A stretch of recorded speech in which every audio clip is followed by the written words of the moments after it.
X, but nothing happens.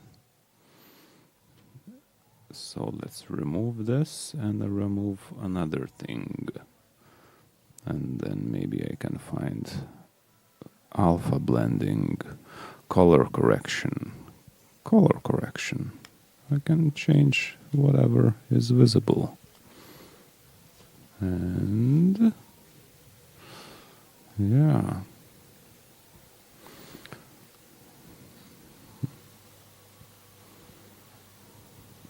София, можешь чекнуть? The stream is starting sometime soon, or yeah. Реально? Twitch is getting ready.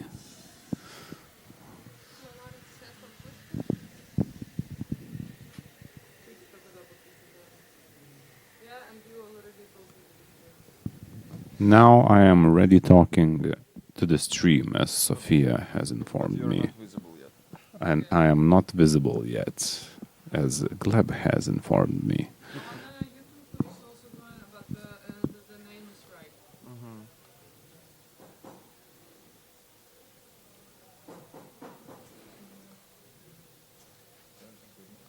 I think you can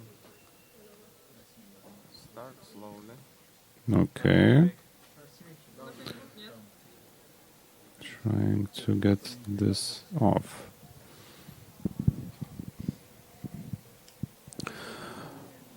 Okay, so starting slowly. Hello, everybody. This is going to be the very first attempt to do something officially in transmediale from StreamArtNetwork. My name is Gytis, 3022, and there's like a lot of people around. Now I'm trying to count StreamArtNetwork members, 2, 4, 6, 8, and I think 9 and 10 now, which I can see, and there might be more around. What you're going to witness now is a lecture performance titled Weird Objects and Strange Things.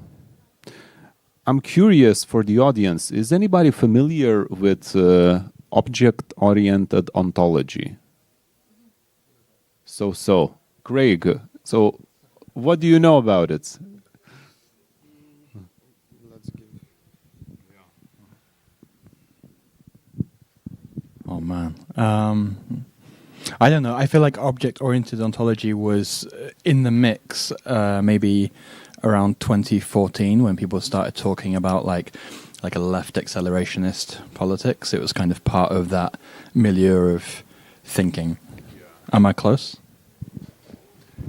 Yeah, within the political spectrum, I think it's definitely very popular among the left accelerationist movements, although the history of the object-oriented ontology is going back, is really far, I think. They're having a lot of dialogues with Kant, especially, and Kant's and phenomenologists like Husserl.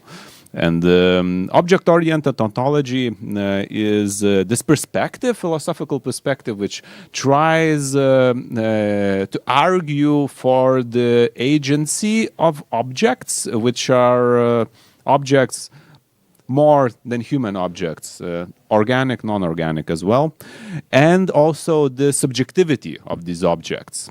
So I really like this Timothy Morton, one of the object-oriented ontologists who are speaking mostly within the ecological philosophy fields, and his position is that even a cup of coffee has this inner infinity, which is also inside of us. And I'm gonna talk a little bit about infinities. And what I have prepared for today is like an experimental prose, semi-academic, I think, but mostly not, without any clear references. And this was honestly my attempt to kind of digest myself reading these object-oriented ontology like theory, and to digest it and to re-articulate it through my own words and through my own interpretations. And it's gonna be mixed with a lot of YouTube videos. So I think I can start.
Sound of the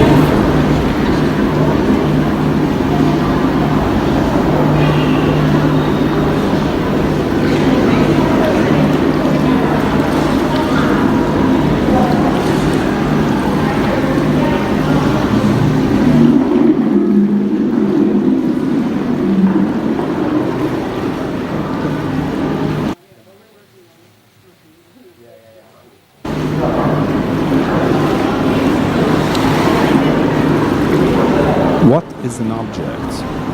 I am looking at these cables. Their beauty and twistedness and shininess affects me. I'm amazed by the depths of their colors and their really weird twisting elements.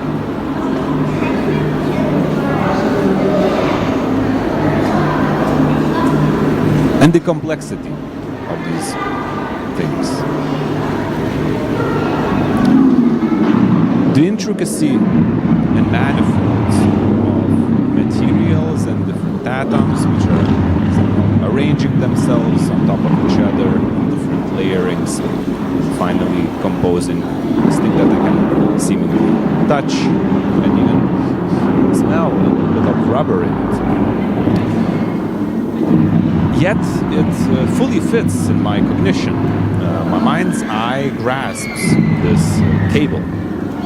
And yet again, what's on the other side of the cable when I look at something like this, what the camera sees, is totally another thing. For me, in my consciousness, in my subjectivity, this is a complete thing.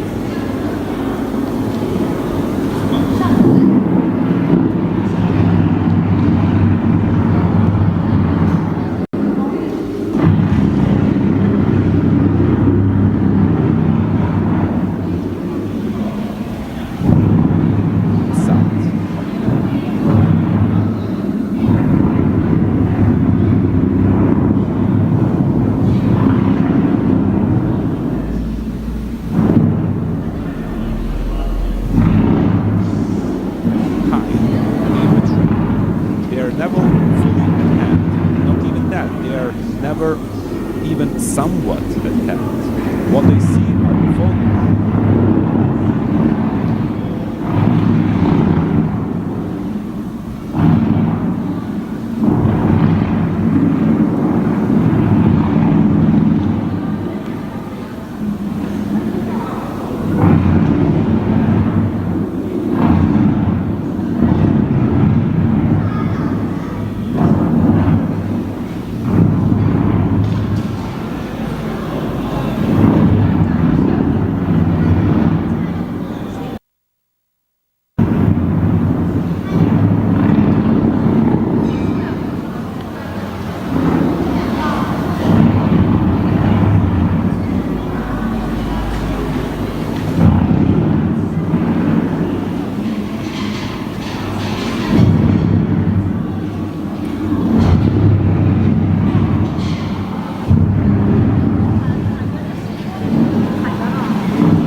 raindrop, the raindrop, the raindrop, raindrop, raindrop, the raindrop.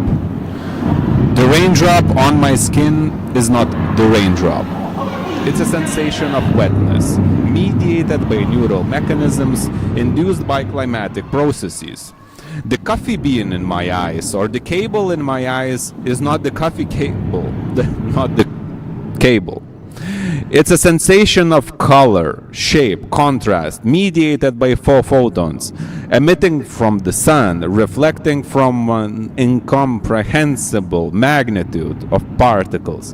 Atmosphere, clouds, photosynthesized carbon, burning coal, cables of the electric grid, light-emitting diodes, the beam finally reaching the photosensitive end of my optic nerve. What next is magic. The raindrop is not the raindrop. It's the clouds, the convective currents, the sea, the jet streams, the butterfly in Texas, the climate. It's the climate. The raindrop is a trickster. It says it's a raindrop and yet it's nowhere to be found. The raindrop is a stranger to others, a stranger to itself. What Timothy Martin calls the strange stranger, the ultimate liar.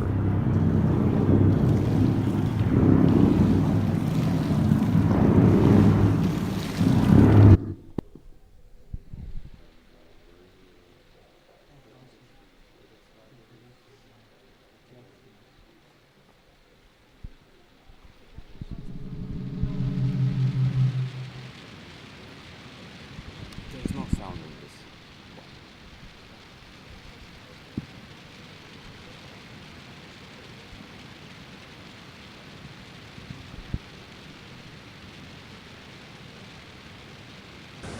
Komt-ie.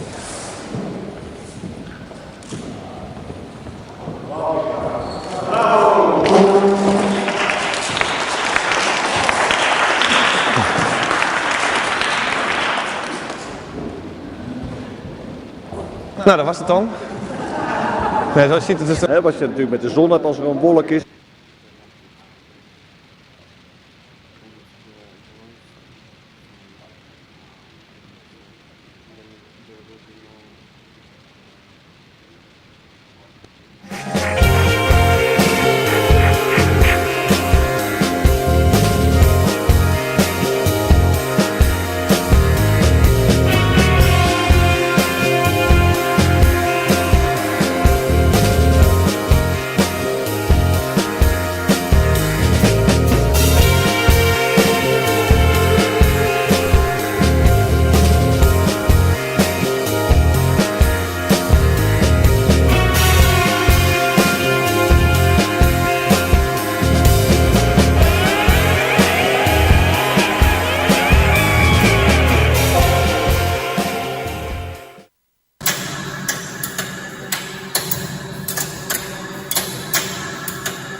Check, check, check.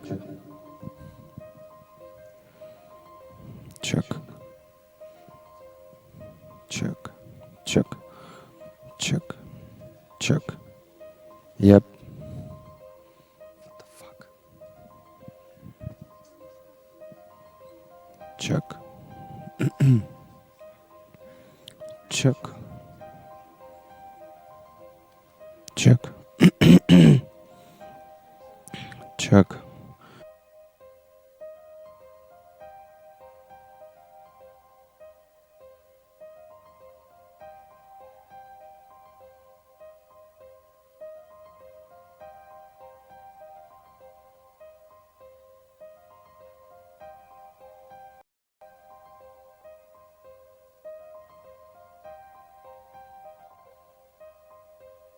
Check. Check. Check. Check. Check. Check. Check. Whoa. Okay.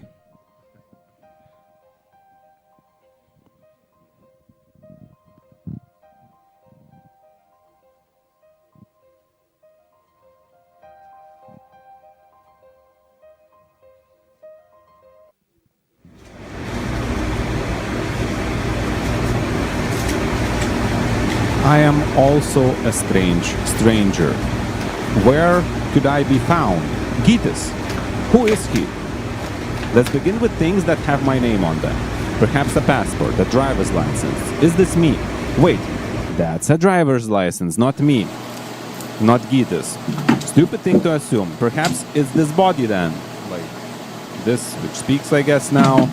But what about the bacteria, which are the more populous in this piece of flesh by cell count than the cells of the flesh itself? If we go by numbers, that I am my gut bacteria. But that's ridiculous. I know. I am that Gytis, which is my soul. It's the soul. But where is it? Inside of me, of course. Do I experience it? No. I experience myself, not the soul. Wait. I experience myself? How can I experience myself? Does that mean that I am not myself? I'm a stranger as well. I think that I know where I am, but this I, just like the raindrop, or the coffee cup, or many coffee beans which are inside of this coffee cup, or even this cable, disappears the moment when I try to really get it. Continue this. I lift the cup and I look at it and I take it, turn on the tap, rinse it out, set it on top of the drain board.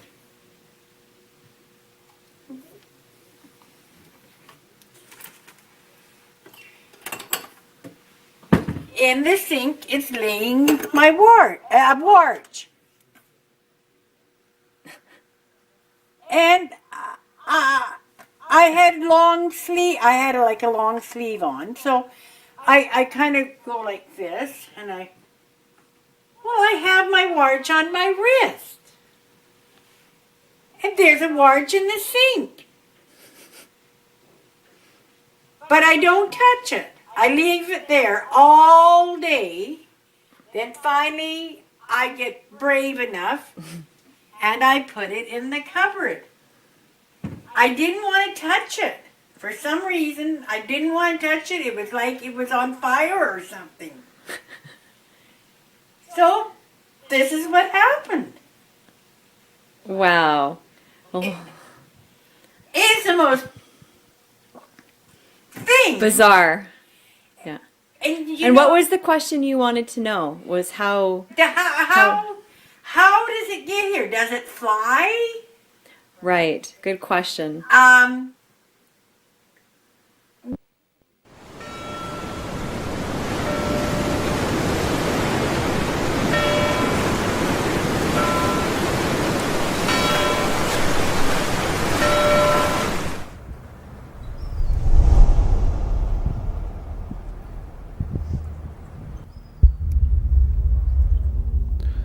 There's no Gytis flavored Gytis. There's no coffee flavored coffee. There are no raindrop flavored raindrops.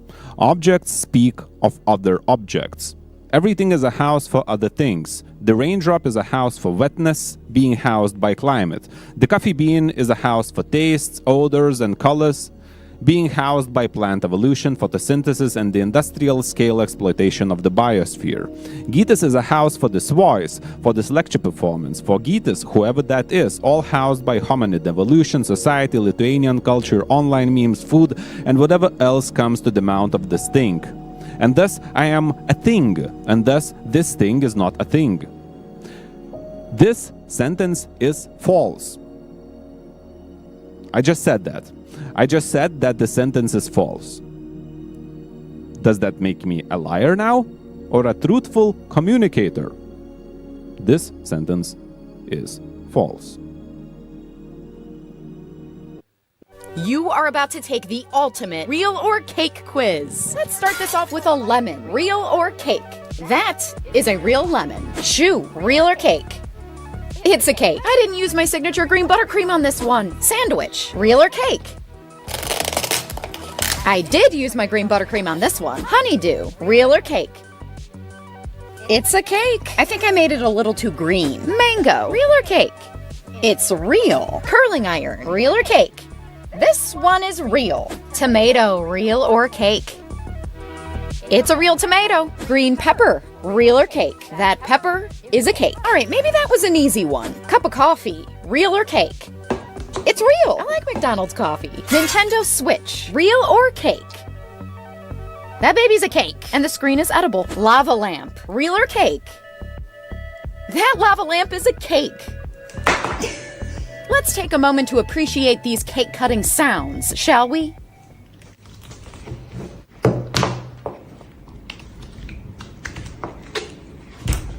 Hat, real or cake?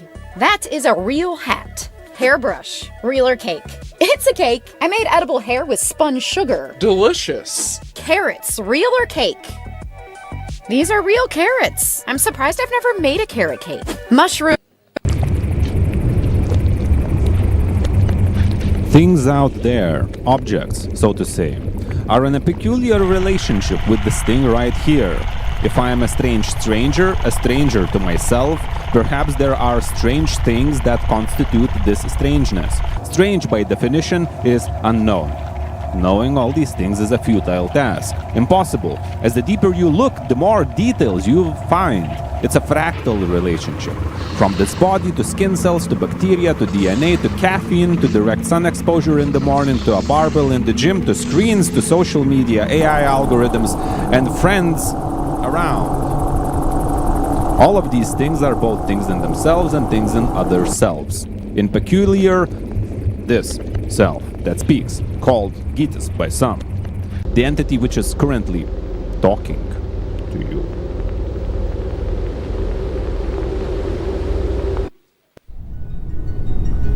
Here in the inner mucus layer, various bacterial byproducts such as short-chain fatty acids, hormones and dietary nutrients can be seen descending from above, being absorbed by the colon's epithelial cells.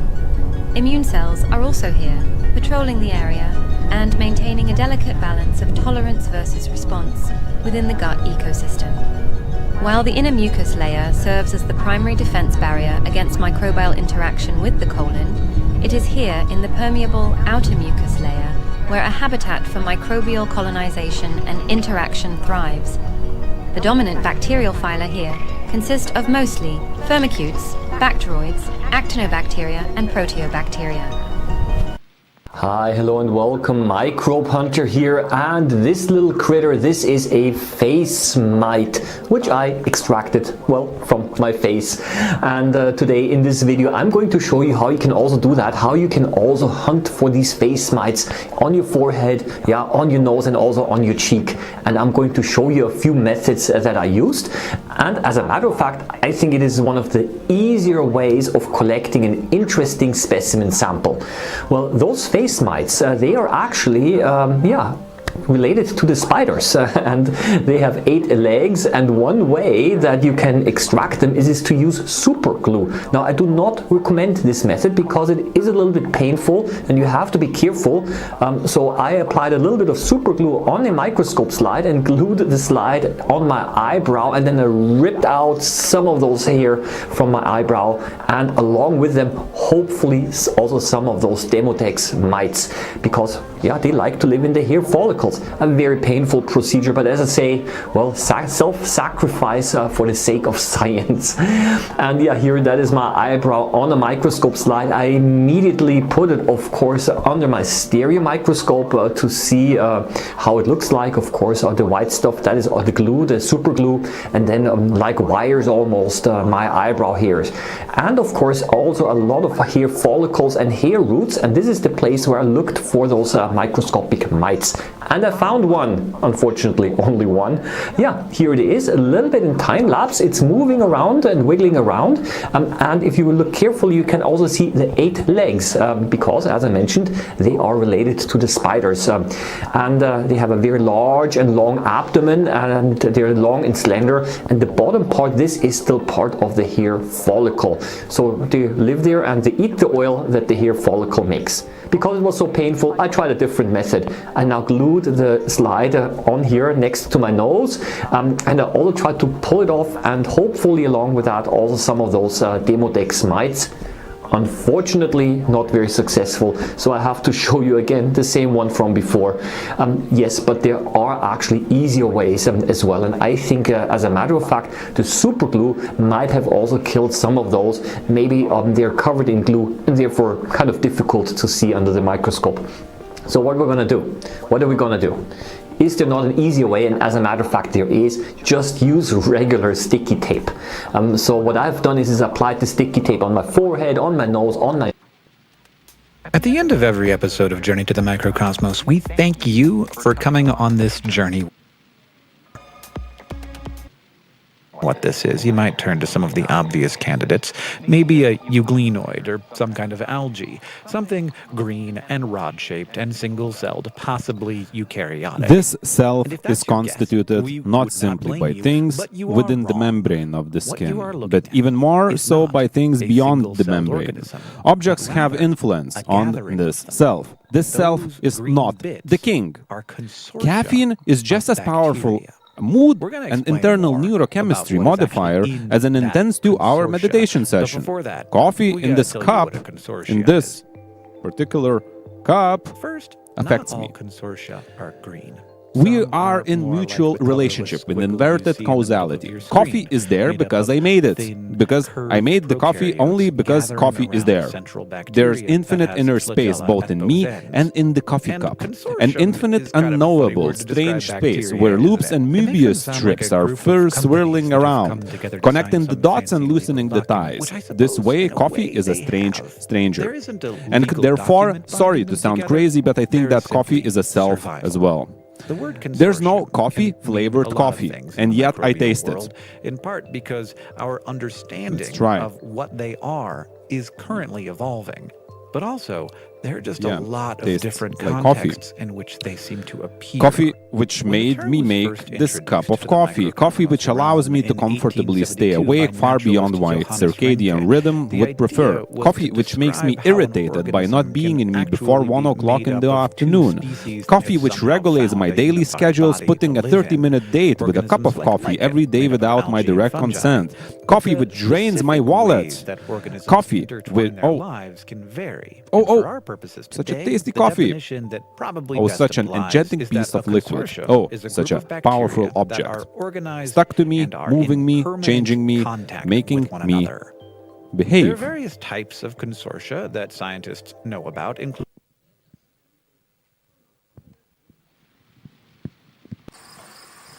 I got these 2 cans of contact cement, and they're kind of thick. I'm gonna try and mix them together and see if I can thin it down by mixing them.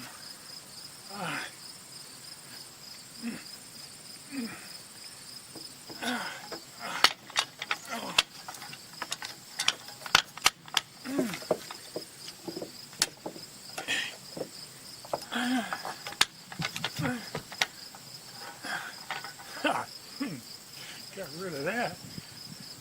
Let's see if I can get this. Oh no, this is not going the way I wanted it to.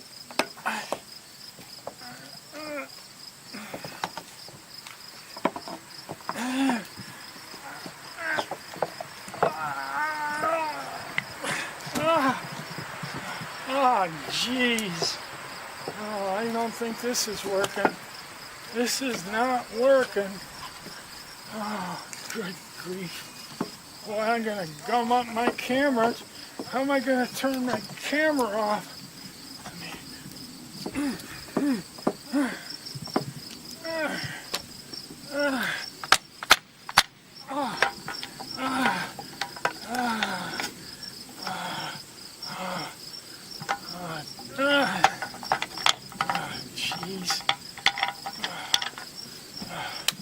I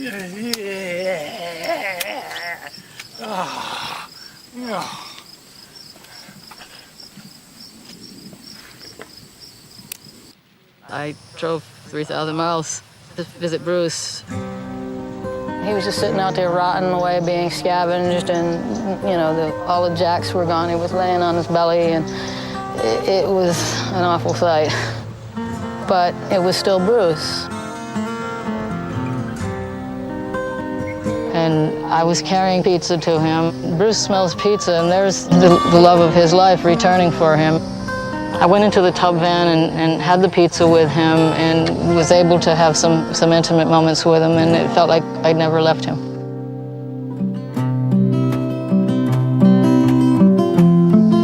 I did marry Bruce in July of last year.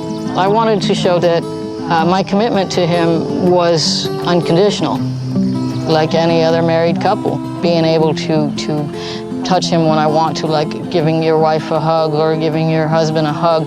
You want to be able to do that and have that closeness. And there's not really a whole lot of difference in how we do things or how we spend time with each other.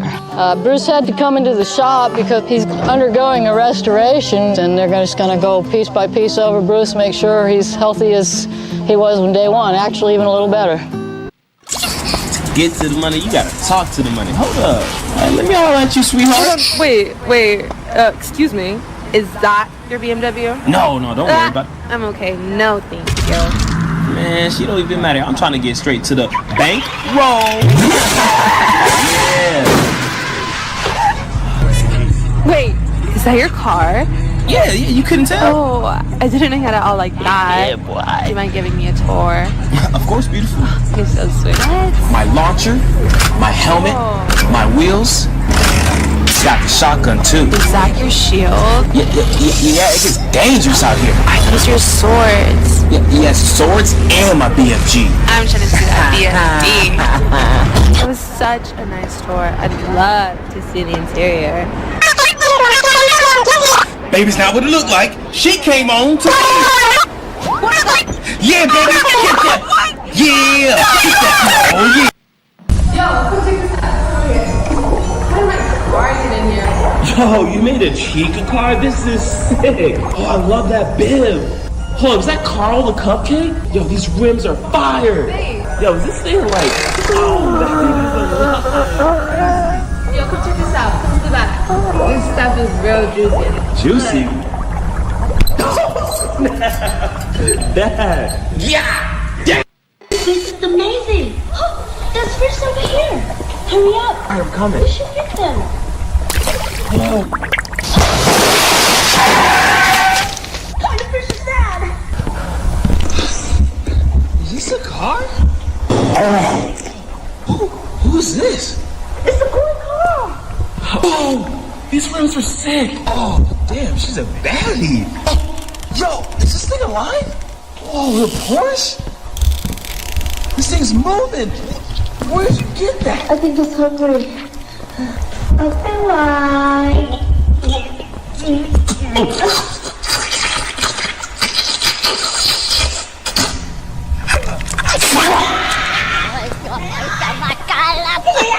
What's this? Kobe. 老天保佑，金山银山前路有。老天教唆，别管江湖龙虎。老天保佑，金山银山前路有。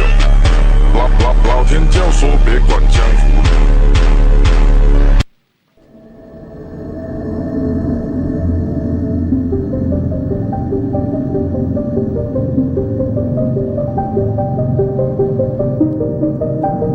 What is this liquid as an object? This liquid that I call coffee.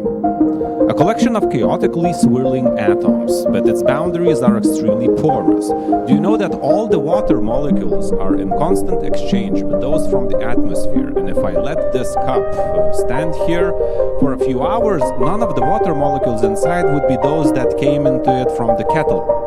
These are atoms, water molecules, but also convective currents of heat within the cup, which seem to be this liquid. If I took any of the atoms from within, I couldn't say that it is the same liquid.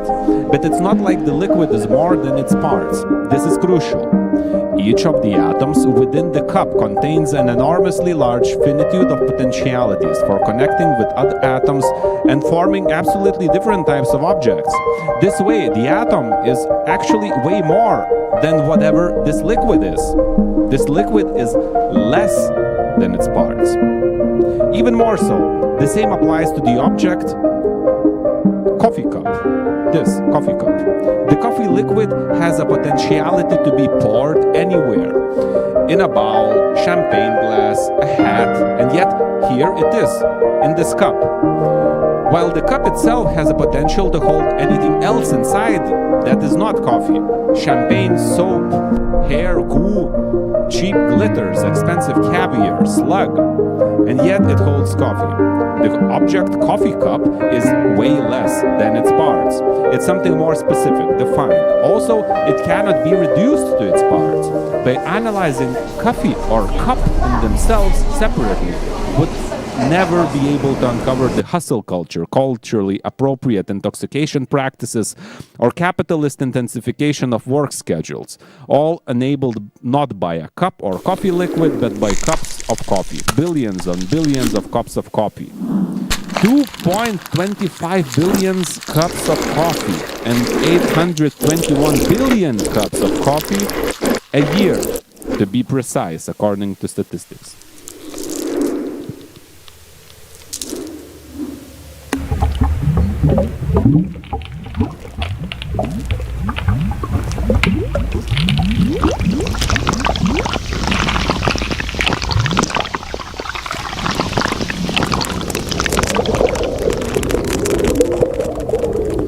Obviously, this cup of coffee is an object within another object. All the coffee on planet Earth.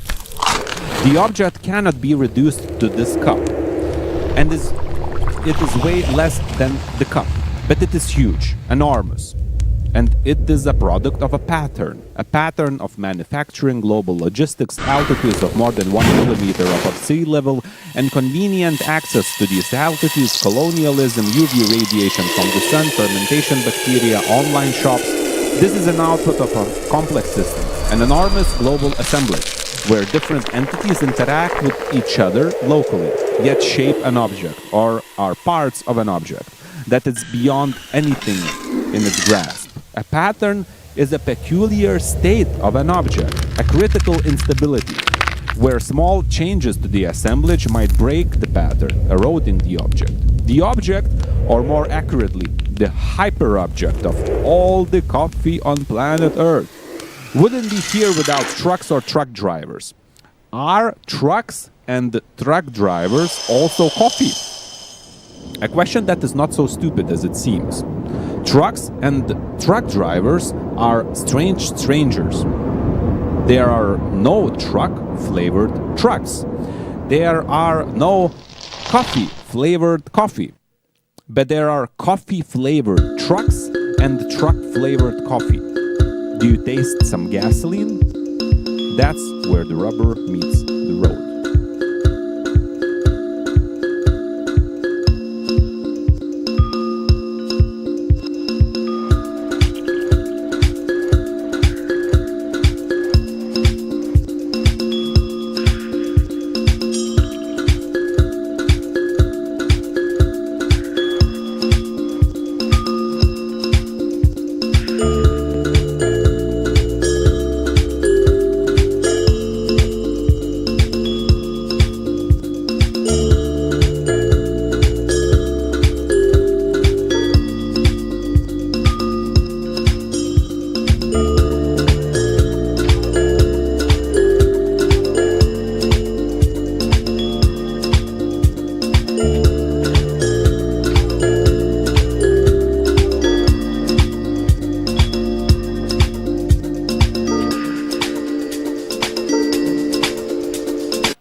We have entered a situation where the weirdness, the innate withdrawal, the strangeness, the falsehood of object has become our day-to-day reality. When there are many of us, many cameras, screens, sensors, and algorithms analyzing data from these sensors, we discover objects which are so enormous that it is increasingly nearly impossible to hold them in mind. Objects such as all the coffee on planet Earth, objects such as human species, objects such as global warming, objects such as galaxies, black holes, the cosmic microwave background, evolution, plate tectonics, microplastics, or the infamous toxic plastic islands in the ocean. Objects are always signs of existence of larger objects, the hyperobjects. Our cognition falls short in trying to comprehend them. They are incredibly enormous. And yet they are finite. And that's why they are so confusing. Take a breath. Imagine infinity. Now, take a breath and imagine 100 billion. That's the number of stars in Milky Way, according to the lower estimate. And now take a breath, imagine 65 million. That's the time since the last mass extinction, the Cretaceous extinction that got rid of the dinosaurs. And now take a breath and imagine 821 billion. That's the amount of the coffee cups of coffee ingested by human species in a single year. And now take a breath and imagine infinity again. The infinite light, so much adored by many religious traditions. The infinite darkness at the event horizon of the black hole. The infinite smallness of the distances beyond subatomic particles. The infinite size of the universe. The infinity that we experience ourselves. The infinite vast space inside. The strange strangeness of ourselves. Infinity is confusing and yet familiar. Grandiosity, millions, billions, trillions, and beyond. On the other hand, are something out there, beyond ourselves. They are not so strange. They are scary, twisted, uncanny, huge.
The sun is not a speculation.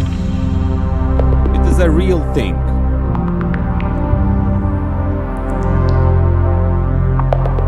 real thing which I witness even when it is dark.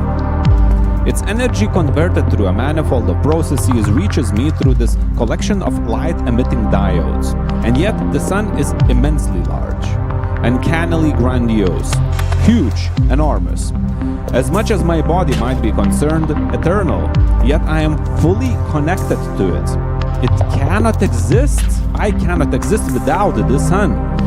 This coffee cup is a conversion of a UV light coming from the sun combined with minerals produced in supernovae and neutron star mergers billions of years ago. The sun is not the same kind of abstraction or a conceptual amalgamation. It is a physically defined, spatio-temporally located object. And yet it is so enormous that temporal dilation affects its surface. One side of the sun experiences the other side of the sun with significant time delay. If time on the surface of the planet Earth flows on 38 microseconds slower than at the GPS satellites, which are in orbit, a difference that, without being accounted for, would reduce the accuracy of GPS system by 10 kilometers a day, just imagine what the differences are on the surface of the sun. Well, let's move beyond that. The Milky Way, a 200,000 light-year wide object which cannot be witnessed in every object that they hold here, and every object that is on this table and inside of you. An object that is so enormously large that it takes 200,000 years for its head to feel its leg.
The following video shows a computer simulation of two merging neutron stars.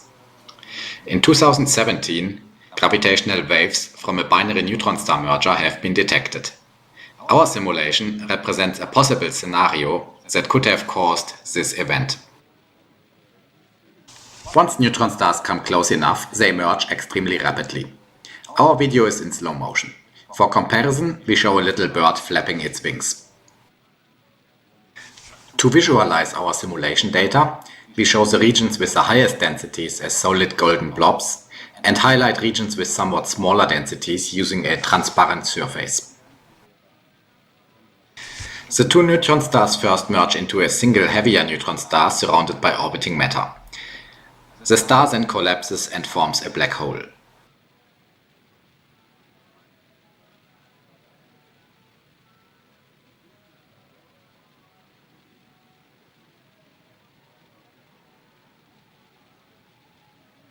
This is where our simulation ends, but not the end of the story. Seconds after the gravitational waves observed in 2017, a short gamma-ray burst was detected. After a few hours, optical telescopes started to receive light from a process called kilonova.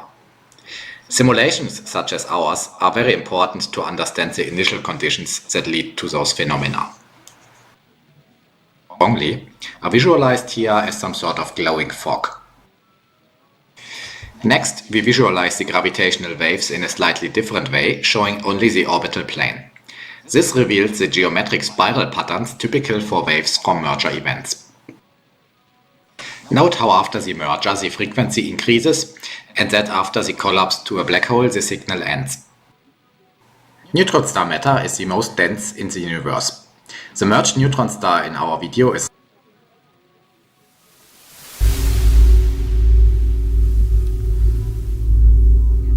What about human species? 117 billion humans have ever lived on planet Earth, 8 billion of which are alive currently. An object spanning every continent, already alive for at least 100,000 years, according to conservative estimates, and alive for at least the same amount time more, according to Elon Musk. Where did humanity begin? Impossible to pin down specifically, but not an infinite time ago for sure. Where are the spatial limits of humanity? We surely haven't colonized the Mariana Trench, but coral reefs are already on their route to death. We surely haven't yet reached the Mars, but the moon has been touched a few times. Can you put your finger exactly on the human species and say, here it is, that's the object that I've been speaking about? No, but you can be very successful at pointing to the data, statistics, or bodies in this room or this video. The human species is not an abstraction or a concept, it's a very real physical object, and yet so enormously enormous that by trying to put your finger on it, you're just being an ant trying to map the forest. Not that I could hold a forest in my mind either. Just like the other side of the coffee cup or the raindrop, the human species, the Earth, the global climate and its warming, the microplastics, the sun, the black holes, the Milky Way are strange strangers. Strange to me, strange to themselves. They are fundamentally withdrawn. Their size makes this particularly clear.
So here we are, standing with our coffee cups, our passports, our driver's licenses, pretending we know what a raindrop is, pretending we know what we are. The coffee bean sits in my hand. The coffee cup is being held by my hand. And yet, I do not know it. I cannot know it. It withdraws here from me. Even as it changes me, regulates me, makes me who I am. I am not myself. The raindrop is not the raindrop. The sun is not the sun. Everything is a house for something else, and nothing has a flavor of itself. And this is not some kind of postmodern game, some intellectual exercise in saying nothing means anything. No, this is real. This is the universe telling us, you wanted to understand objects? Congratulations, you discovered they are much weirder than you could have ever imagined. Finite but too vast to hold. Present but withdrawn. There but not there. Affecting you while remaining strangers. Strange strangers all the way down. But this insight is not about finding oneself in bleak universe. Quite the opposite.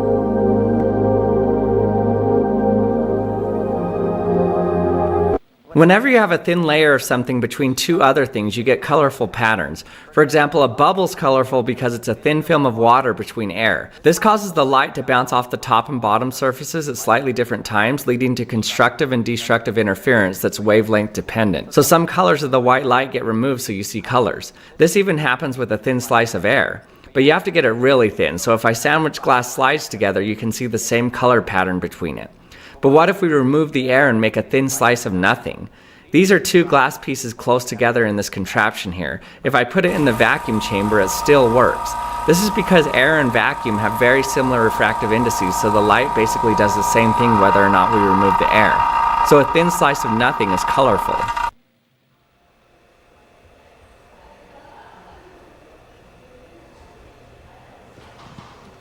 This insight is about finding oneself in a live, colorful world of intensities, relationships, loops, and strangenesses. It's about listening to what the objects have to say. They stood unspoken. We are not your tools. We are not resources for your taking. They said, we make you as much as you make us. And I cannot argue. The coffee makes the coffee drinker. The algorithm makes the user. The climate makes the raindrop, but also winds, agricultures, irrigation patterns, floods, people who constantly complain about the weather. And when we finally see this, when we finally grasp that we are entangled with the objects we cannot fully know, objects that exceed our grasp, objects that are weirdly less than their parts, objects that have their agencies and lives their lives of their own, we find ourselves in a very strange position indeed. Strange, confusing, maybe sometimes eerie and uncanny, but quite often funny and ironic.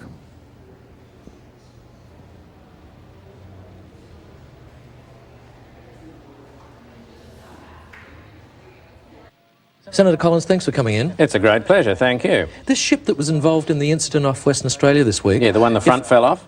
Yeah. Yeah, that's not very typical. I'd like to make that point. Well, how is it untypical? Well, there are a lot of these ships going around the world all the time, and very seldom does anything like this happen. I just don't want people thinking that tankers aren't safe. Was this tanker safe? Well, I was thinking more about the other ones. The ones that are safe? Yeah, the ones the front doesn't fall off.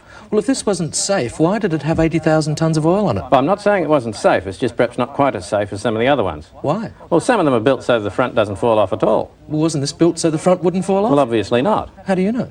Well, because the front fell off and 20,000 tonnes of crude oil spilled into the sea caught fire. It's a bit of a giveaway. I just like to make the point that that is not normal. Well, what sort of standards are these oil tankers built to? Oh, very rigorous maritime engineering standards. What sort of thing? Well, the front's not supposed to fall off for a start. And what other things? Well, there are regulations governing the materials that they can be made of. What materials? Well, cardboard's out.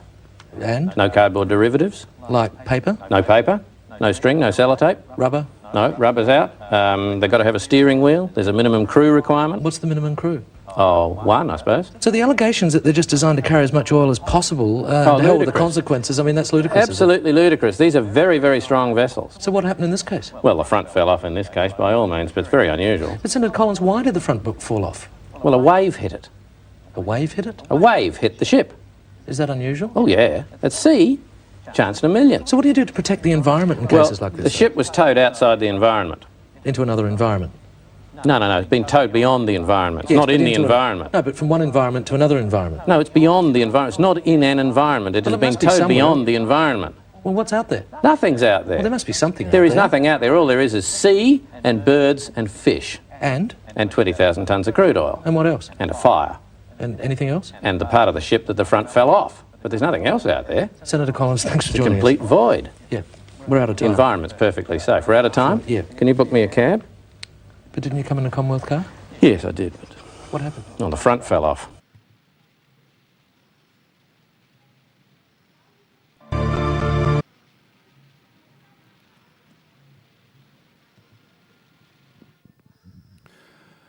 We are not in charge, and we cannot escape this loop, nor that there is any point in doing that.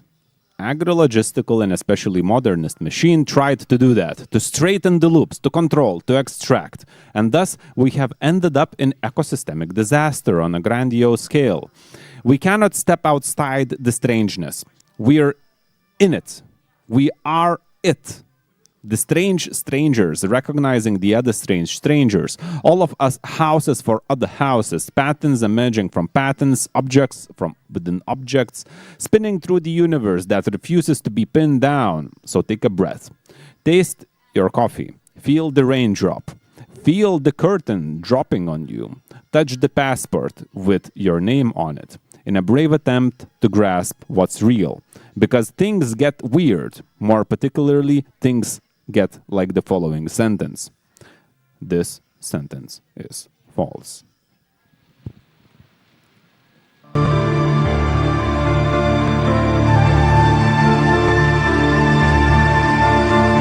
We're walking in the air. We're floating in the moonlit sky.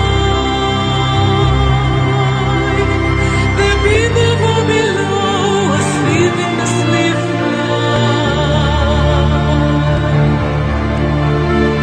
I'm holding very tight. I'm riding in the midnight I'm fighting like a fly so high above with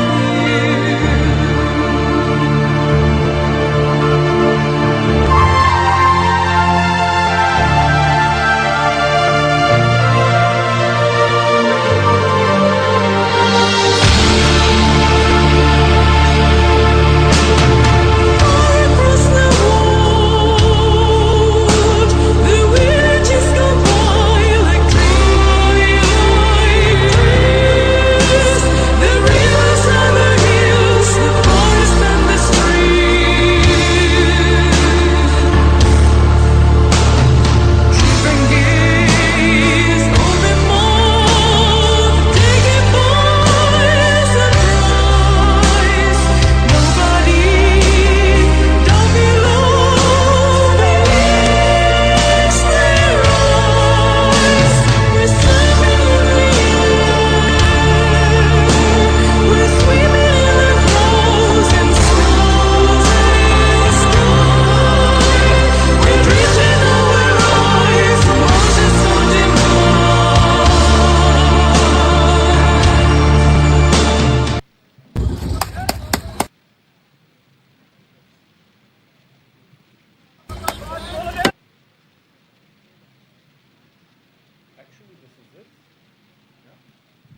So thank you so much for observing this experimental prose and reading practice. Thank you.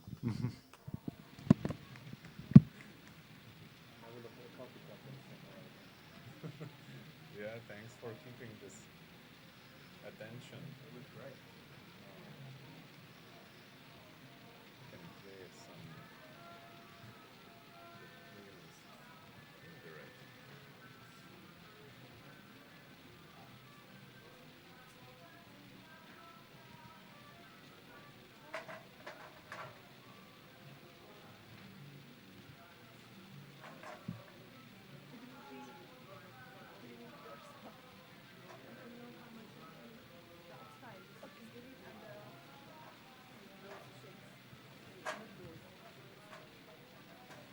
A data center's the brains of the internet. The engine of the internet. It is a giant building with a lot of power, a lot of cooling, and a lot of computers. It's row upon row upon row of machines, all working together to provide the services that make Google function. I love building and operating data centers. I'm Joe Cava, Vice President of Data Centers at Google. I'm responsible for managing the teams globally that design, build, and operate Google's data centers. We're also responsible for the environmental health and safety, sustainability, and carbon offsets for our data centers. This data center here in South Carolina is one node in a larger network of data centers all over the world. Of all the employees at Google, a very, very small percentage of those employees are authorized to even enter a data center campus. The men and women that run these data centers and keep them up 24 hours a day, 7 days a week, they are incredibly passionate about what they're doing. In layman's terms, what do I do here? I typically refer to myself as the herder of cats. And I'm an engineer, hardware site operations manager. We keep the lights on. And we enjoy doing it. And they work very hard. So we like to provide them a fun environment where they can also play hard as well. We just went past the 3 million man-hour mark for zero lost time incidents. 3 million man-hours is a really long time, and with the number of people that we have on site, that is an amazing accomplishment.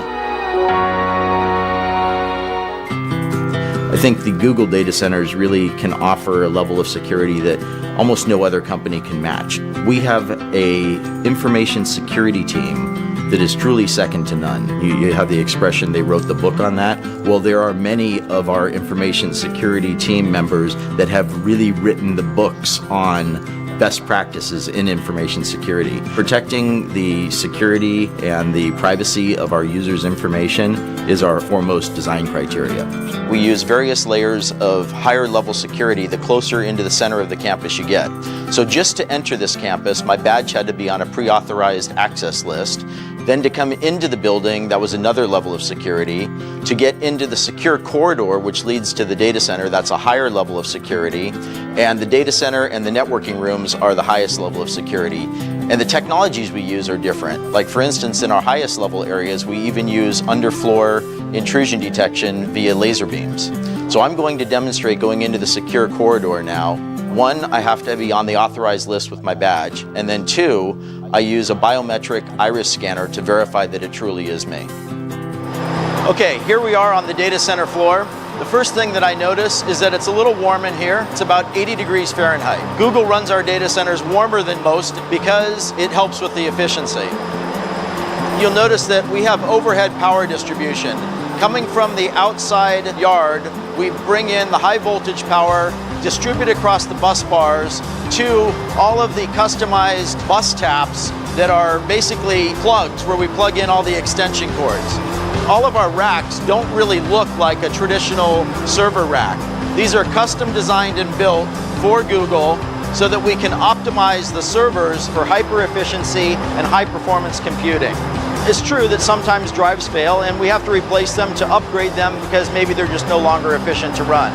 We have a very thorough end-to-end chain of custody process for managing those drives from the time that they're checked out to the server till they're brought to an ultra-secure cage where they're erased and crushed if necessary. So any drive that can't be verified as 100% clean, we crush it first and then we take it to an industrial wood chipper where it's shredded into these little pieces like this. In the time that I've been at Google for almost 6.5 years now, we have changed our cooling technologies at least 5 times. Most data centers have air conditioning units along the perimeter walls that force cold air under the floor that then raises up in front of the servers and cools the servers. In our solution, we take the server racks and we butt it right up against our air conditioning unit.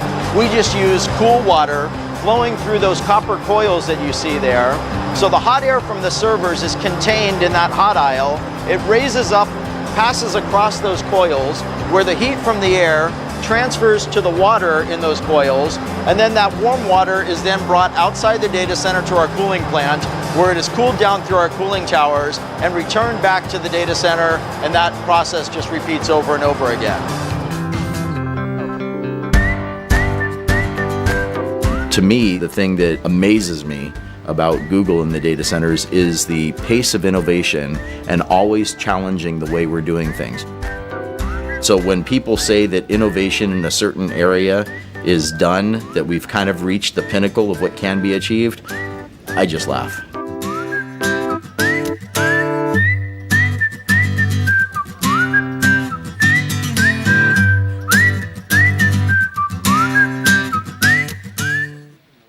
This video is sponsored by Brilliant. If you stick around to the end, I'll give you a link to get 20% off a premium membership.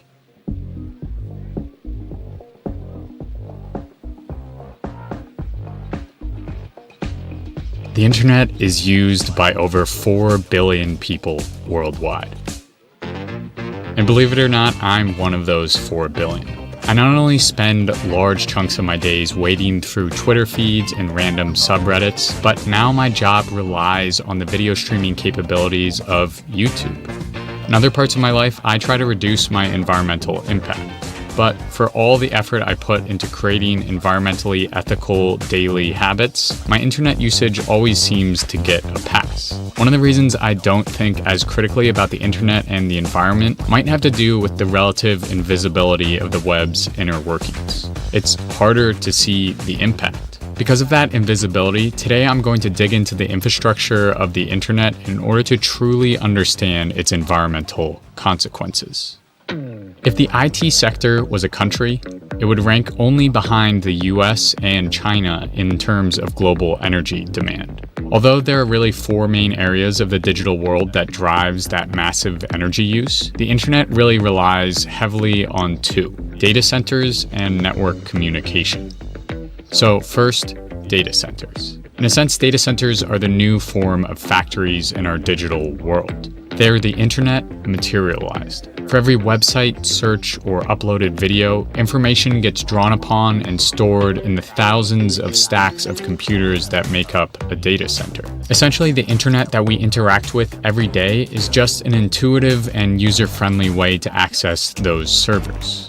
And for companies like Google, the amount of information that data centers manage is massive.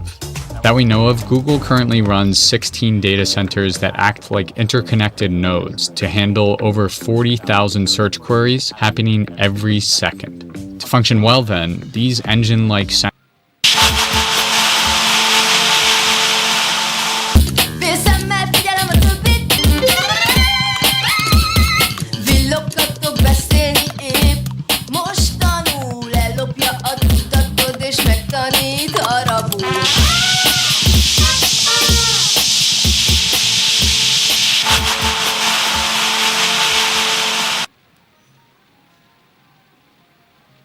Nő vagyok, férfi vagyok.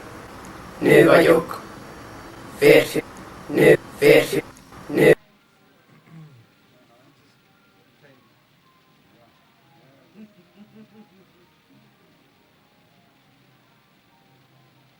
Nő vagyok, férfi vagyok.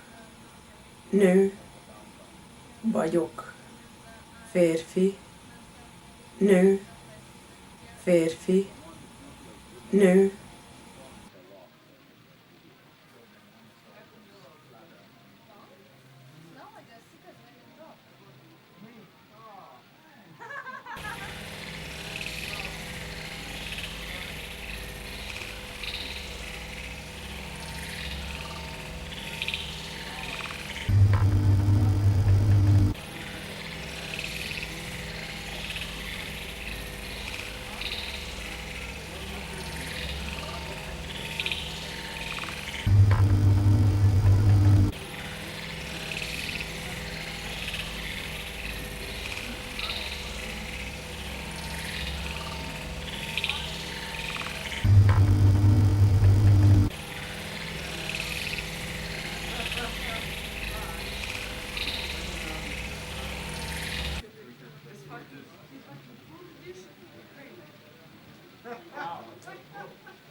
And now the end is near, so I face the final curtain.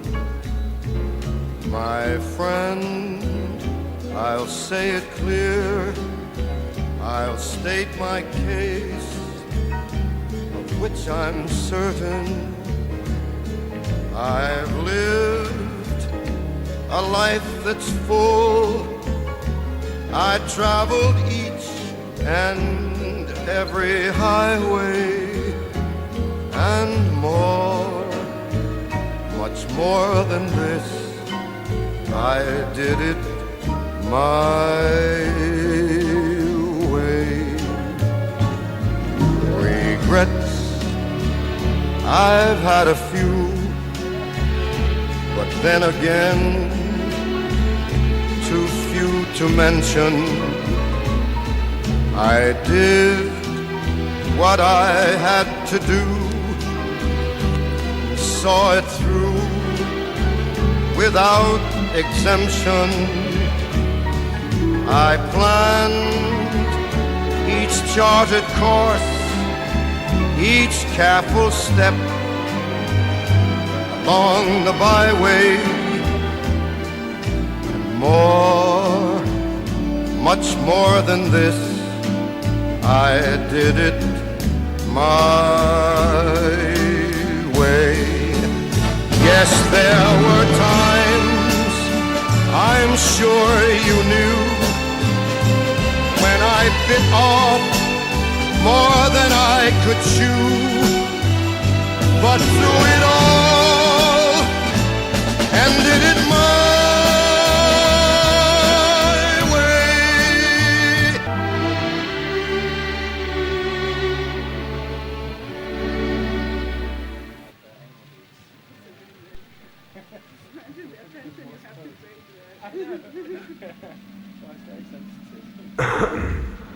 Szevasztok! Undó Tamás vagyok a Tutoriáltól. Ma sem lesz másképp, egy hétköznapi figurán fogunk modellezési kérdéseket elemezni. A szokásos módon kezdjük, ezt most nem bonyolítjuk, indul a kiválasztás. Könnyebben boldogulnánk, ha mégiscsak kategóriák szerint csoportosítanánk. Máskor persze többet hacakolnánk, de az nem egy ingyenesen letölthető oktatófilm lenne.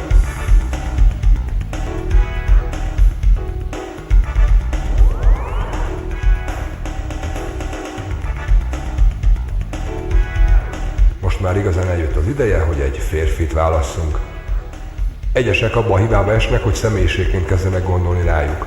Vegyük például ezt az alakot, elég mulatságos, de most egy unalmas szombat délután van, nincs kedvem tovább keresgélni. Véletlen kiválasztás. Jó lesz. Na jó, mindegy. Kész is, beforgatjuk. Kicsit ilyetnek tűnik szegény, na persze ki nem ijedne meg, ha hirtelen a semmi közepén találná magát. Adjunk neki valamit teret. Ezt is gyorsan lezavarjuk, kezdjük az elején. Induljon a reggel. Konyha. Nem is tudom, modern vagy régi, mindegyik olyan egyformának tűnik, de akkor legyen ez. Nagyszerű, itt is volnánk. Én most külön nem határoznám meg a pontos teendőket, kíváncsi lennék, ragadtak-e benne korábbi programminták. Lássuk a reggeli rutint. Hoppá, már megint, mint a múlt héten, ez az akvárium sem old meg hibátlanul minden tér problémát. Aha, most egy szék. Hát igen, néha kézzel is bele kell nyúlnunk a nullák és egyek közé, így ni. Jöhetne egy robotkamera is akkor. Na, ez sem én vagyok.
So, Yeah. knitting. Wait, let me go to the toilet first. I thought we were starting at 3. It's scheduled for 3, but whenever you're ready. Yeah, okay. Let me go to the toilet and smoke really quick, and then we can go ahead. Or what's the thing? It's called. Okay. And what's next? After. Let me find. 4 o'clock, the San Politics. Kind of discussions. You and me. Well, I mean, anyone, everyone. Anyone, Hopefully. Hopefully. But, you know, I can facilitate conversation. I'm hoping it won't just be me. I don't have an hour's worth of things to say. I have some questions. You can. Guys, I just learned out from among the hunters that where we are getting in these passes upstairs, you can get 3 croissants and 2 coffee. What? And also Upstairs. Also upstairs. Yeah. It's like next. Where we got these, there's like a room that's called the room, and you can get some coffee. Oh. Perfect. Does this say that we're Wow. like staff? Yes. Oh, does it? They were quite limited in talks when we were there. Yeah, and they couldn't find. What? Yeah. We couldn't find your name? Yeah. But it's fine. Finally, we got. I scanned when she scanned the QR code. They found me, but by name surname no.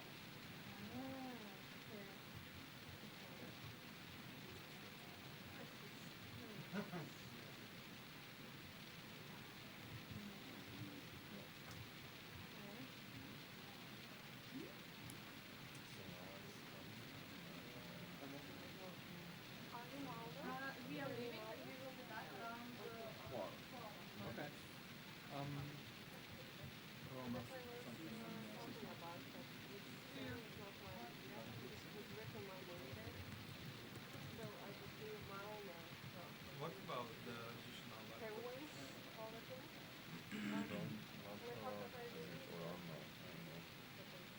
Can you text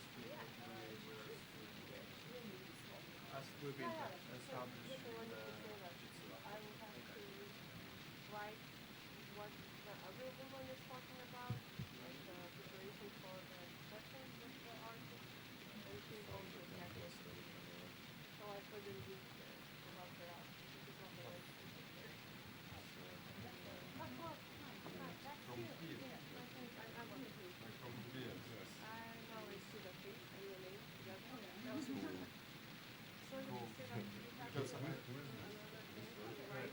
Some notes what she's talking I found out how I can move it. Oh yeah. But the women without the cool. like it's integrated into the yes, it's integrated or it's It looks like Windows to me, but, because it's in Hungarian and my old is in okay.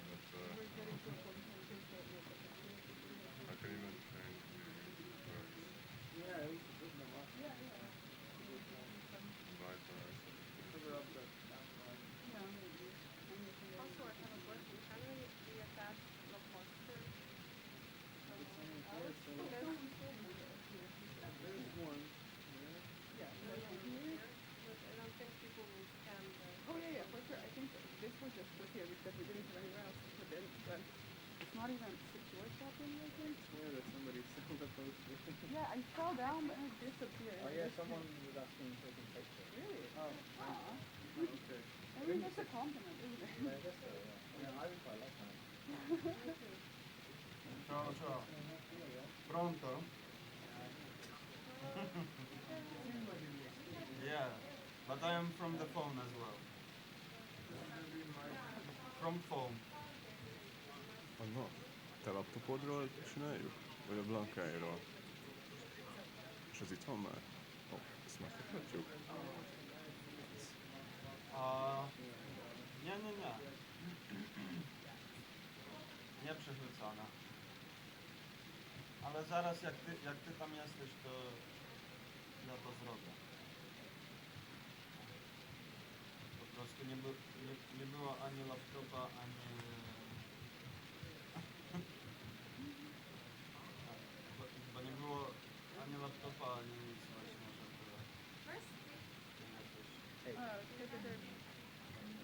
I think I saw some hands somewhere.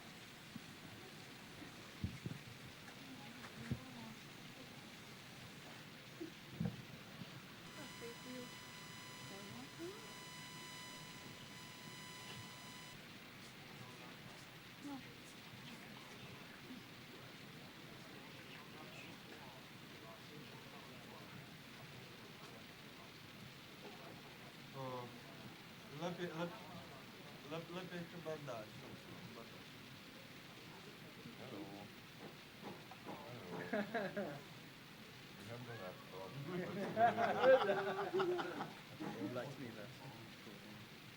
No. This laptop is on the side.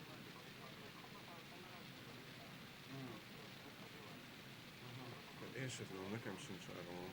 Nekem is kéne még egy. Ott van kettő.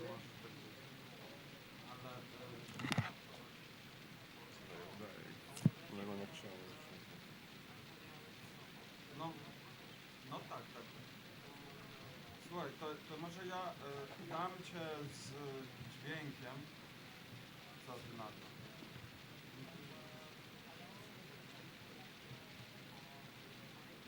No właśnie, tylko czekaj, tylko najpierw muszę przełączyć.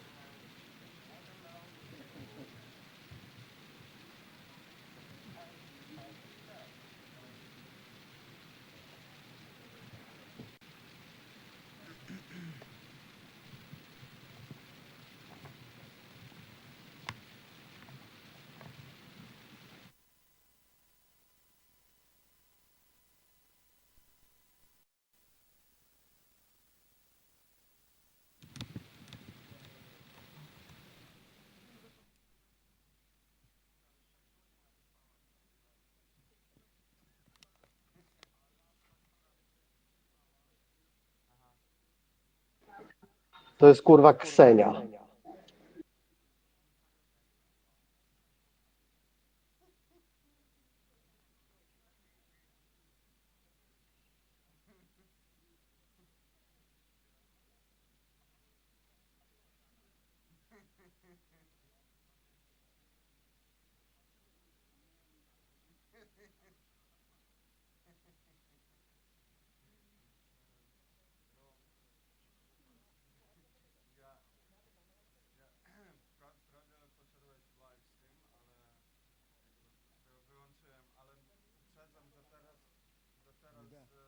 Słychać cię na live.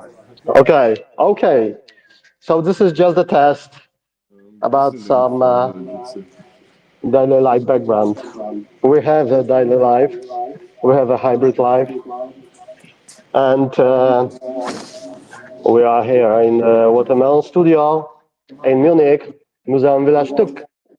And on Saturday from 4 o'clock p.m. we'll start some series of workshop activities, performances here in a parallel realities to archipelago, or like a part of the archipelago in a way. And tonight, at 5 p.m.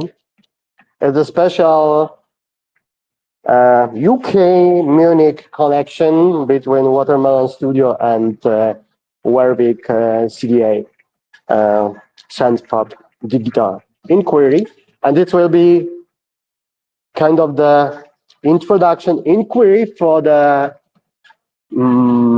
streaming studies. This is what we started to call it like that, together with Michael Ditter. And I will propose some theses for this. So if you are able to be then and there, if you are able to listen me now in this test moment, it's possible to do this. If not, we need more tests. We need more preparation. Yeah? So give me a feedback, guys. Give me a feedback. Give me a feedback. Feedback. Yeah. Okay. This is about intersection between streaming, communication, and cybernetics. Cybernetics is about control. Communication is about dialogue. And streaming is about noise. And streaming is about being and love. Wow. We never talked about it in such It's field. about physics. It's about physics. It's about circulation of electrons. And the physics in Greeks means this is what is about nature. So fuck the aesthetics, fuck the art, fuck the aesthetic digital culture. We are going to physics. We are going to the nature of circulation and relations. So that's the point. Please record this and you can play this at 5 o'clock. And I'm free.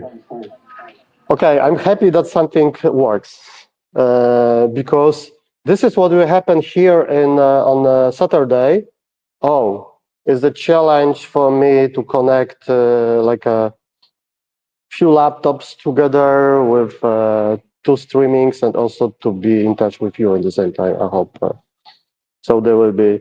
I don't know how it works if I will try to switch between two channels, Jitsi channels, Jitsi rooms. I need to restart everything, or it is possible to. This is why I test now mobile, and then I have like a backup with other for the other room with laptop, for example, and yeah, so on. Okay, I'm disappearing now to prepare myself for 5 o'clock and maybe to prepare some background graphics also. Okay, great. Everything is working fine. So, but this loop, this it's you mean it's fine. Yeah. It's perfect. Okay. Because I'm from phone now, and I'm grabbing my voice here. Good.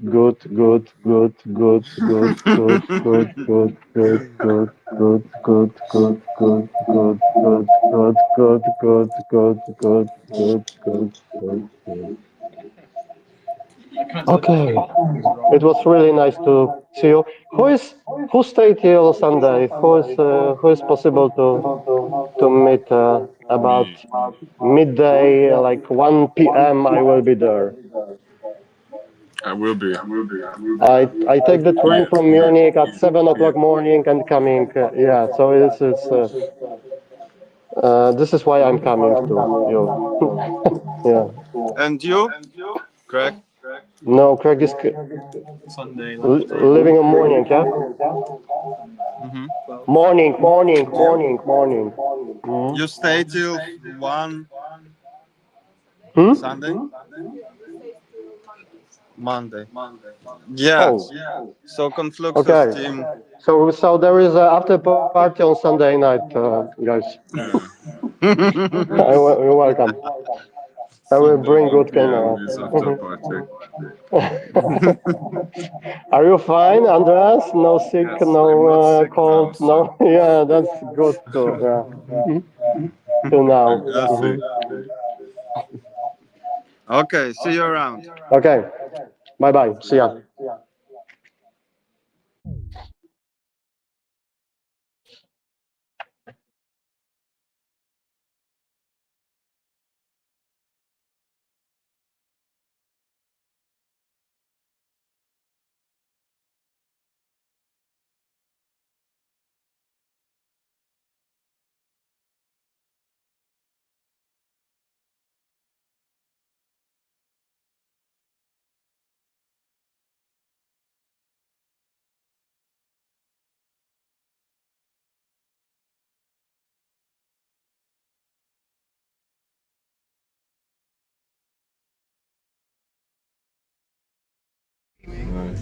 It has a mic as well. Okay, perfect. It has a mic as well.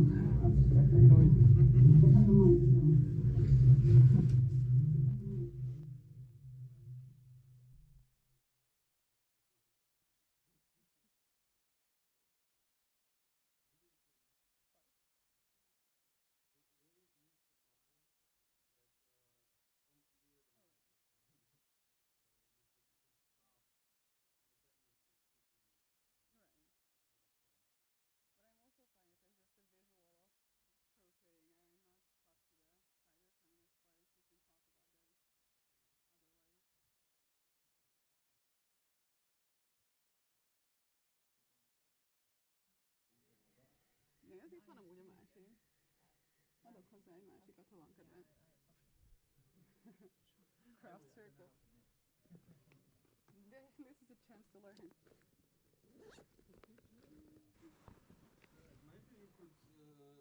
Maybe you could tell what we'll have in program today. Oh yeah. Can we somehow, I don't know, do like a mic stand? Sorry, I didn't. No, I think it's fine if we just grab. What we will De hát ez az, hogy én amúgy csak beszélgetni akartam, nem tényleg, hogy Sure. szerintem így beszélgethetünk, és amúgy a GoPro az miénk, ezt így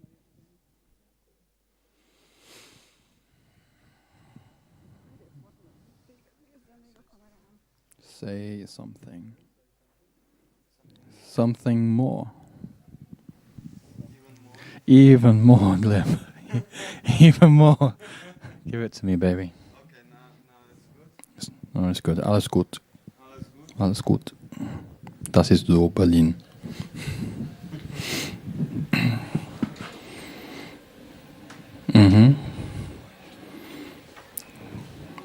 Cool.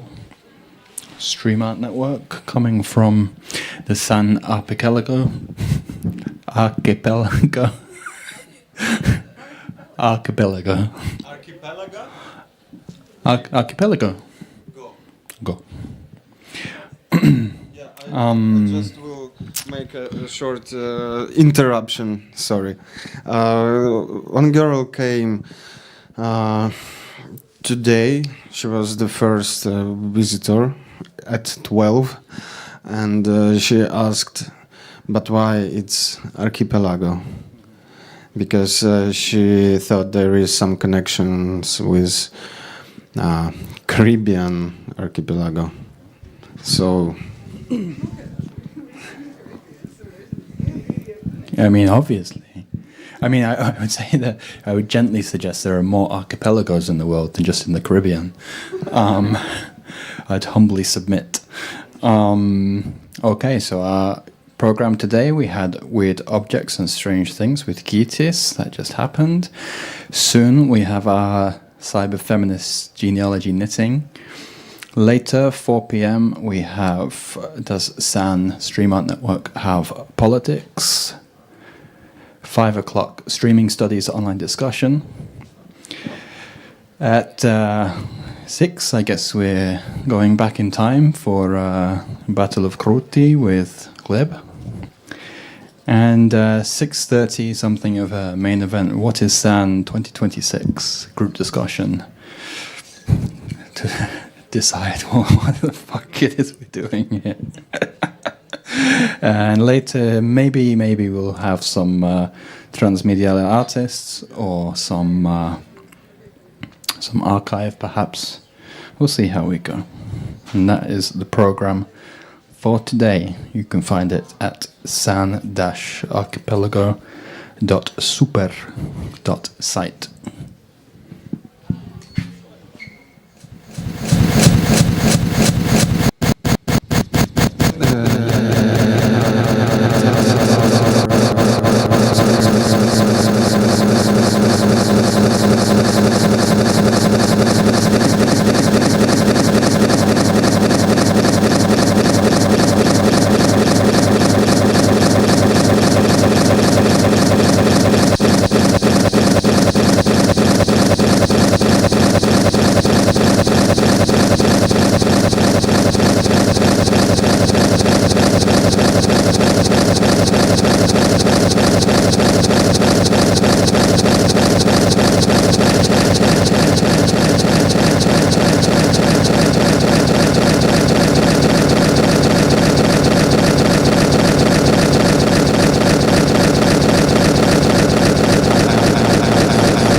Okay. Is it feedbacking? Oh no. Hey, hey, hey. So on today's knitting, you can stay. The craft. Okay. So today we're gonna indulge ourselves in a bit of a craft circle, sharing knowledge, experiences, and thoughts about crafting and knotting, knitting, and crocheting, and making connections through textile, through anything, through connecting different dots, and the cyber-feminist aspects of craft itself and how it could be applied to incorporate more of a bodily intent into how we think about data and how we approach different theoretical subjects. As we all know, in general, textile arts had a lot to do with coding and programming in the beginning. If we just think of the Jacquard loom that developed the first computer from weaving looms and their logic, to later using different knitting patterns and algorithms to code and decode different information. And recently there have been several experiments of including data scientists in using fiber arts to visualize data different ways. And it turns out it really differentiates how people view data and their associations. It really helps to bring back the corporal and tangible aspects of data. It helps us visualize different connections, and there have been several instances in the past of physicians and chemists using knotting and knitting techniques to help visualize their findings.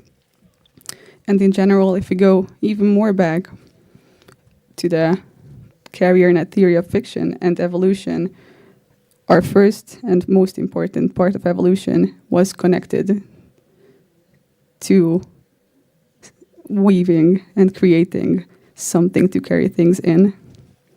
And for that, it's very important to have something to tie together. And ever since then, within our social and physical evolution, tying things together have been essential.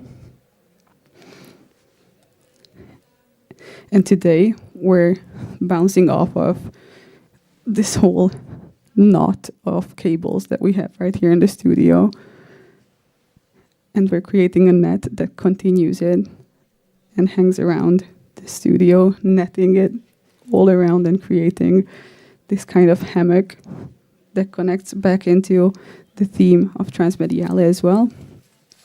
We're creating our own sun net that connects and holds the archipelago island by island. By creating these organic nets, we allow the layers to mesh into each other even more, the foreground and the background fading into each other.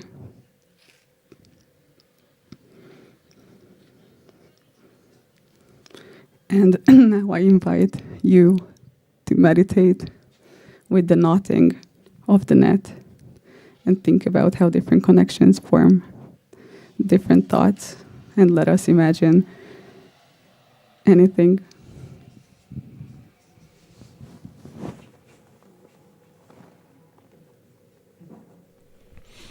Okay. So for the background, I propose the live act performance by Script recorded in Ukraine TV studio, I don't know, around 1 year or 2 years ago, something like that.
Hola chicas, soy la candela de Atenas y esto es mi nueva canción. Bla, bla, bla, bla, bla, bla, bla, bla, bla, bla, bla, bla, bla,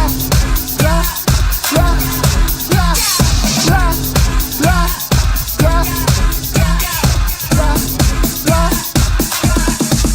Who are you? What's your game? What you do? Who's to blame? Put the voice in your head, it's critical. Don't devour anything medicinal. You want beauty? That's alright.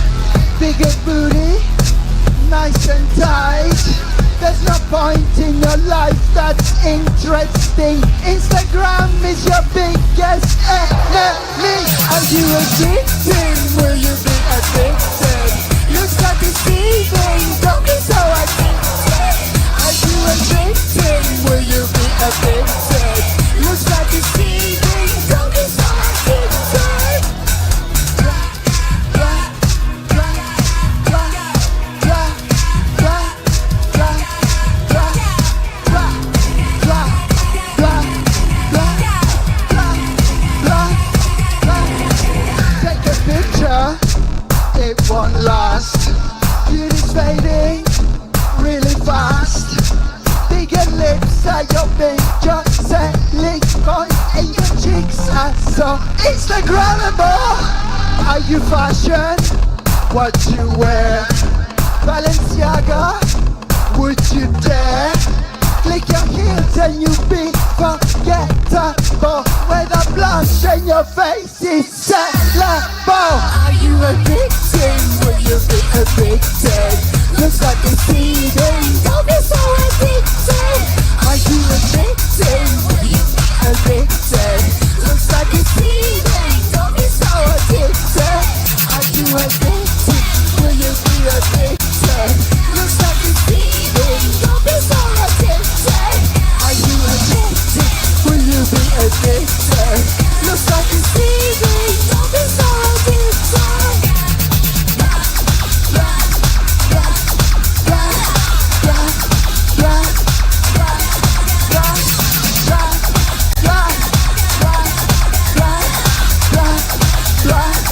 Don't be so addicted. Brush it up, rip it down. Expensive glorified wallpaper. Brush it up, rip it down. Parts the hole, cash the tool. Brush it up, rip it down. Expensive glorified wallpaper. Rip it down.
one brush stroke.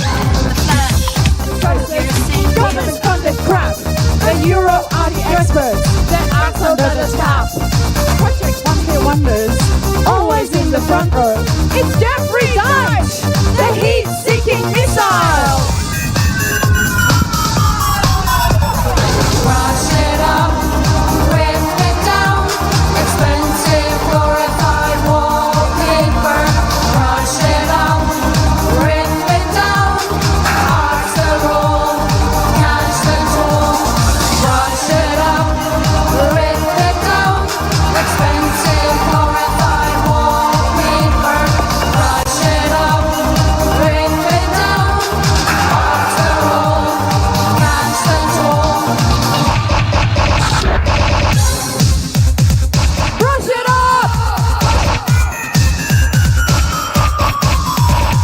Joseph Beuys had no choice, felt in fat on his hat, lit up the art world in his lemon light bulb. Miss Tracy's gossip collar. Which handbag did you buy? It's okay. Which handbag did you buy? But you two tried to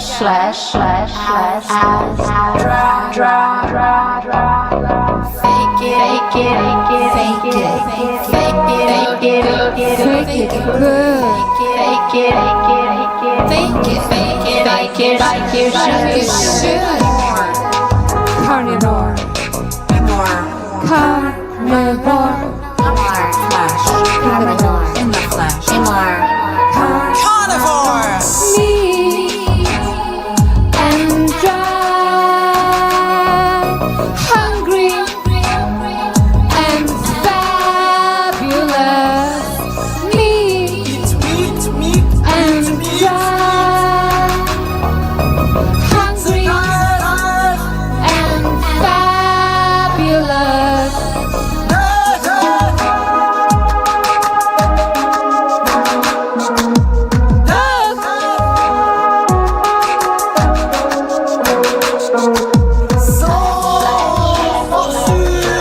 Vegetable vagina,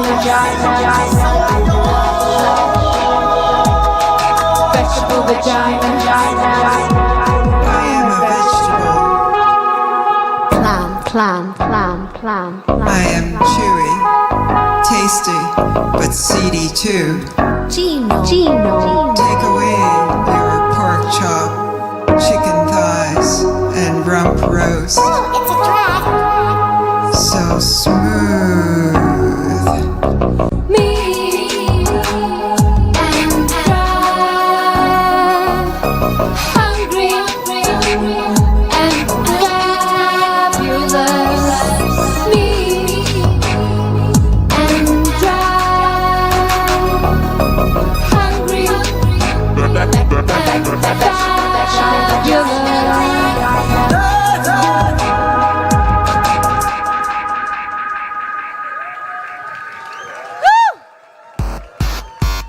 Metropolitan gang of robot dolls, metallic surfaces, smooth fembots, sharp metal fingernails, prehistoric riot girl monster was there before. You have developed fembot machine. It shits, it splits, it's a parasite, a hive of superfit killer insect, heavily mechanized wall of sound. Gigantic shouting, IBM voice dispassionate, she's shouting, safety regulations remotely controlled, piece of machine, digestible feed in society. She can dance and she can sing, and she sure looks good. She can dance and she can sing, and she sure looks good. She can dance and she can sing, and she sure looks good. She can dance and she can sing, and she sure looks good. Electronic brain caught in a loop when she loses control, reflecting her teens. Reader, consumer, fan of mass culture, romantic, paperback, women magazine.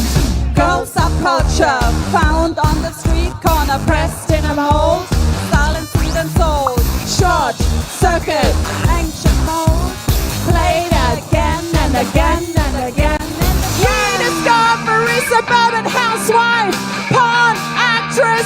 a feminist. Broken glass beats of human plague. The history of pop with a male backdrop. Must divorces make more hits. Start the scream, get it out of my head. Shake your text fun from mental hits. Girl monster, rise from the dead. Girl monster, rise from the dead. The bruja is reliving the girl monster.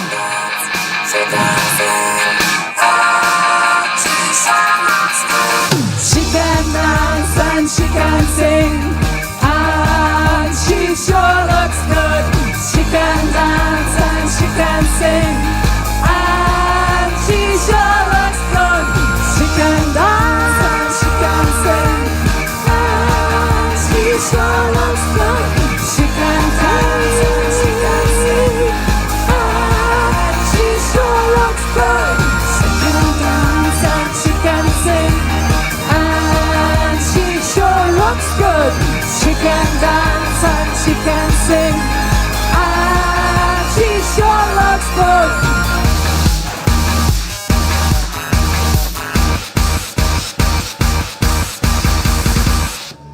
Have a nice day. Have a nice day. Have a nice day. Law of correction, content ID. Feed my song to you. Law of connection, content ID. Find me. Feed my song to you. Law of connection, content ID. Feed my song to you. Law of connection, content ID. Find me. You're a crunchy number, but you won't find me. I'm a crumb. Out of the framework, I'm a crumb. Out of the framework, I'm a crumb. I'm a crumb. Sweet, crunchy, delicious. Content ID, sweet, delicious, crunchy. Find me. Cookies. Cookies. Cookies. Let's accept them all. Cookies. Cookies. I'm eating my cookies. Crunchy. Cookies. Cookies. Cookies. Let's accept them all. Cookies. Cookies. I'm cookies. My cookies. Crunch. I'm a lurker, not a ghoster. I'm a crumb. Don't wanna be a ghoster. I'm a crumb, not a ghoster. I see you and I lurk. I lurk behind your back. I lurk. I'm a crumb. I'm a lurker, not a ghoster. I lurk. I'm a crumb. I'm a lurker, not a ghoster. I lurk. Creepy. Law of correction, content ID. Find me. Feed my song to you. Law of correction, content ID. Find me. Feed my song to you. Law of correction. Find me. Feed my song to you. Law of correction. Find me. Have a nice day. Have a nice night. Have a nice day. Have a nice Let's day. accept them all. Have a nice day. Have a nice day. Have a nice I'm week. eating My cookies. Crunchy. Cookies. Cookies. Cookies. Let's accept them all. Terms and conditions. Cookies. I'm feeding my cookies. Crunchy. Cookies. Cookies. Cookies. Let's accept them all. Cookies. Cookies. Cookies. Cookies. Cookies. Cookies. Cookies. Let's accept them all. Cookies. Cookies. Rum. Let's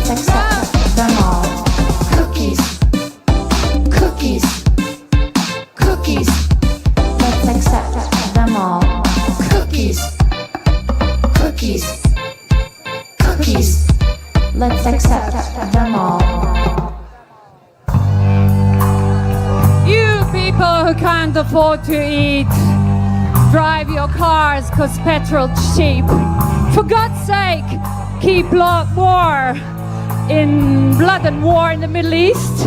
You know, these terrorists, if it wasn't done, they didn't get these atrocities on them. Class war! A century! Class war! Remember society! Class war! Shoot or stab! Class war! It doesn't exist anymore! Where are these terrorists anyway? Where are they? On Wall Street, Netanyahu and the democracy, the empire of genocide. Capitalism. If you demand democracy, your equal rights, those who fight. Class war! It's not my century! Class war! We're members of society! Class war! Shoot or stab! Class war! It doesn't exist anymore! It exists! America, it doesn't exist anymore. The imperial state, it doesn't exist anymore. It's not going away! We have to stop it. We have to stop it. So no war but class war is essentially it. But just want to say, in the last 2 years, we have witnessed the absolute moral bankruptcy of the Western order. You all witnessed it. And never again seems to not apply to everyone. I'm sorry, no, lo siento, no hablo español. And I saw the numbers this morning. It's not 60,000 people. It's closer to 600,000 people. Yeah, that's how it is. But Noam Chomsky, he once said the problem for the Palestinians is that they don't have any money. And he was right. So since our governments are not seeing any value in helping to protect them, the only thing that the Palestinians have is us. Seriously, people and what we have in our hearts and minds is their only hope. Really. So keep supporting Palestine for fucking ever until we win. Woo! Free Palestine! Free, free Palestine! Palestine! Free, free Palestine! Free, free! Free, free Palestine! Free, free Palestine! Woo! Pulse, vibration, ear, head, restraint, top, shoulders, extended, my posse, my planner, go, go, go, go. Soggy, harder, my, extended, no, my posse, my planner, go, go, go. Electricity surges, we meet as we touch. Where is it coming from? Where does it go? I don't know. I don't know. Darkness and light battle the soul. You're in control. Beep, beep, beep, beep,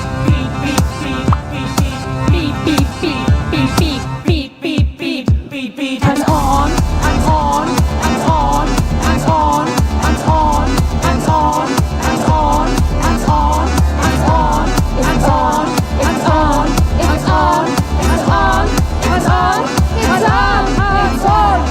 Into the vibe, we go. Into the vibe, you go. Into the vibe, we go. On and on, into the vibe. Tension, invention.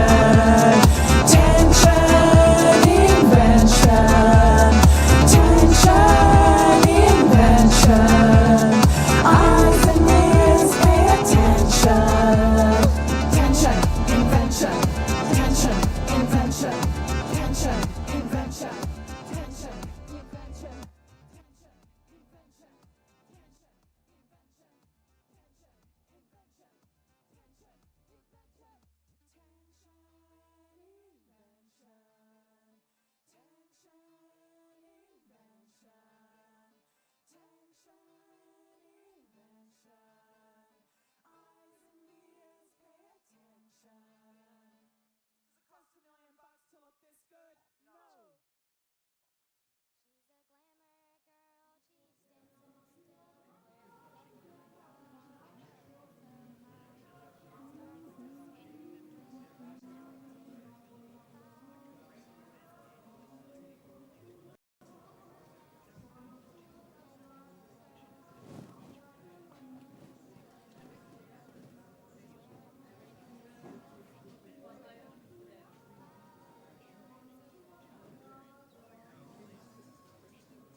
odaadjam az iPad-emet GC-zni? Andrés?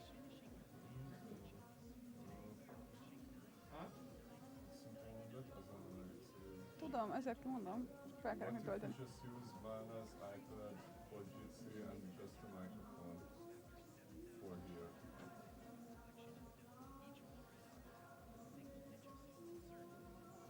So Vana enters the Jitsi call with the iPad, which is like not connected to anything, just the Jitsi call. And you can also enter the Jitsi call and grab the video, and the audio from Michael is going to the speakers from this microphone. And Rom will hear Michael because he's holding the iPad and the iPad microphone is playing it to him through Jitsi. Ja, ott van nálad, nyugodtan toljátok, le van töltve a GC. How it goes to the speakers, sound of Rom. From your, because you're also. But then will also sound of Michael go from me and John. Ja, nem az, hogy mi... From the call, I hear Michael and Ron. You can mute one of them in Jitsi. No? Check. Add le az iPad-em, és nézzük meg, nem?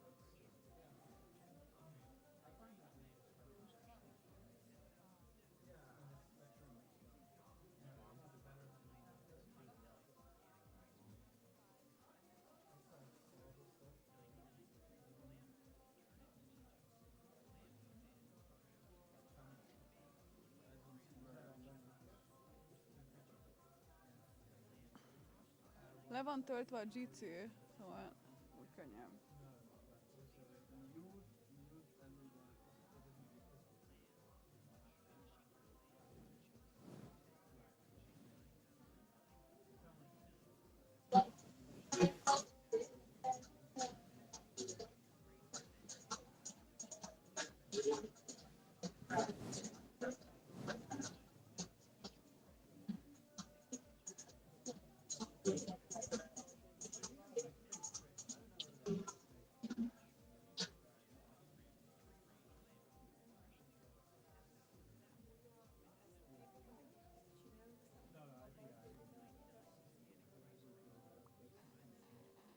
Hol van a GC link, Anna?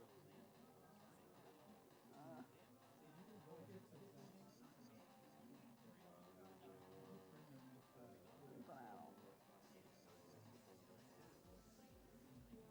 Át tudod küldeni, ha szépen megkérlek, az Istenért nem találom.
Yeah, so sound Michael is speaking here,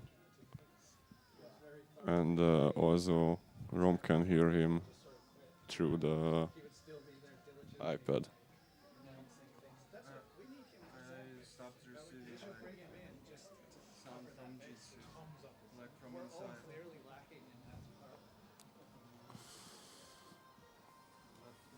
Yeah, there is something awkward about it's like, oh, we used to have that rug.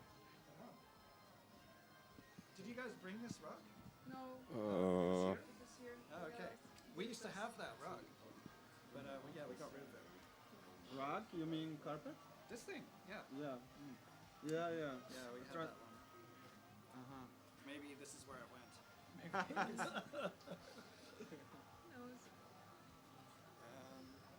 Maybe you donated it to TM a long time ago back in I'm not sure. Maybe we just left it on the street. in your last weekend days. Yeah. Oh man. Do you know this thing about how in the Netherlands when you move into a flat it doesn't have a floor? Igen, ezt akarom, csak nem... hát mínusz azt, hogy nem dolgok beleegyezteni.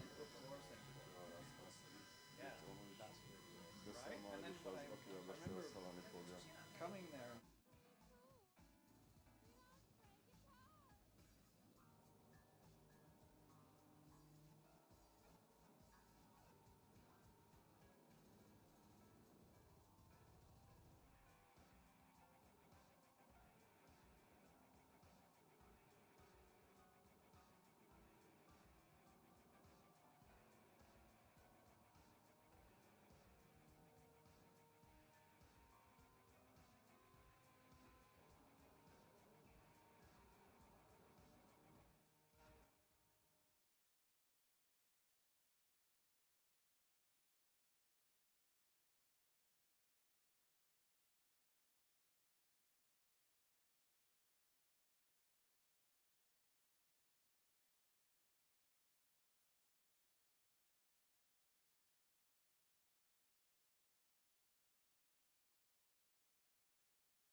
Maybe you can give As a sound check. iPad to Michael. This one? Yeah.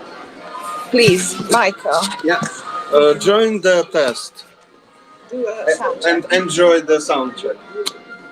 Testing. Testing. Can you hear me?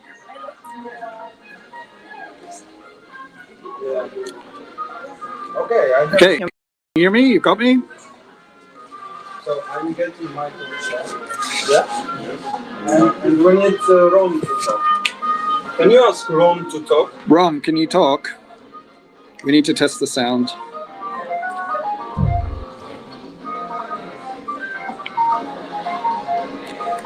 Rom, can you hear me? He's muted and ducking away from the camera.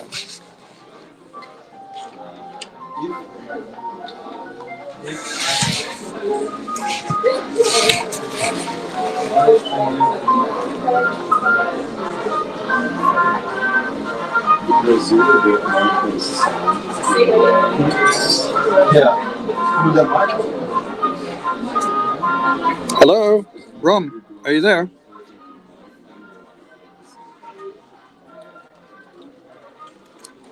Yeah, you can just like every couple of I don't know. Just remind him. 30 seconds, just say something, so we are getting the. Is this live on the stream right now?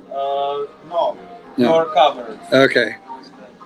Because I think Hertz is asking, he's saying that we're live.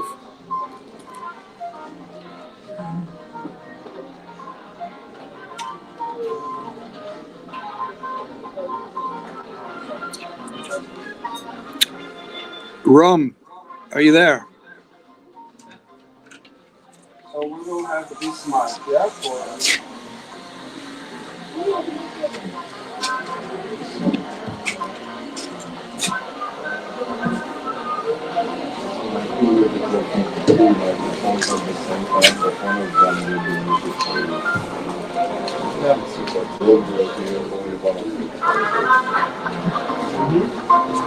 So Michael will have this second mic. Yeah, maybe let's.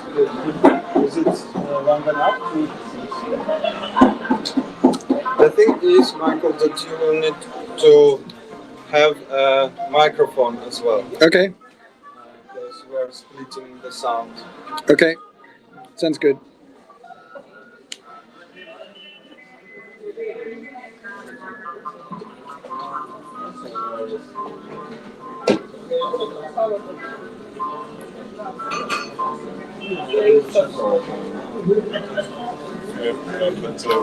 Fire hazard, so Yeah, I mean just for a second, just for sure. Anybody could show up anytime and like shout at us. Oh no, we have cables. You can try to. Hello.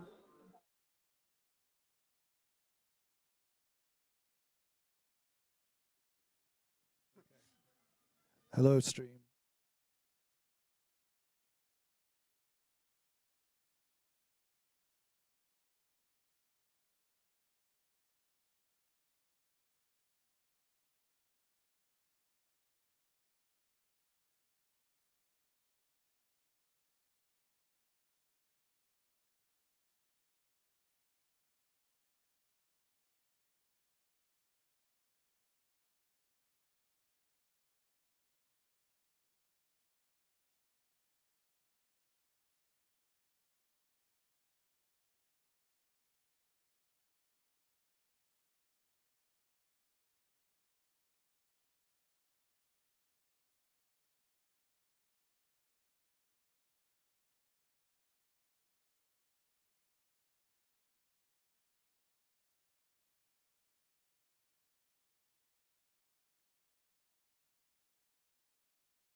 Are you joining us, or?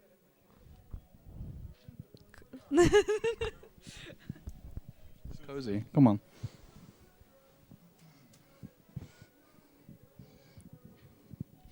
This feels right. Come on, Gitis.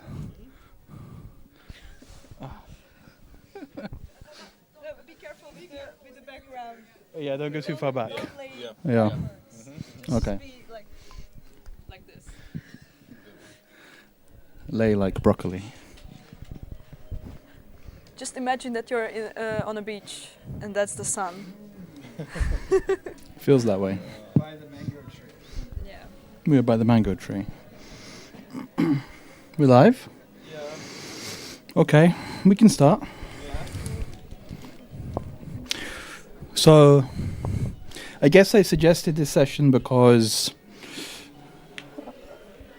which is on the, I should say, does San have politics? Which is very much the open question.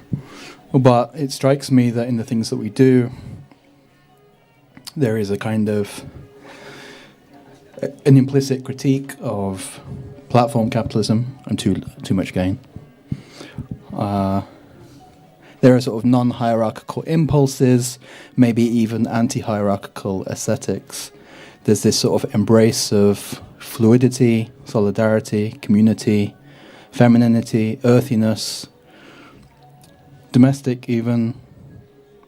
It seems there's a kind of relationship to the radicalism of tactical media that suggests maybe we're clearly still invested in some kind of struggle. So I wonder what is the nature of that struggle. War, imperialism, capitalism, but not socialism? I don't know. Is it a liberal project? Is it an anarchist one? Is it anti-authoritarian? Is it transhumanism without the eugenics? I feel like there's a readiness to combine performance, politics, the domestic, relationality, uncertainty, to kind of rewrite algorithms in some sense. Organizations I've been involved with in the past, we would have talked about this kind of project in terms of a Marxist feminism or a luxury communism or a luxury gay space communism. But I feel like we need to account for the fact that there's a difference in how ideas like that land in Leeds, where I'm from, versus Vilnius or Budapest or Krakow, in digital media arts or in labor studies or in cities or in rural life. Or maybe these things are all kind of irrelevant. So we often say that the glitch is a feature, not a bug. And does the same thing hold for political glitches and discontinuities and frictions in our projects? So I ask, is San a prefigurative project? Is it a prototype for a more social media, a more communal digital commons? I suppose I increasingly think of it as maybe something like a critical algorithmic practice or a counter-algorithmic practice. But maybe that's the wrong question. Maybe San is merely a conduit for an alternative politics of streaming, which raises the question of whether we're actors or avatars. One question I have is why we're drawn to manifestos. Why was it important for Konfluxus to induct its members once a manifesto had been discussed and written, which, by the way, was a very beautiful act of collectivity, and also a commitment. It strikes me we do have a kind of shared commitment within this project. So maybe that's the point, that San is kind of a commitment, a kind of meta-activity that encompasses a multitude that we're here to discover. Those are all the notes that I made by way of opening this conversation, and invite anyone to share their thoughts. Blanca, why did Konfluxus want to write a manifesto? Okay, that's quite a good question. The main reason was maybe that we needed a text which describes us, and from that point we can create streams that way that we have already something which describes us. Because before that we didn't have anything that, okay, what are we doing? how are we together? What is our goal, and what do we want to do with this? And somehow we needed to describe it in a way, and it was also very good for us to team building, like for team building and having others who are also in our collective to join us with this brainstorming and thinking of like, okay, what do they want to bring to this, and yeah, so that was also the reason we did the camp situation. And it was not just like, okay, let's sit down and write a manifesto, because we could have done that, but it was way better that we organized the camp, and then we also had a stream, and then it was very I don't know, we already done something like this for other projects that we're doing an artist camp situation, and it's very good for collaboration and everything. And yeah, I think that like the manifesto is very like the starting point, and maybe we can continue from that. We're still trying to figure out how we can continue, because I had it planned that we are going to talk about like what's going to be in the future, but we didn't do that in the camp, so maybe later. Yeah, for sure. And what, I mean, a manifesto to me like suggests like a wanting to make some kind of intervention or claim on the world, maybe a claim on a world that doesn't yet exist in the way that we would want it to exist. Was that something that was present in those conversations? Yeah, it was present, but it was also like, okay, stream art, and like what do we think of stream art, and what do we want to do with this? That was also in question. And also we had curators joining us throughout the whole week, and that was also like they also pointed out some points that we were also thinking of, and then yeah, it was like that. Funnily enough, like you mentioned the manifestos and somehow the appearance of them in StreamArtNetwork, and unintentionally 3022 also wrote a manifesto completely unintentionally. That was like we wrote something, and me and Adomas is coming here on Friday. And when we were in Budapest actually, and then Hirt said that this is a manifesto, like you're writing a manifesto, now you're talking about, like, okay, so perhaps this is a manifesto. It was very inspiring for us, that your manifesto actually. I'm just saying. Okay, wow, really? So random, because like that was completely, we just were writing something which kind of like was on our minds, and it ended up being this kind of like very propositional language, and then perhaps maybe that was why he called it like this. But for me, yeah, manifesto is quite an interesting artifact which verbalizes certain things that are kind of in between of collaborations and in between of our conversations as a group, let's say 3022, and then you verbalize something and you put it on paper. And on the one hand, it has this kind of limiting factor. So before then, you're very fluid, and there is this ambiguity, which has its benefits and also very much of flaws. And when we speak about StreamArtNetwork, I'm somehow reflecting that I really like this element that there's like a lot of ambiguity. So I am not sure whether as a StreamArtNetwork, it's like whether we need kind of like a manifesto, but as groups, I think this is kind of like productive and very nice, as you said, like a team building exercise, being together. But now when we're like a StreamArtNetwork, and whether it has like politics, I'm sure it has, but very much like these very ambiguously verbalized, and like there are these things which we can, I don't know, even not only in terms of our aesthetic and discourse practices, but also in terms of how we organize ourselves. I think this very act of coming here in Transmediale is like a political act, and there were like a lot of discussions, and there are certain like values and certain kind of propositions which led us to be here, but Void, for example, is not here. But still, this is like fine with everybody, fine even with them. And I even got notifications when Tommaso from Void was like hard reacting to pictures which I posted. So like there's like this kind of really interesting. You mentioned like anarchy. So when I was like writing a reflection on this, what we're doing here, I came up with this kind of like tension. I really feel that there's like tension between anarchy and democracy, like, and we're kind of like twisting and I don't know, and maybe there is this like tension as a rope for like a rope walker with that like acrobat like this, and and that tension keeps us productive and doing this kind of like dance or like a performance that we actually do. So yeah, this is a very curious question, and I'm like.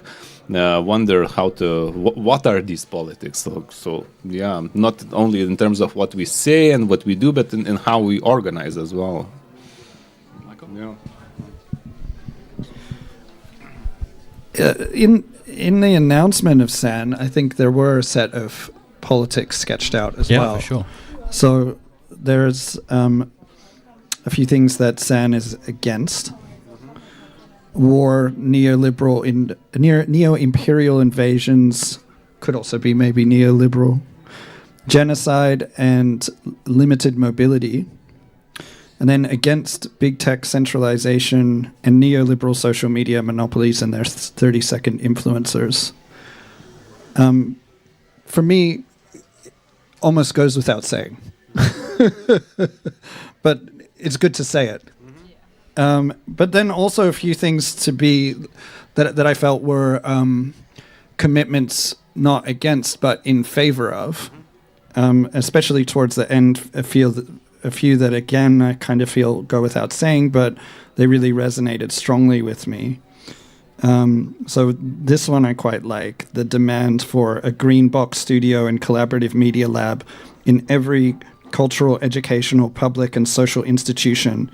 And then reclaim the internet, our archives, digital and critical culture, and then engage in direct, equal, multidirectional communication across political, geographical, and technological boundaries. Again, I feel maybe, like I said, that some of those could go without saying, but I think the commitment to the commons and to reclaiming the internet, I just like seeing that explicit and said out loud.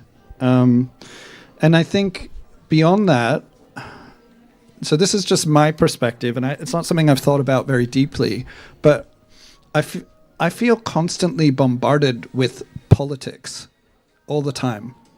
And it's often a really combative, shitty version of politics that is really aggressively formatted. It's like, exhausting. I think it's deliberately designed to be exhausting. In that sense, it's like, propaganda, actually, most of the time.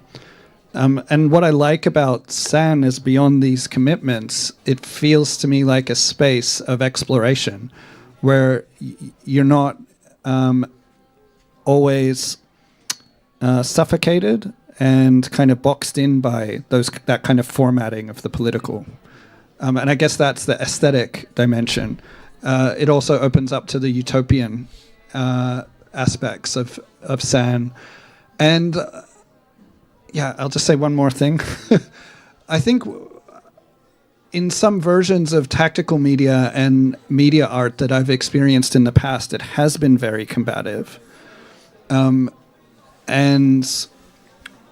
what I sensed that was distinct in SAN, and then Ukrainia TV as well, when I would tune in, is a different politics of care that is a different kind of sense of solidarity that, for me, also made a lot of sense and just sort of resonated on an affective level. And I think that's maybe a bit unique to SAN as opposed to if you wanted to put it in a lineage of, for instance, tactical media. I think it's quite distinct that it has this a different affective sort of tenor to it. Just some thoughts.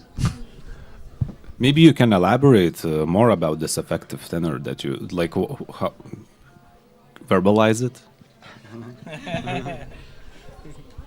I think it comes from like one of the images that I guess Rom must have put together for the kind of collage for this event. You know, has the image of just two people hugging. And so that's a good image of it. But I think that it maybe comes through in a number of different ways. I think it's probably a very situated aspect of Ukrainian TV, particularly following the war. I think it connects with a sort of a feminist, techno-scientific politics of care. Those are the two that, and then also it's probably got something to do with precisely that very combative, exhaustive atmosphere of info war and propaganda that is very prevalent on just about every platform. So if, you know, San is stitched together between the platforms in search of, you know, the open, publicly led, radically democratic infrastructure that we all desire. I think it has this, in contrast to what you would see in that really aggressive kind of social media space, it has this different kind of atmosphere. Yeah, I just wanted to add that this picture of Gleb hugging somebody else, like, I don't know, but maybe, you can elaborate. For me, I just wanted to add that I just recently did a presentation in university on StreamArtNetwork, and my very last slide, like as a key point, was that picture, and I said like it's all about this. And yeah, you know what it was? It was last performance on 24 of February 2020.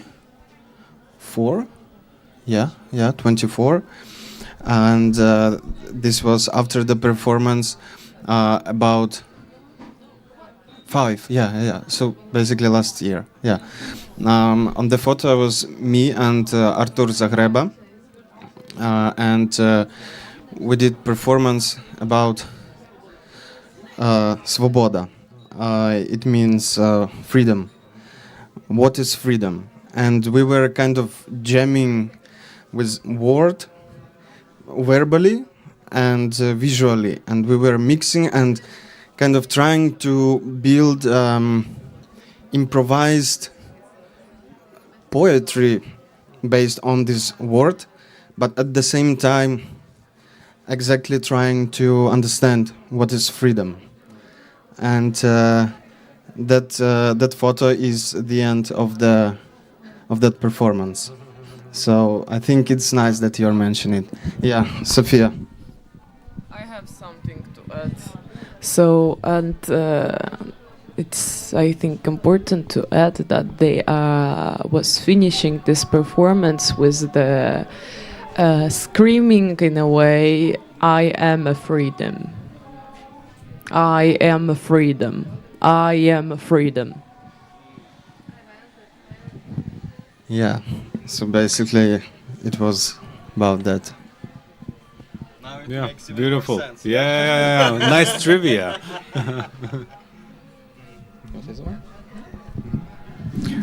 It's interesting hearing everyone speak because we've described before San as, you know, a studio or a lab or something like this, but being here at Transmediale makes me think of like an occupation, student occupation. It reminds me of being in student occupations. And so it's made me think, okay, what is it that's transformative about doing that kind of thing? Like, clearly it's a political intervention, a spatial intervention, it's a media intervention, but it's also an intervention into the reproduction of daily life. And it's as much about living together as it is about organizing together. And it strikes me that one of the tributaries that we see time and time again in the streams that we do is about daily life, and that's why I mentioned domesticity. I think it's why Michael has mentioned care. It's like a kind of a question of sort of social reproduction that clearly features in the streams of Ukraine TV, in Confluxush, like that it strikes me that the politics in a way is also kind of occupying these various experiences of daily life that we find ourselves kind of pitted against sometimes, and trying to kind of reconfigure, rewrite and remix them. Actually, like with Confluxush, it's very interesting because of course like right now in Hungary we have all of the propagandas outside, like all the huge placards and everything, and it's like very like you see it everywhere, and somehow and we're doing something like when we had for New Year's Eve we had a stream and we played the television from like the national television. Also we remixed that and we all the time try to react to some of these and somehow I don't know use it, but yeah, I think it could be very interesting to do it more. But we're gonna have an election this year, and we're definitely doing a stream for waiting for the results, and that's gonna be also very interesting. And yeah, like how we react to the political events in our country. So I have a question regarding that. Yeah. Are you ready for a revolution? I mean, if it needs to be. Do you think that, because we're watching from the screen what is going on, right? Yeah, exactly. And but what are the feeling in society? Are people like so toasted, to act in any radical way if it ends with continuation? It's a very weird situation right now. I don't know if many people would be up for like a revolution. The country is very divided, of course, and in Budapest it's mostly like the people are mostly in the opposition, and they're like also like in our department I feel like we have this revolution, let's do it, but I don't know, like this is just a bubble, and like we have these bubbles, and I don't know how it can combine and be anything. But we hope that the election will be I really hope that the opposition would like finally win. But of course I don't know like how it will turn out. But now we might have a chance. I don't know. But it like if it will happen that the opposition would win, then it might not be a revolution or anything, but it would change nicely. Or I don't see the future, unfortunately. So I mean, but at least you can kind of presume and visualize idealistic and pessimistic futures. For sure. Yeah, I hope that the elections won't be faked. Yeah, we also hope that. Yeah. So this is some politics. From the some far very metaphorical talks, we came back to the ground and to very particular situations which should be changed. Yeah, perhaps in terms of politics, like your question is really illustrative of what brings us together, just as that picture. So, and also like this concept of freedom within the picture. And then we're kind of like continuing this, and like it really, I think one of the kind of central themes which we ambulate around and around and around is this kind of like notion and question of freedom, and what does that mean and what it implies, and what also challenges and responsibilities come with that. So, what is the responsibility of this? I don't have a follow-on, but I have some other just thoughts that maybe are just very personal about how I've experienced just doing some of the live streams over the last year. And one of them for me is the experience of sort of making yourself vulnerable. That for me, like, I don't have. My personality is not that I want to be in front of a camera. But I felt like it was something that I had to do, especially after watching some of the work that other people here were producing. And I think that there's something interesting about the kind of studio setup itself as some kind of like apparatus that's also performing in a way. There's a lot about the live stream or stream art that is sort of consistent with the logic of platformization, social media, datafication. In a way we're all under surveillance all the time, but it's easy to pretend as if we're not. When you're here with the green screen, you know that there's a feeling of being watched. And I think being in this space and somehow doing it on different terms and at least trying to have a conversation, I think that there's something sort of quite powerful about that. I haven't quite thought much about it beyond that. It's mainly just coming more for how I feel about doing it. And also having a conversation without a explicit and deliberate need to deliver some kind of planned performance.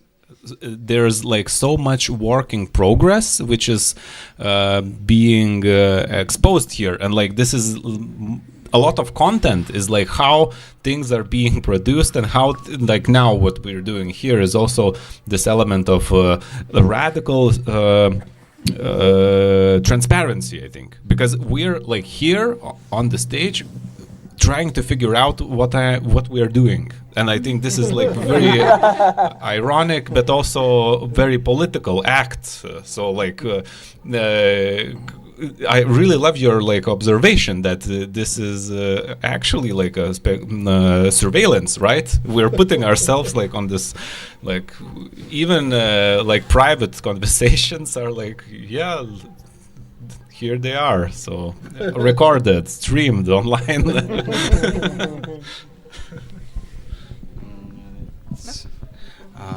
How it's called? It's mental exhibitionism. We're doing it. Sorry, but we're naked right now. It's all the FX disclosed, made by a 3D project from art school. That's why we're all in black. Yeah, it was the easiest to make. I think this is interesting because I think it speaks to the question of a production of alternative subjectivity, or a confrontation of the fact that we live in these sort of processes of subjectivation. When I think back to, again, the example of the university occupation, I think it's as much about the production of radical subjectivities as it is about the actual kind of political effect of the action. And it strikes me that when we stream, and we've all had this experience of putting ourselves in front of a camera, not necessarily being inclined to exhibitionism, but feeling that there's something powerful in that kind of vulnerability and refinding ourselves sort of under these lights, and also allowing the way that we kind of mix and remix signals through the stream to complicate these kinds of questions of subjectivity. It's not, it really the format resists the temptation to want to be perfect. and to want to, present a kind of a finished article or a polished self or a curated self, or even to some extent a curated project, right? Like a fully curated project. It's always kind of open-ended in this way. Yeah, for sure. I was thinking recently about how much of the trap of AI is this desire as well for things to be of a certain quality. And San, I think, has the spirit that quality is irrelevant. As Eric Klutenberg put it a long time ago in that essay. But it's a quote that I find very liberating. The quality is irrelevant. Another thing that I don't know whether this is politics so much as it's probably more on the aesthetic side of things in a certain way. But when we started doing the streaming ourselves, but also when I was sort of observing what Ukrainian TV were doing, the green screen is just such a simple but amazing thing. It made me realize how quickly the technology just goes psychedelic, and how much work is put into making streaming virtual conferencing software like Zoom or Teams, making it really formatted and removing so much potential that's just sort of latent within. It's like a kind of the technicity of these systems is to constantly overflow themselves. And I found that very interesting too, because it reminded me in a way, and I could be wrong, but there is something still possibly, revolutionary or utopian about software and digital technology. It's just been sort of forced, into a cell. I really liked being reminded of that by Ukrainian TV as well. I lost my thoughts. Go for it. No, but I don't know what I wanted to say. No, but actually, with the digital thing, that we also mixing it with analog stuff, and that can be also interesting that we're bringing back this technique that it's not like the common thing to do with green screen today, because we have the best quality cameras. No, not right now, because we also bought our cameras, which are not so good, but it works, and I think with the visuals and everything, it makes it more human too. That's how I feel about what we're doing with the analog mixing and using older cameras, and it's more and the TVs too. We also use TVs at home, and it's more grounded maybe. Yeah, and not only analog technology, but also analog craft, right? Not only painting visuals on the screen, but also knitting. I don't know, doing some stuff from glue, or sniffing.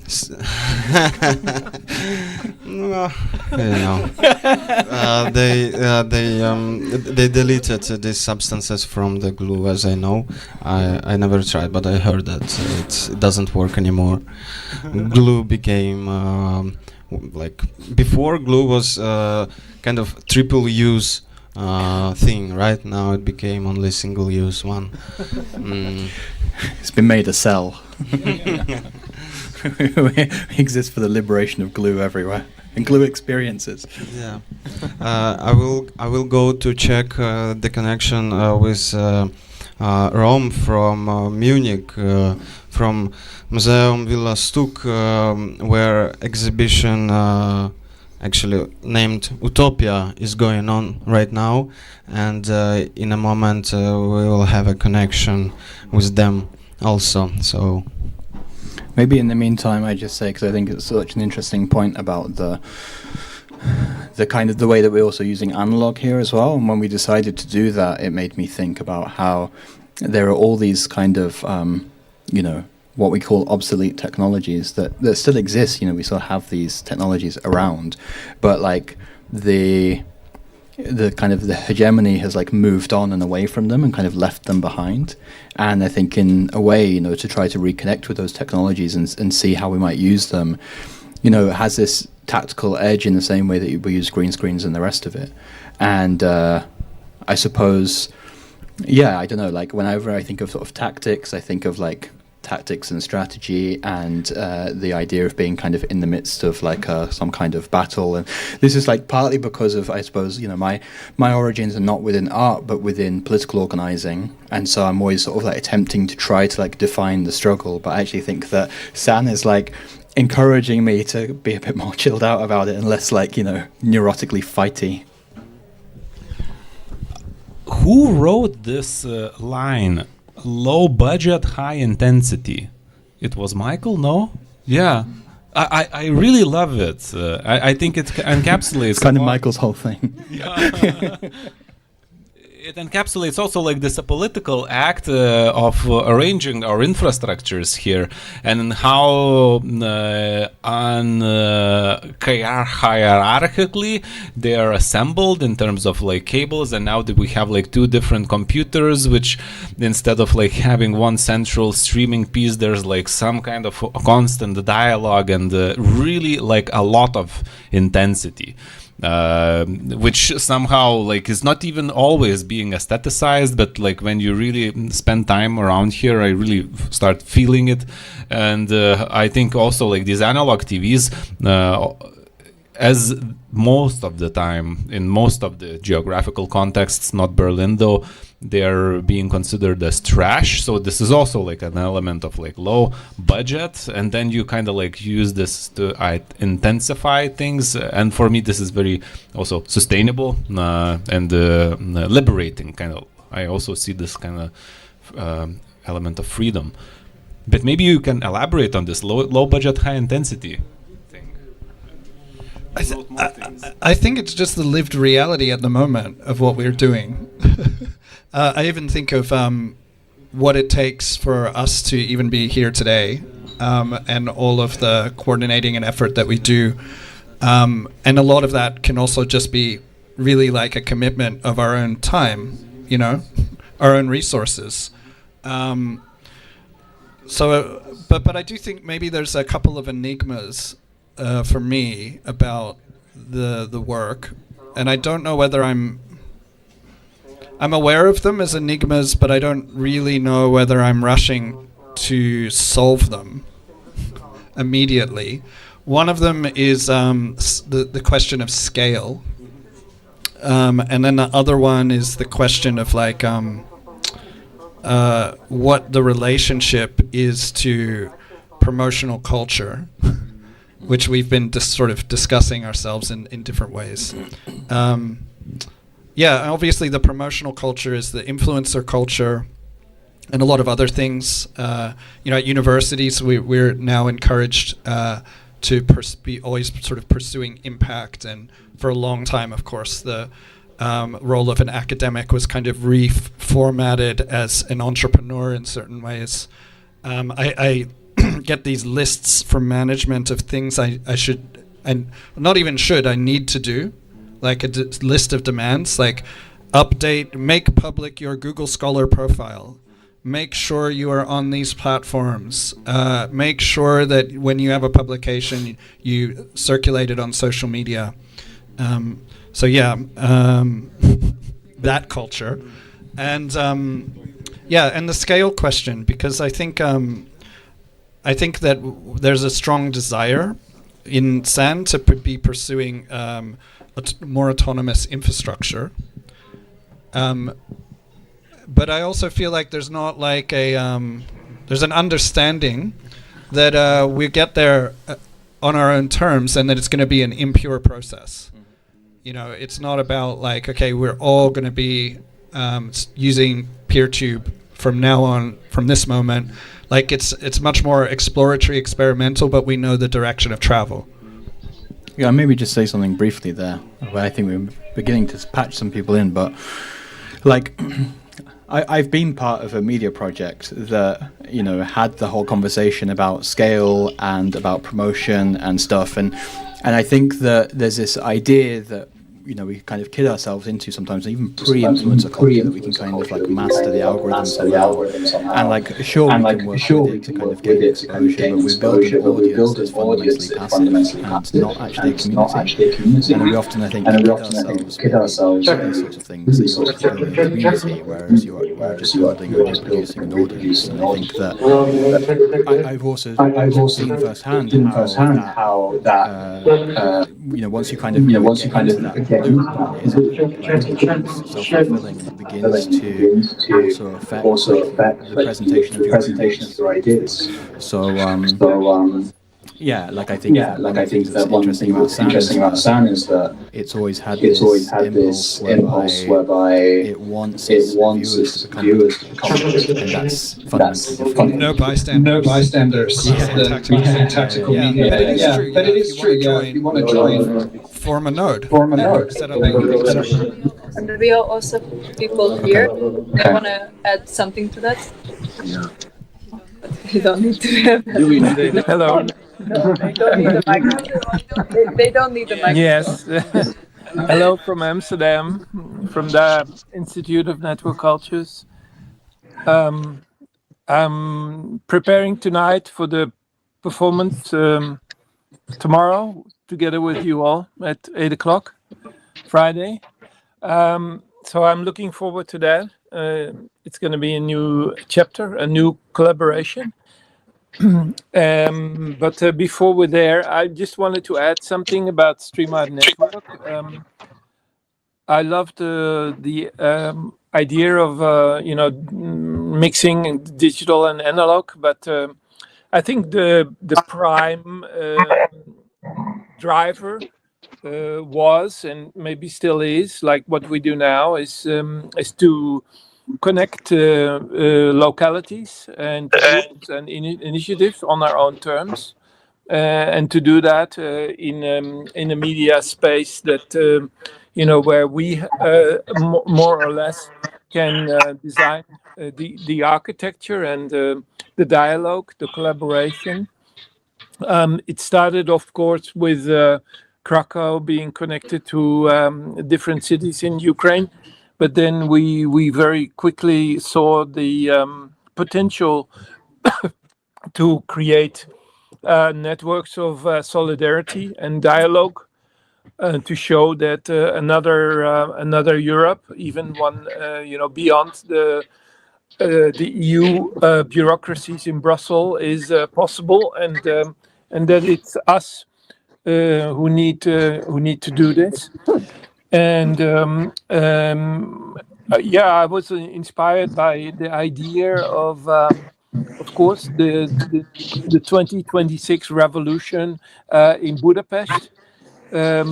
Unfortunately, of course, it can also end up in a complete and utter nightmare.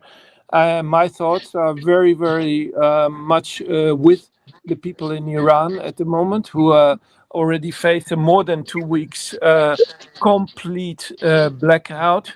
Of course, they cannot communicate with us, but they also cannot communicate with each other. This is very much a scenario that Orban is looking into. For sure, if he loses, he will stage a complete crackdown, and he will, together with Trump and maybe others, will try to emulate some kind of Iran scenario. So we need to be prepared for that, and I think the StreamArtNetwork is one of the ways to do this, to have our own channels, and to think of these situations, because they already exist in Ukraine, they exist in many places. In a way, we're experiencing here a luxury, maybe a luxury before the storm, who knows. But for me, it's very important to see that the network, the living network that we are building here is for me a very strong symbol and a sign that another world is possible. Hi guys, maybe. Hi Ron. Hi, maybe if you are from Munich, Watermelon Studio is here. And hello to Hert, hello to Berlin, and people whenever you are. And I want to add few words as a kind of the introduction and kind of the footnotes to that few sentences from Hert we got now about this linking of localities, which means, of course, something very pragmatic in a way, but also with this political background, with this geopolitical tension that we start our activity with. But this is what I found today morning, really combining some levels and some aspect of streaming and stream art, and this is what we start to call with Michael Dieter streaming studies that maybe are starting now. This is also about this kind of a critical reflection or kind of the discomfort about this nostalgia to analog or some digital things, all that. It's okay. Everything is fine if we combine together, if we jump from platform to platform, or if we move in between technologies and so on and so on. But it's still about aesthetics, and it's still about finally it's the trap of landing with aesthetics of digital culture, this fluid modernism or postmodernism, this fluid bullshit of moving pictures and so on, without covering something what is much more important. Yeah, and this is what I recognize, what I found, that background for our activity, like in very general way, should be not about aesthetics, not about the aesthetics of our relations, not about the digital media studies or something like that. It's about physics. It's about deeply like a turn into physics. It's about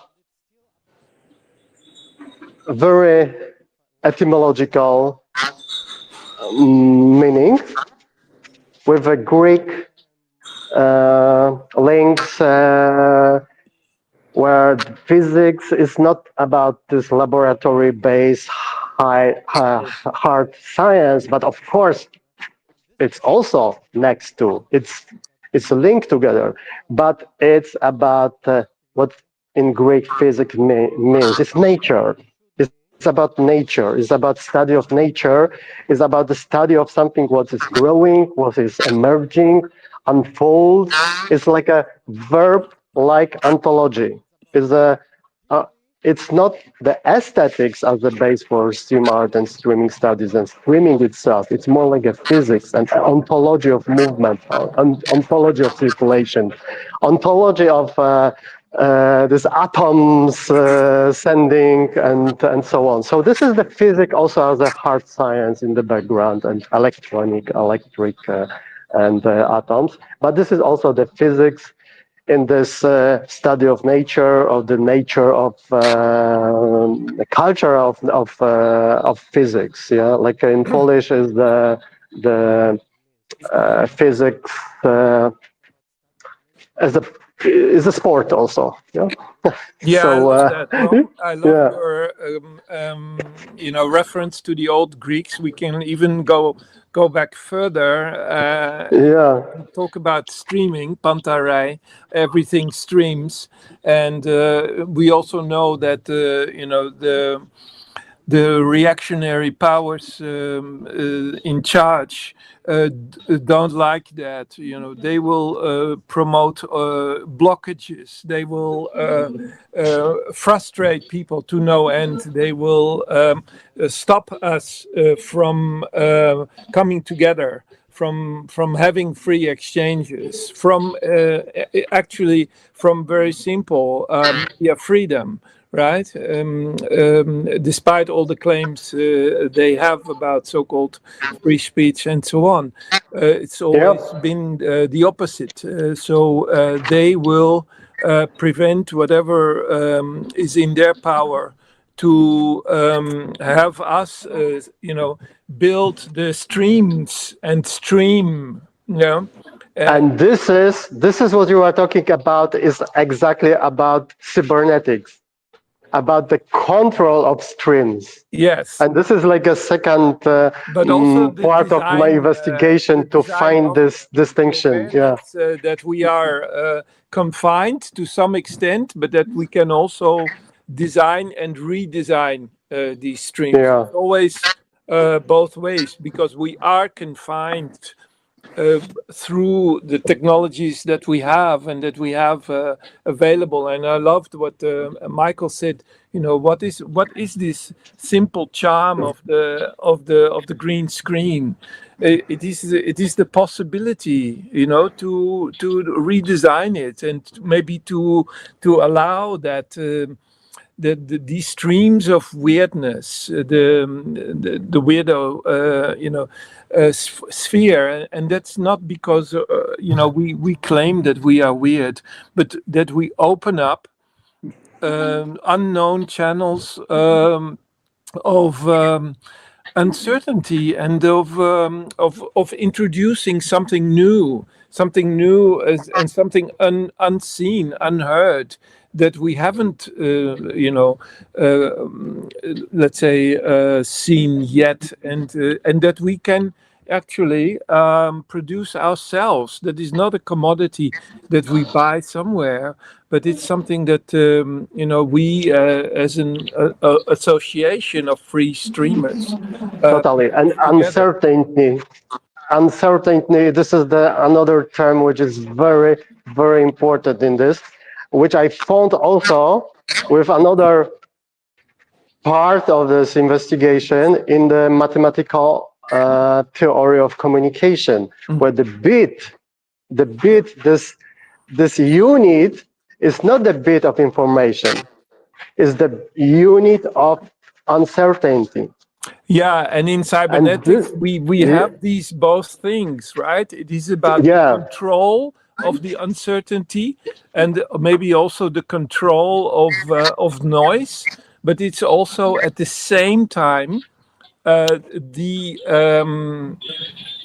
aesthetic, the space of negotiation of noise, right? So yeah, exactly. Both. Yeah. And this is what we let's say experience here on a very small scale, but nonetheless. Yeah. Powerful. Let's give the voice to Berlin now, maybe. Yes. Yeah, I think a key reference that Rom is reminding me of is Michel Serres' book, The Birth of Physics, where he offers a kind of, he writes those histories that are really topologies rather than linear histories. And he shows in that book how cybernetics actually just rediscovers ancient physics that was born in the Mediterranean in the control of fluids through techniques. And the key text is Lucretius on the nature of things, which also is an important text for thinking about freedom, and not just in the ancient world, but also in modernity. An inspiration, for instance, from Marx's dissertation, which was an engagement also with Lucretius. I think that's possibly one history or genealogy for stream art, but there's probably many more. Another thing that I find interesting about a lot of the practice is the multiplication of perspective, of a constant layering of frames. And I think that's also interesting to think about its effects, and where that can be located. I think as well that the loop as a practice, which also is sort of related to techniques in a way, because it's a way of experimenting with recursion, and it doesn't have to be a kind of a digital recursion either, as people like Yukoi have shown. I also like the idea of localities. I noticed in one of our texts we talk about, we use that term local, and I feel like we were reaching for something, but now I more in terms of the translocal, maybe is a better term than the glocal for what we're sort of thinking about. And there's a sort of a mystery about about the locality. Like, what is a locality? What is an associated milieu? Those are things that I'm also interested in. And then Geert, I think, points out a really great, path forward for someone, which would be there's as some of you know probably, there's this quite well formalized field of crisis communication, and I feel like stream art also has the potential to introduce weirdness to that space, which will also, I think, as Geert is alluding to, become more and more important as the 21st century continues to unfold with this polycrisis and the climate crisis, and the turn to new authoritarianisms that we see, and the kinds of immobility that is introduced for people, and the need for new forms of solidarity, new forms of communication. So I think there's potential as well to, introduce weirdness into a lot of other quite formalized spaces of governance. I want to maybe just recognize that we're segueing into our next section on streaming studies. And so I'm going to depart on a break in a second. But the talk of the criticism, we think, of course, of the kind of this I can never say the word like the kind of like the fake Aristotelian text, like Mechanica, this idea of like the trap and this kind of manipulation of forces to enable the weak to overcome the strong. And I have found that interesting in the past when thinking about like this idea of metis, like cunning intelligence, and for to kind of account for the forms of knowledge that live within the task. Yeah, we'll see whether Christopher Nolan deals with that in his film when it comes out later this year.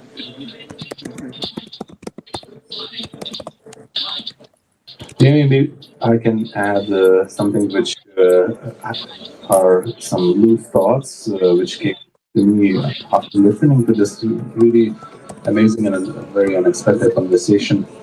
Ron was speaking about aesthetics and physics, and for me this sounded like tension between phenomenology and object-oriented ontology. So focusing on the essence of an object, which is fundamentally withdrawn, so that you cannot access to it, and like this weirdness. I love how Timothy Martin speaks about it as kind of like unexpected turn of events, but also as a Mobius strip of surface, which is both it's like a surface and the other side. So there's like constant interconnection and interweavedness of everything. And when you really start looking deep, or like even try to define whatever something is, and now we're moving to like what is sun, you always end up at failure because whenever like all the objects are like never fully accessible, or not even like halfway or whatever accessible. So there's this kind of like aesthetics and this phenomenological element of whatever you can access through the senses is never what is real. That also it is everything that is real. So I'm very, very confused, and I have no answers. And different flows of these movie strips are really all over the place. Have you seen this image? No, no. Yeah, I was hoping that Rom would share it because it's a really productive mapping diagram.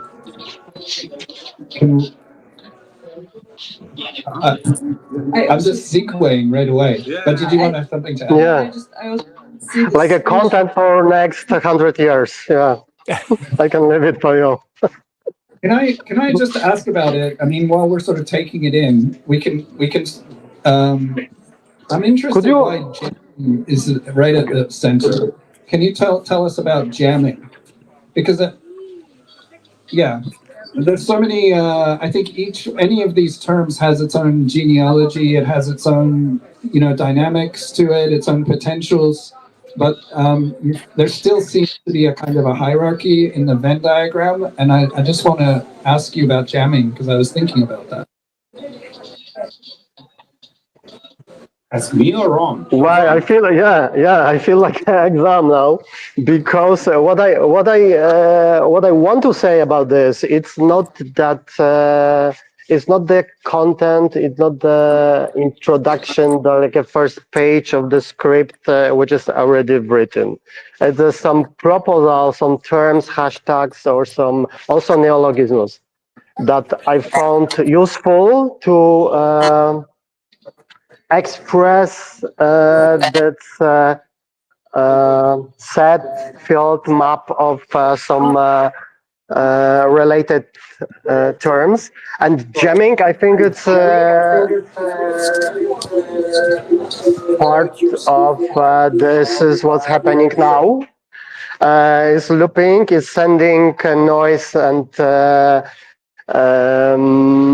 dealing with this gate and receiving and checking what happened in the loop. And jamming comes from jazz, comes from the culture of doing things together without the script. It's from some practice-based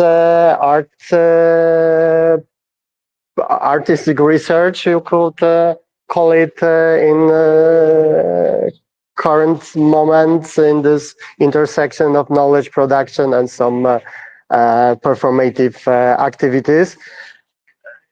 Yeah, I'm not sure I'm answer on the proper question, I mean the term, but because there are also some noises in the connection in between. I can hear you now. Yeah.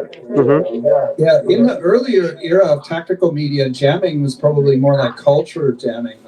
So it's kind of interesting that you emphasize this other meaning, but I think probably it retains both.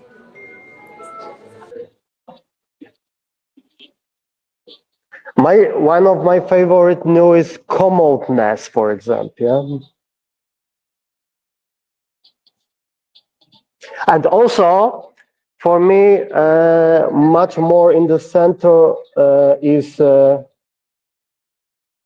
also remoteness, and the remoteness and being remote something much more important than and also it's after some our a discussion about this, about the telematics. It's in this searching for some more useful terms, I start to think that remoteness and being in a remote mood and state, it's much more useful and important than the telematic, which it's about the distance, and the remoteness is more about this being in this remote state of connections and the reconnections and the sending and the receiving and the state of feedback base. situation. I'm not sure the state is a good situation. Yeah, this act is situation. It's more about episodes than states. Yeah.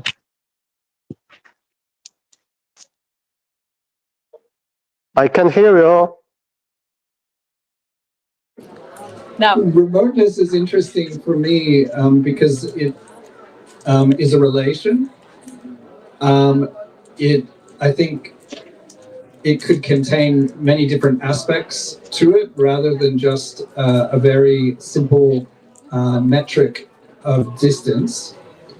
And it just, it makes me wonder about,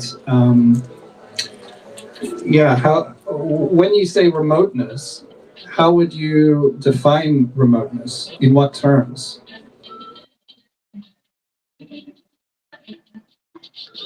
If it's not just a simple measurement, I think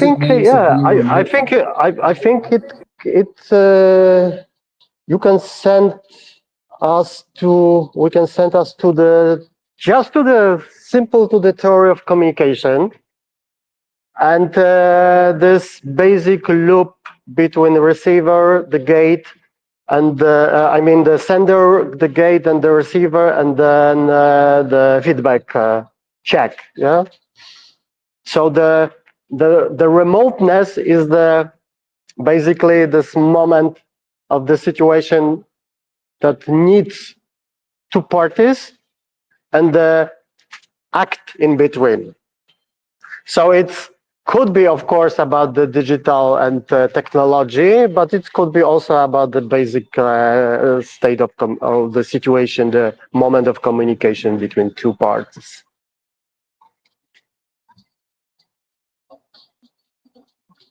But this is the accent is going about accent is put on this performative loop based check. I'm asking, I'm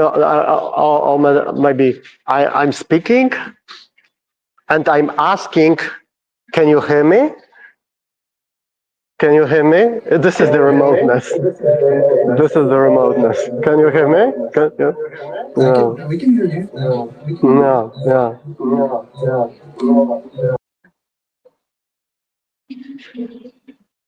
Yeah.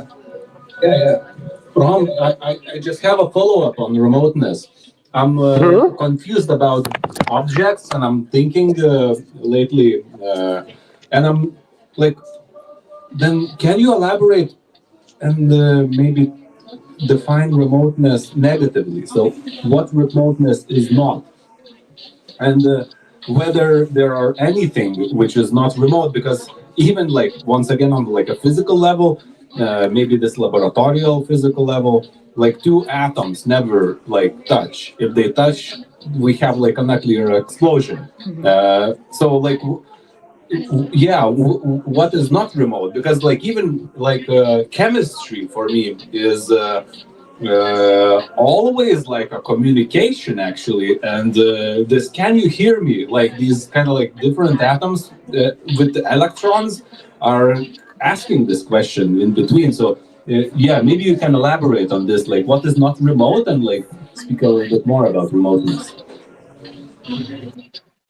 Yeah.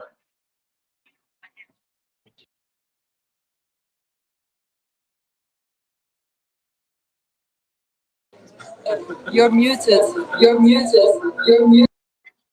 Of course, I know I'm muted. I show you what is negative of the remoteness. It was the example of negative of remoteness. There is a break in the connection, and there is no signal and no receiver. There is a kind of the barrier in between. Yeah, you can say it's the moment of like an error in remoteness. But I think it's not exactly about acting that everything is remoteness. It's more about this kind of a little bit more. It's more about the sequence of sending or the The sender, the sending, the receiver, the receiving, and sending back the answer that you got the signal. So this all this the set of I could say the defined as the remoteness situation, yeah, the model for. But guys, it's not that is the finish. It's not the finish of this theory. It's like some proposal to discuss and maybe to also to receive or recognize some subfields or errors, or maybe this is about. I recognize that it's good maybe to have it in the background when in the moment before when Michael said that the multiplicity or something like that is kind of the condition of our investigation and practice, that there are like some parallel directions or possibilities to recognize some elements of our environment, ecology of hybridity and remoteness.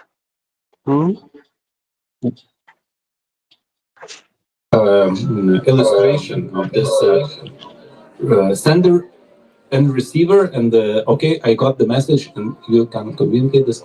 So the person, Alan, who set up the analog transmission around in FM radios, he's participating in radio communication sports events. And the essence of these sports events, and they are like global, is to establish the highest amount of contacts with through a limited amount of time, and the contact is always like this. Actually, what you were speaking is like a complete essence of this cybernetic communication is like he just finds somehow, like establishes frequencies and like antennas and whatever, a contact with, I don't know, Japanese people, and he just gets a message. I heard you, and he says, okay, I hear you, and this is it, and they like de-establish, and okay, so this is checked. He has a point, and like goes further. So this is somehow, I thought that maybe we should participate at some point.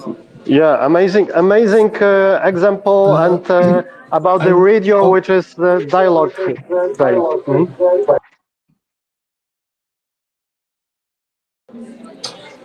Yeah, I really like that you had the loop as well, because that's another one that I was thinking about. I was reading recently into the history of modular synthesizers, which is these days actually really quite well researched area, but is an interesting history for thinking about cybernetics and interfaces in ways that are usually sort of outside of what you would find in discussions of, for instance, software or platforms or smartphones. And in that history of modular synthesizers, there's this idea of different styles, and there's a East Coast, West Coast divide in terms of the American history, where the East Coast is associated with the Moog synthesizer, which is sort of looks like a keyboard, right? It's quite conventional in certain ways, and then the West Coast style is the Buchla, with these kind of patchwork systems that really is born out of the counterculture.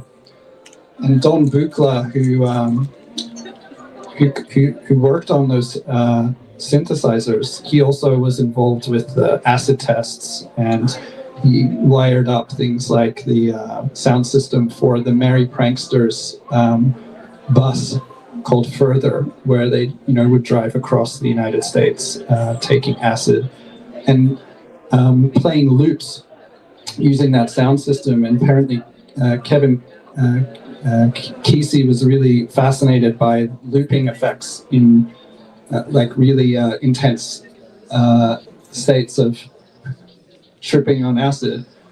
And I was really struck by that because I think he was talking about how, like, I'm not sure I fully understood exactly what his interpretation was of this aesthetic, but it had to do certainly with mediation and certainly to do with an experience of the real. But when I read what they were doing, it struck me also in terms of cybernetics as, you know, there's things that we should probably say about cybernetics, but it struck me as that it is a feedback loop. And it's one that makes the presencing effects of techniques and its effects on subjectivity and perception of time makes it really apparent. Like it makes it very like felt and quite I think almost I imagine there's a kind of phenomenological collapse going on if you're in that state of intoxication and you're experimenting with loops in that way.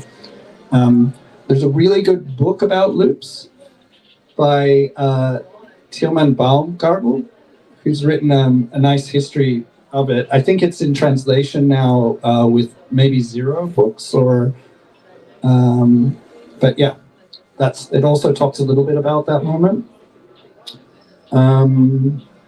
Yeah, I didn't have a question, just comments. Oh yeah, just another comment quickly about cybernetics.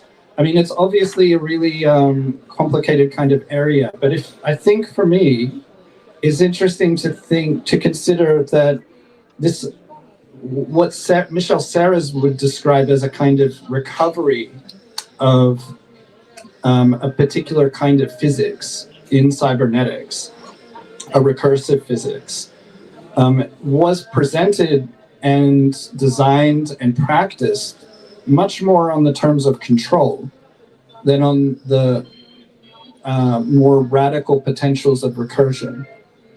Strictly speaking, it's more about, you know, anticipating that and you know, predicting the unfolding of recursion and putting it into parameters. Of course, cybernetic thought goes well beyond Norbert Wiener. And there's many other versions of it in second, third wave that really explore some of these other, really the kind of cosmology that it opens up. Yeah. But yeah, I just mentioned that as well, that this other kind of flip side of control. Okay, those are just comments.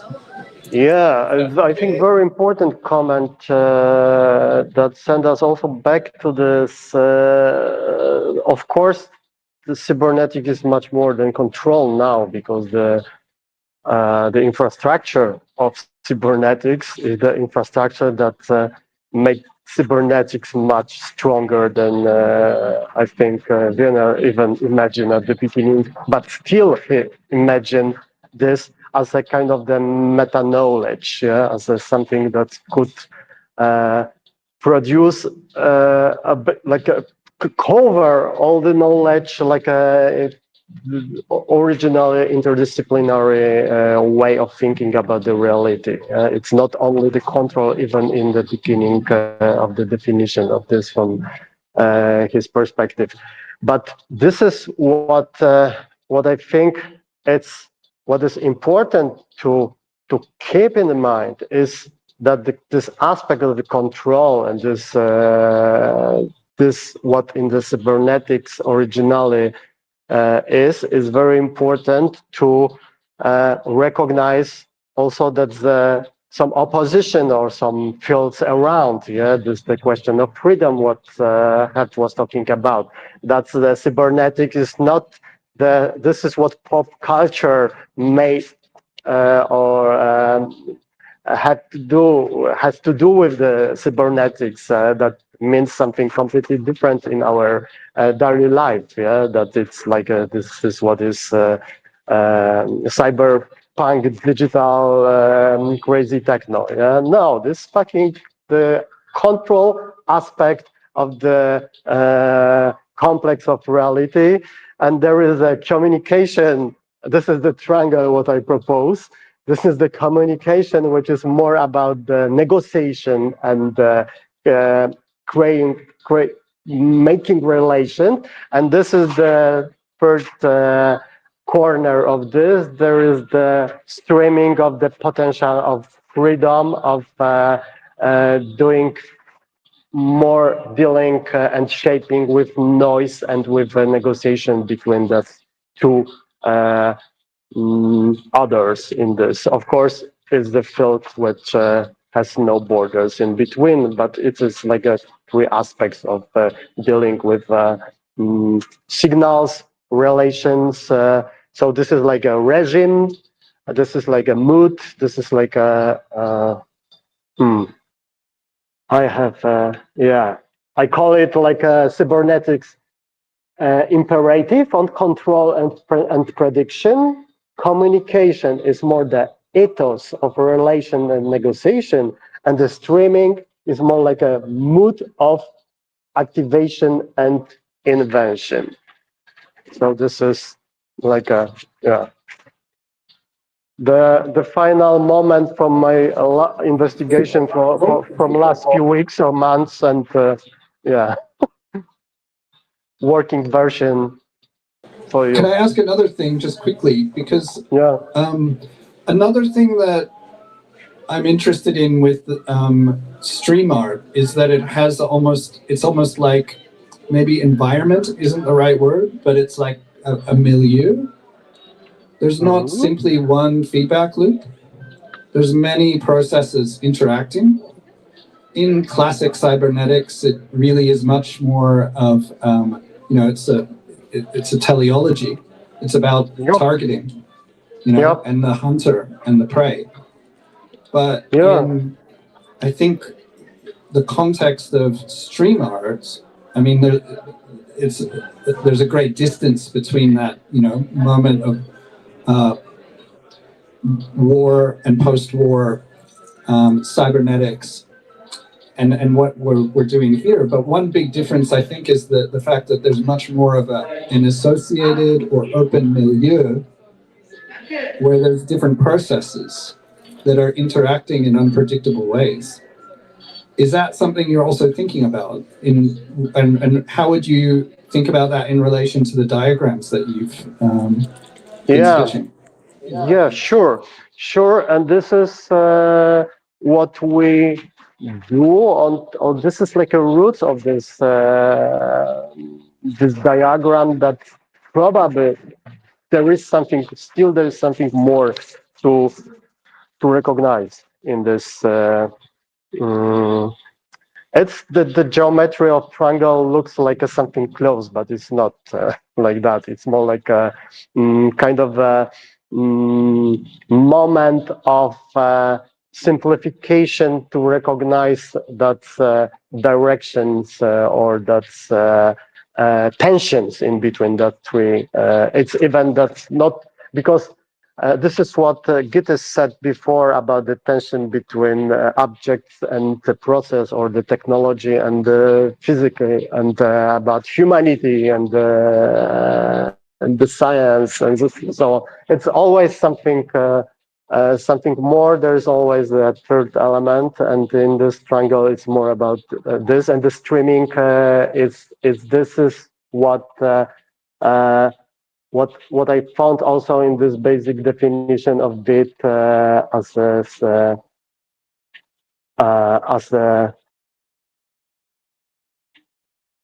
the moment of uncertainty, which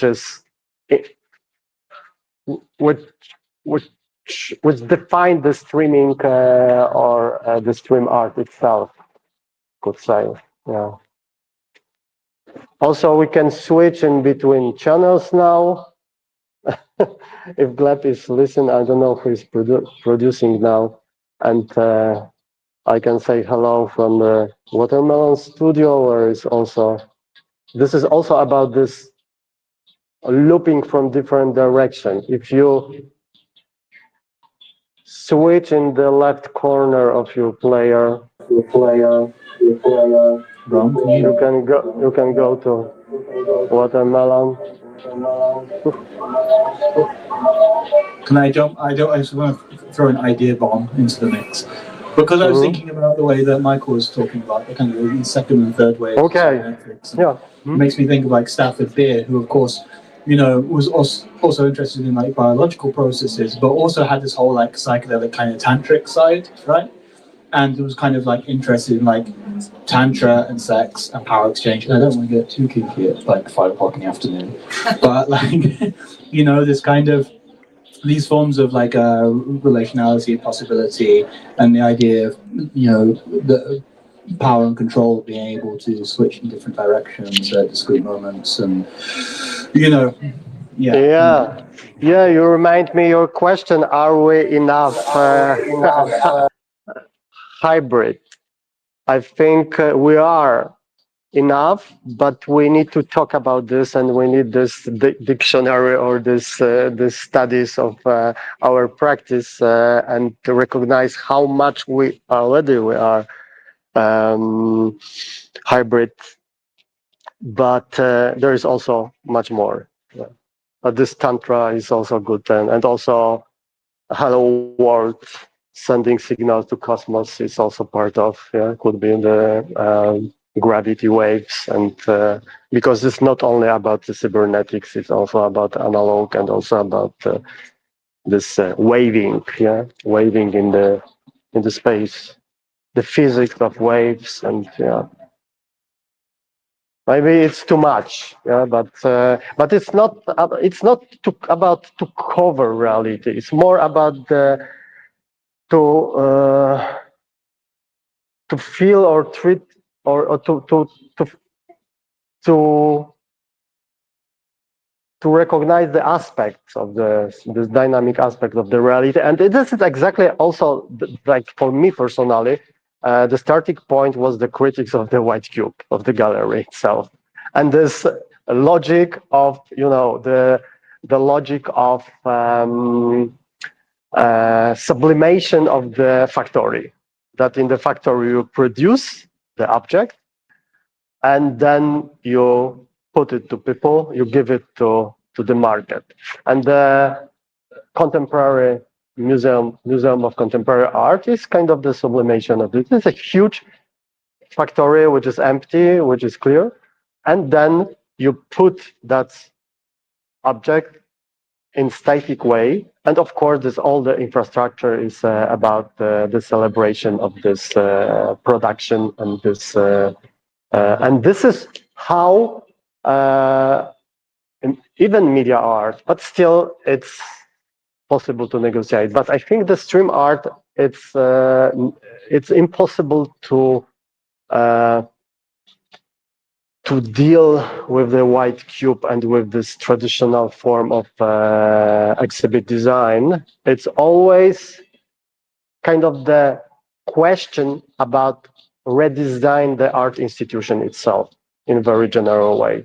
To put this kind of green box studios in one room as a separate, as the special element of the institutional infrastructure, which is supposed to be in every university, in its art center and community centers and so on, that we can experiment, but we can also be together in the hybrid way.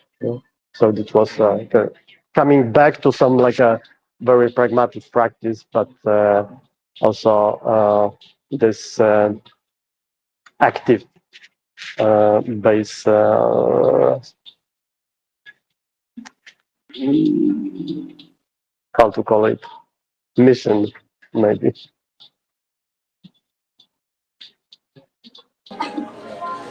It's interesting to hear that. I think we all have our own trajectories of what brought us to be doing this right now.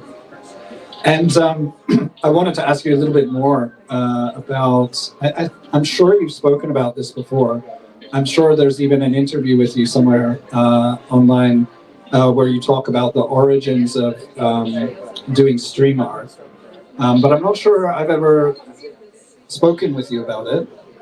What exactly was the moment? Because you come from a performance background, I think, and now also you're speaking about the gallery context, the white cube.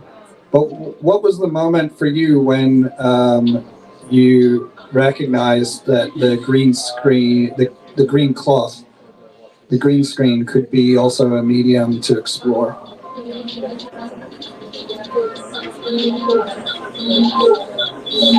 Well, it was a long process. It was a long process, yeah. Starting with collaborative local activities in the kind of the intersection between art, performance, and activism.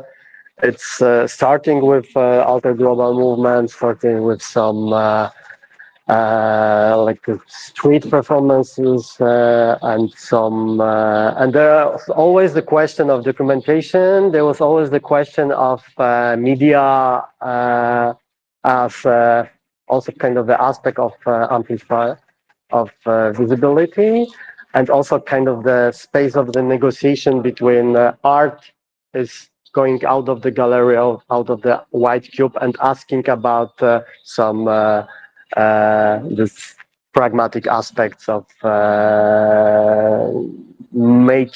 changing reality that is possible by art, or as possible when you step out from the art to activism, for example. That's question was always important, and also the background, the history of indie media in the next to. This was always something important for me. That's working with information, working with knowledge production and so on. And then there was also kind of a collective searching for performance, which is not only locally, and how we can deal with internet, with media, with real time. It was even before all this streaming fashion with platforms, before the live streaming was possible in YouTube and so on and so on. The first platforms was the sex cam, actually, and we did performances with that's infrastructure, and it was really crazy kind of intervention into these communities and also into this strange dark internet field. But we did it. There was the period that it was the only option to do that's experimentation, and then slowly I recognized that this dealing with remoteness, it's something very, how to say, that it's an open space, that there is is like a playground, there is a space to do things for this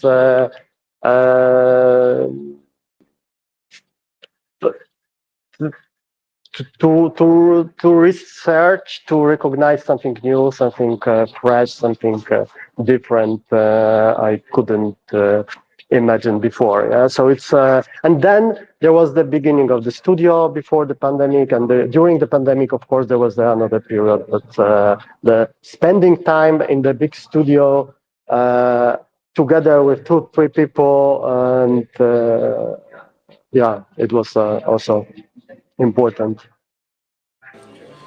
So during during those moments, were you always thinking about cybernetics, or is this kind of a new or a return to a set of interests? I'm just wondering, like, about what? It's new to me as far as we've been talking, but that's only obviously we haven't known each other that long, but it seems more recent that you've turned to this interest again in a kind of cybernetic ontology.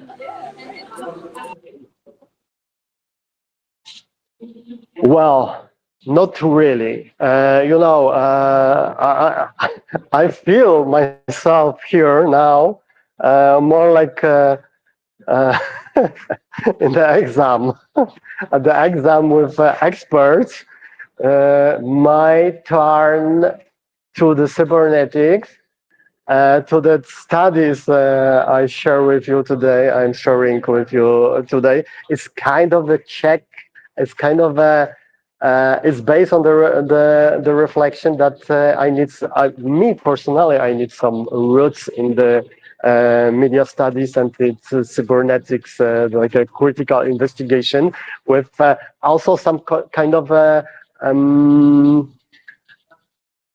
archaeology of terms of that. Of course, I know I deal with. I used to study, but it's not my main field. Yeah. So this is, this is also about the practice. Yeah. The stream art came from some practice, but also at the beginning, I could call myself more like a person in front of the cameras and that's infrastructure. But later I start to recognize that no, man, you need to connect that all cables. You need to play with this. You need to connect yourself. You need to combine your equipment, your laptop, yourself, and then you recognize what means when you stay do things in front of the camera, because it's kind of organic relation in this green box field. Yeah, so now I could say that after the first period with a performance-based experimentation, then with streaming infrastructure, green box, playground activities, now maybe it's more the third period for theoretical reflection and combining that's all together.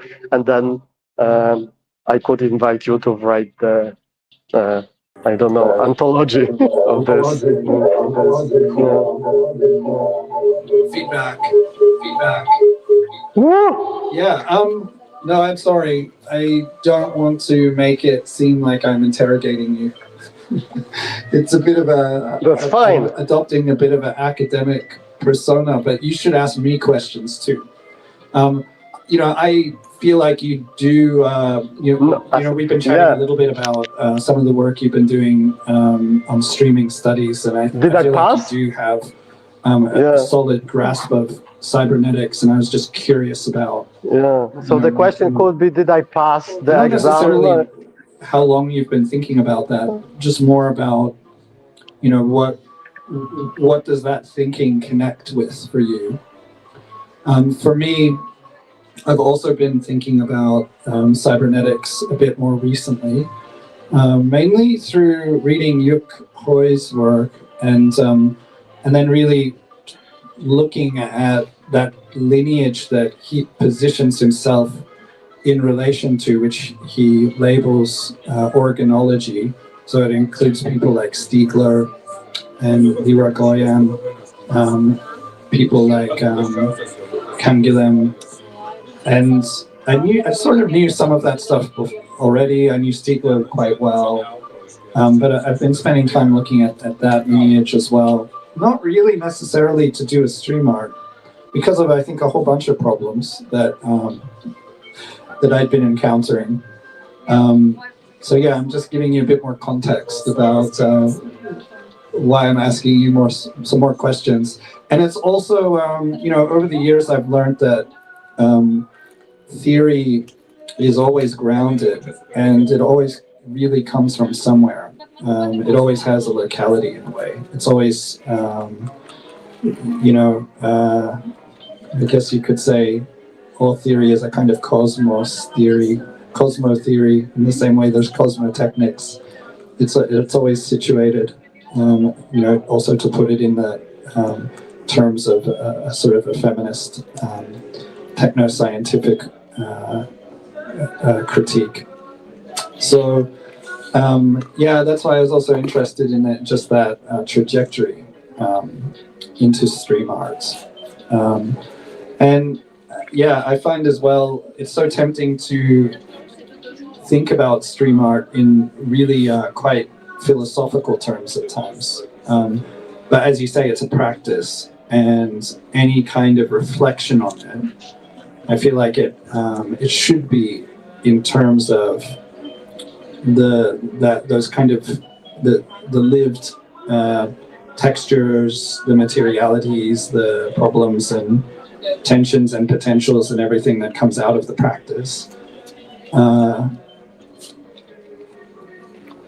Yeah, and it's interesting also to think about why do you need theory at certain moments in time? Maybe I'm at a place where from our streaming experiments we can start to reflect a little bit. But in general, I'm feeling much more exploratory about it still. You've been doing this much longer than I have, and in so many, I think, much deeper ways. So I think you've probably got a lot more to think about. Anyway, just some comments. Yeah, thank you for this.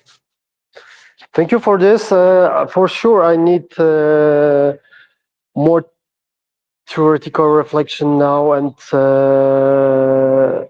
some grounding in that intuitions that we share and deal with for last 5-6 years even. And also, this is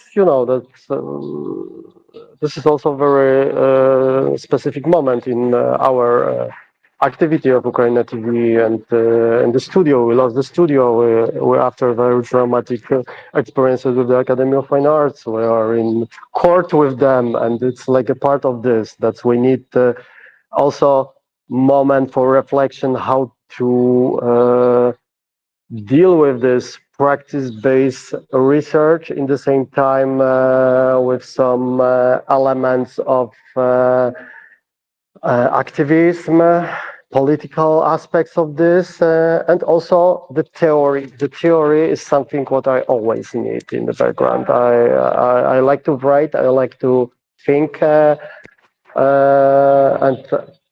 and maybe there is the time to do this now, because if you spend time in the studio like a daily from morning to night, what we used to do for last 5-6 years, and produce experiment, like an ongoing experimentation, it's sometimes it's not enough energy to produce some reflection about. Yeah, so it's we lost in remoteness. Yeah, we've been the signals, and now maybe is the moment that we could reflect this machine that we could be part of. Yeah, and it's I'm a human like. Should we wrap things up then?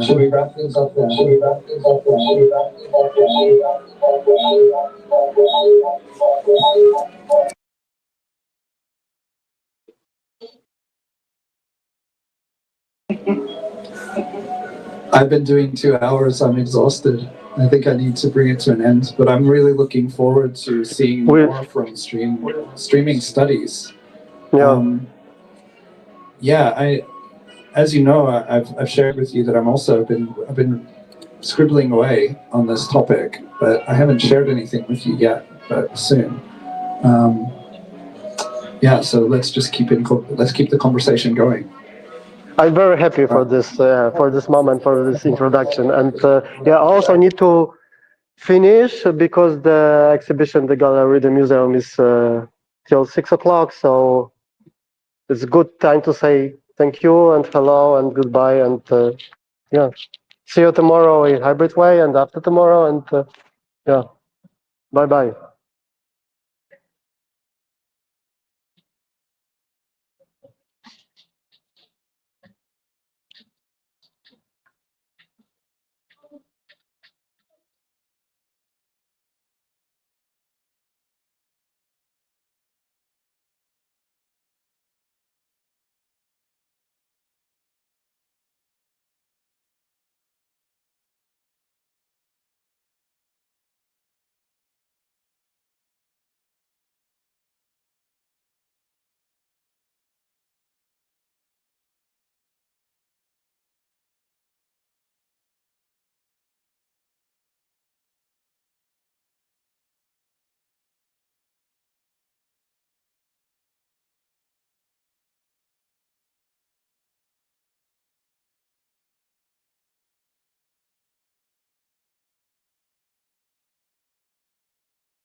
Check, check, check, check, check, check, check, check, check, check, check, check, check,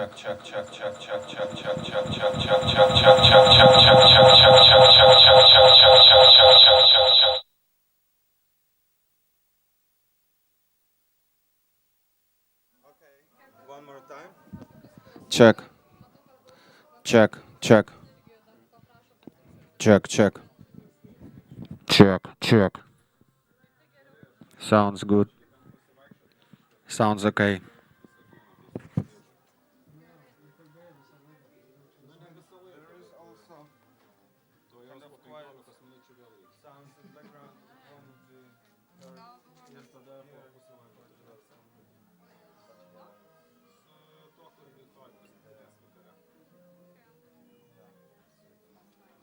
А з телевізором, то що зараз туди йде нічого?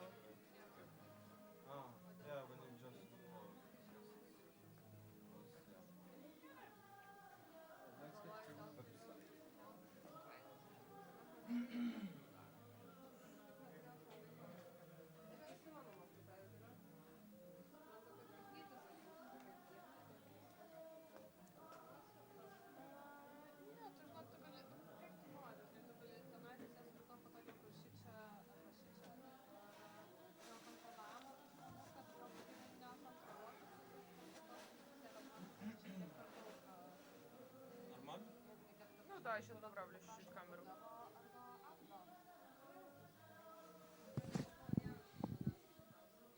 Да, добре.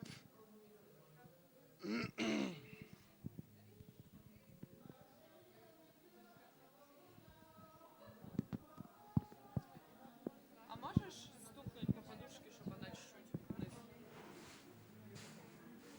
Вот більше вот да, за тобой. Ага, супер. Щоб вона не цей. Добре. Check. Okay.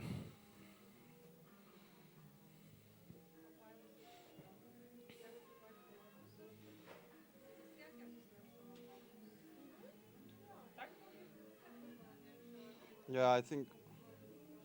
No, все добре.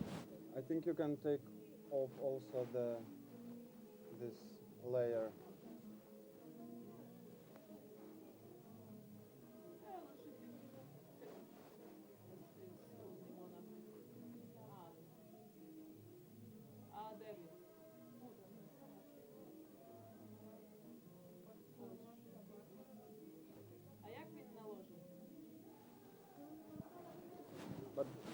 А там повзунок до кінця доведено?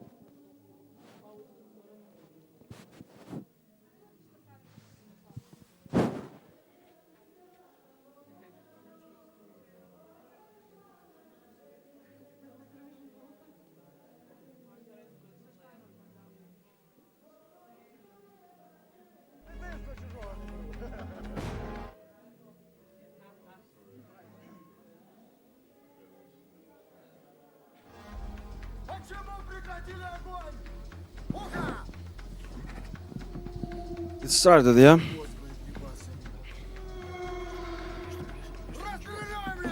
Road to Krute. On January 29, 1918, a battle took place near the railway station of Krute, 130 kilometers northeast of Kyiv. It is also known as the Battle of Krute. 108 years have passed, an entire century. In that time, Ukrainians finally gained the long-dreamed of independence. But do we know enough about these events? How many people understand what happened in the snow-covered fields? What those young soldiers, students, boys were fighting for and defending? I recall the story told by my grandfather Yovhimko, who raised my grandfather. And actually my grandfather wrote this story. Fate didn't allow him to know his biological grandfathers. So Bahachok Yefim, whom people in the village called Yevhemok worked all his life as a truck walker on the Chuhunka, as the railway was called back then. Fate had it that on the day of that historic event, after inspecting the track of the Pleski Krute railway station, he returned to Krute station and saw that the railway line on that section has been dismantled. On each track, one rail had been removed and left lying nearby. Perhaps this was the result of carelessness by the commanders defending Krute, or perhaps there was simply too little time to prepare the defenses. But, whether the case, it was not difficult for the regular Russian occupiers who were moving from the Bakhmach station and later from Pleski to restore the railway quickly. Yevhemok told this story several times. He must have understood that there were few living witnesses to those events. Perhaps he intuitively felt the importance of the Battle of Krute. He would speak for a long time and then, after some time, repeat it. He emphasized the main point. That day, an armored train of Russian troops, filled with deserters, discharged soldiers and sailors from Moscow and Petrograd, stopped before dismantled track. The troops began an infantry advance on Krute station along the railway. The students, Yevhemok called them cadets, arrived at Krute station to stop the enemy advance on Kyiv. They arrived only in the morning and they were poorly dressed. January 29, that year, was frosty and sunny. With from foot to foot, most of their greatcoats had no belts, and the wind cut through them. The students were dispassionate and just right of the crossing behind the embankment. They were issued rifles. There were not enough for everyone. Each was given only a handful of cartridges. The cadets lay on the snow, weapons at the ready. The first shots were successful. The greedy Russian troops felt at the destiny of the use fire and withdrew back towards the armored train. Among the cadets, there were a surge of excitement. The enemy is retreating. Someone called to advance. But the Russians restored the railway track, and after some time, a second assault began. The students answered in unison with aimed shots. But the situation was changing rapidly. An armored train was advancing on a small group of brave youths. Under the cover of armor, the aggressor intensified the shelling. But this didn't frighten the young, who continued to defend themselves. Two machine guns positioned near the crossing began to rattle. Under such a barrage, the armored train stopped. In supporting of the cadets, a cannon from the station side began firing at the armored train, along with rifle and machine gun fire. It seems that defense would overpower the attackers. The armored train began to reverse, but at that moment, boys ran out of ammunition. Then suddenly, at the station, the cannon fell silent too. The occupiers adjusted their weapons and began to shell the cadets with the armored train's gun.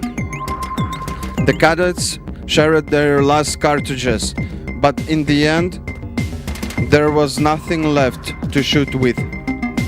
The armored train advanced quickly and soon drew level with the students. None of them retreated. None were afraid. The armored train stopped behind the youths. A large number of rats poured out of the cars and began to advance on the students, firing. The cadets defending to the left of the crossing retreated, and those to the right had no choice but to run without cartridges, and some of them even without rifles, toward to the village of Pechi, where my grandfather was born. All around was a snow white, freezing field, snow up to the knees, clear sunny weather. The students in dark greatcoats ran across the field. The Russian aggressors lay down along the railway, places their rifles on the trails, and began arguing over who would be the first to bag a student. One of them managed to run 300 meters and fell dead. Hrycko managed 500 and also fell, pierced by a bullet. Petro ran further. They couldn't hit him for a long time, but he too was cut down. And so the executed students remained, like black drops on white snow. Only one reached the village of Pechi, but even he was not allowed to leave. In the morning, occupiers came, followed by droplets of blood in the snow. They seized him, tied him to a horse, and dragged him to the station. For a while he tried to run, but they urged the horse and the boy fell. For a long time you could see how the snow along the road swept over his light hair. Yevhemok spoke more than once about the massacre of innocent students, not on the battlefield, but for amusement. He told it with deep incomprehension and great sorrow. He was non-commissioned officer, a participant of World War I, and spent a long time in German captivity. He returned from Germany to his native village on foot, and the road took him an entire year. With his own eyes he had seen thousands killed and maimed on the battlefield, but he could not understand jokes made of children's life. Later, the residents of Pechi brought the dead into the village and buried them in a mass grave in the cemetery. After some time, Kyiv was liberated from occupation, and relatives and loved ones of the students came to Pechi in wagons. They dug up the massive grave, took their loved ones and reburied them in Kyiv at Askold grave. One student remained without family. In spring, the snow melted, and several more students were found on the field. The villagers simply dug a small pit nearby and buried the unknown heroes.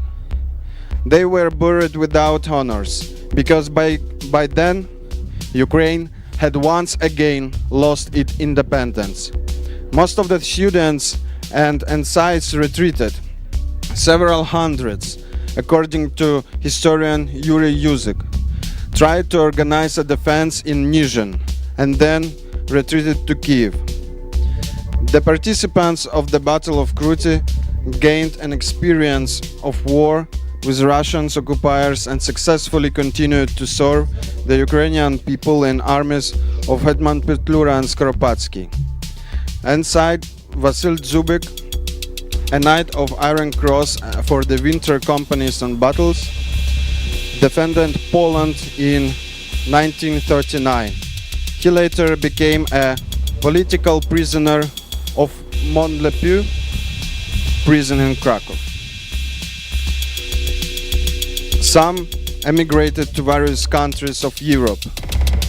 The commander of Battle of Kruty, Avreki Honcharenko, went to France and is buried there. Others, such as Mykola Yanov, Leonid Butkevich, the brothers Ivan and Kost Karavan and others, later continued to fight for the Ukrainian state in the USA. Stepan Mahilas and others did so in Canada. In recent years, much has been done to revive national memory, but this matter still remains insufficiently researched. Yes, some things have been done.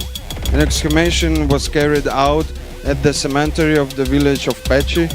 Indeed, one unknown youth remained in the grave with a gunshot wound to the head.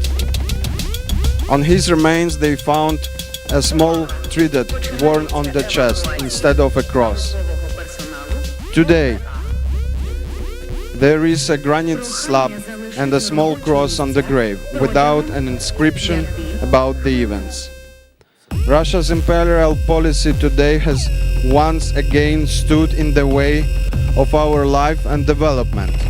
Today's war in many ways resembles the events of Krute. We have no right to live without respect of honor all those who gave their lives for Ukraine and who laid down on their heads 1000 years ago, 108. Honor to those who fight for Ukraine today, and especially to those who have died. History is a peaceful thing. It is not for nothing that our savage neighbor tries by every means to distort and destroy in a way that benefits them. But Ukraine and the whole world need real historical truth. Only it gives a deep understanding of historical events and a key to development. And this is a safeguard against mistakes today and in the future. Our duty is to stand up for Ukraine, to help with all our strength, and to honor the living, to pay tribute to the fallen. So, the words "Glory to Ukraine, glory to heroes" resonate in every mind, not as a fashionable slogan, but as a life credo. Yeah, so 108 years ago it happened, and a funny thing that on the way here we were coming from Krakow to Berlin by train, and the train was suddenly broken in Frankfurt on Oder. The thing is that in this particular city also my grandfather spent around 7 years. He was sent there as a, I don't remember exactly, like 12 or 13 years. He was sent there on a military factory, and he worked there and found out his way home, like by his own, escaping, of course. So he also found like how it's called, rover, like a bicycle, yeah. And he came back by bicycle. So this is the thing. A railway makes history in really different ways, and connects not only people and cities but also stories.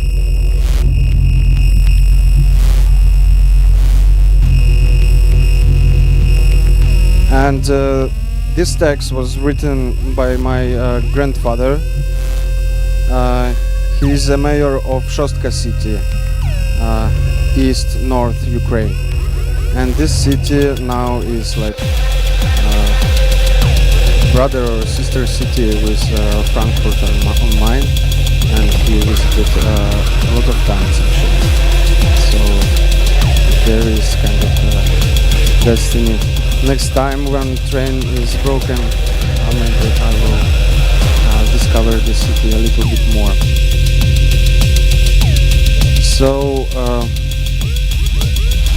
thanks everyone. Here on the upper line there is like original text in Ukrainian, which I read it now in English.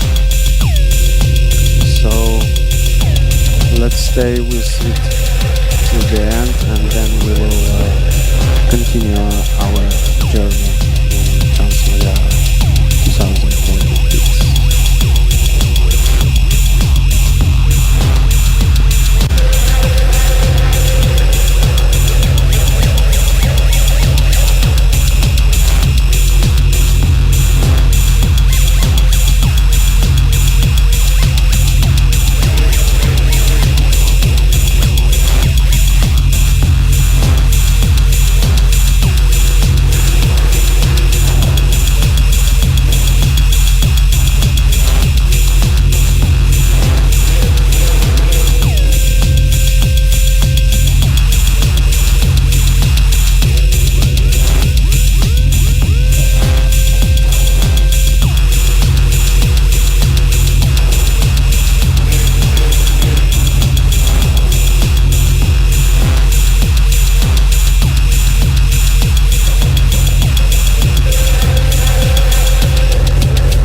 А користуючись нагодою, хочу подякувати усім, хто захищає Україну сьогодні, тим, хто віддав своє життя.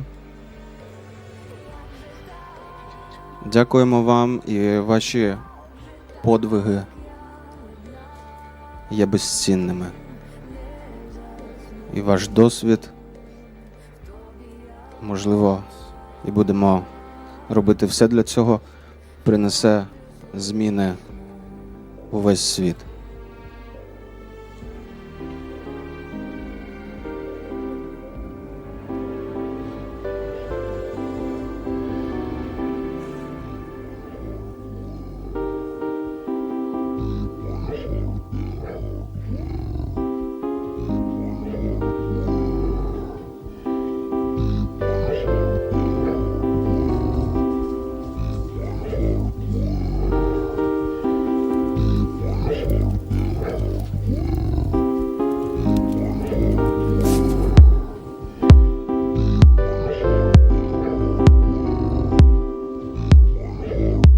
І дякую за історію, яку мені передали з покоління в покоління.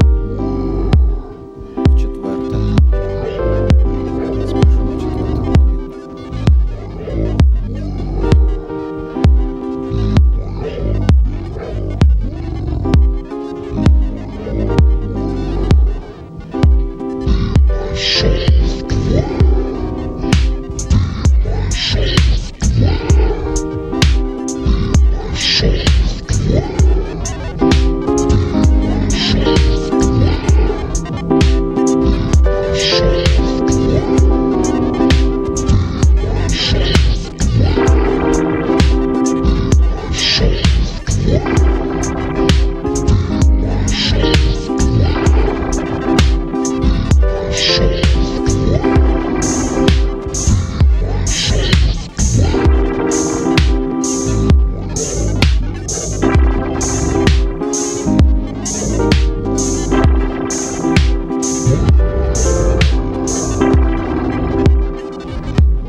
We're back.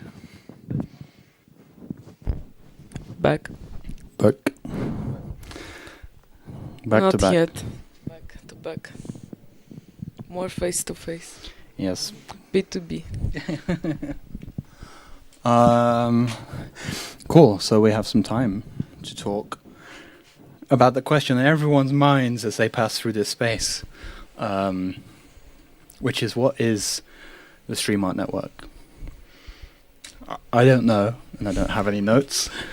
So to help me answer this question is Sofia from Ukrainian TV, and Anna from Confluxus, and Gitis from 3022. That's correct. And me from CDI TV. And? Ginul TV. Right. Nice. Without my balaclava. So, I throw it to you. What is San? I think it's kind of interesting to ask this question at this point in time in particular, because we've been talking, streaming, meeting together, cross-posting for over a year. And it feels like we have the kind of like a shared commitment to something here, without necessarily ever talking about what we think that is. We all have our different reasons for being involved, and maybe a different understanding of what it is we're even doing.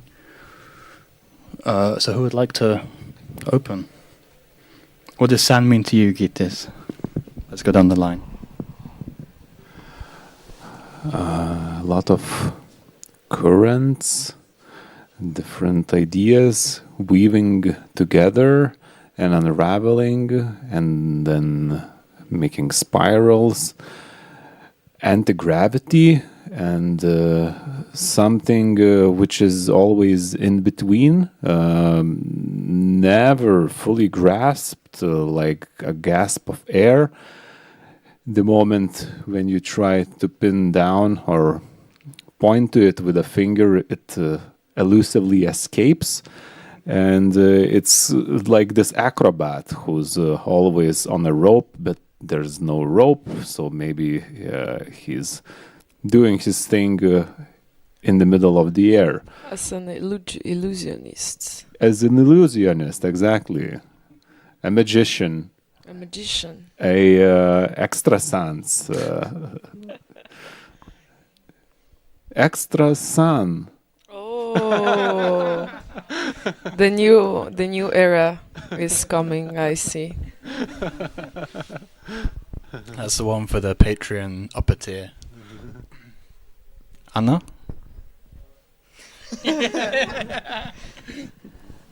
Well, it's a tough question, but I guess other than the obvious answer that it's a community, I like to think of StreamArtNetwork as not really a physical, but like an imaginary space, a place where anyone and anything who shares relatively the same values as the people in this space do can just step in and do their thing, and it's a place for expression and exploration, which basically just, I don't know, floats in the middle of everything, and you can just step into it, and then you're in the StreamArtNetwork and you can do your thing.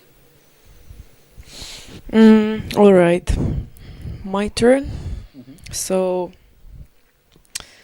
what came to my mind is the gnosis as an word which is explaining how us and our personal experience, which is building our personalities in a way. And what we are doing, we are kind of gnosising all the time, and we are in long, never-ending road of gnosis. So, yeah. Let's start from this point. So I suppose I want to ask, we're all here in part because we have our own kind of local projects that we're involved in.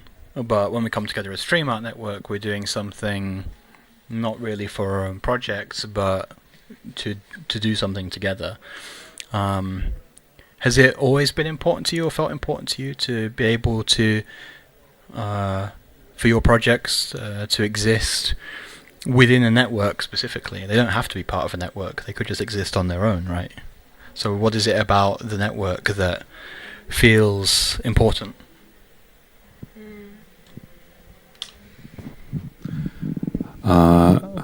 Like a chemical element with different types of atoms, which have a very specific electrical currents and electron compositions. When they stick together, there is some kind of like a click and the release of energy, and then it keeps it together because somehow like dismantling it is extremely like energy intensive and also very much explosive. For me, it is about like this connection and being together in some kind of really once again going to the atoms and chemical elements. Most of it is like empty space. So between of us is like most of it is just empty space, but there's like a lot of energy which connects us and like many different ideas, and these streams are, I can see them as like this energy surplus which emerges out of us being together. And especially at least for us in 3022, we would never had did anything within the stream art sphere. We're always doing kind of community art platforms, architecture, many different performances, but never this kind of like hybrid media environments.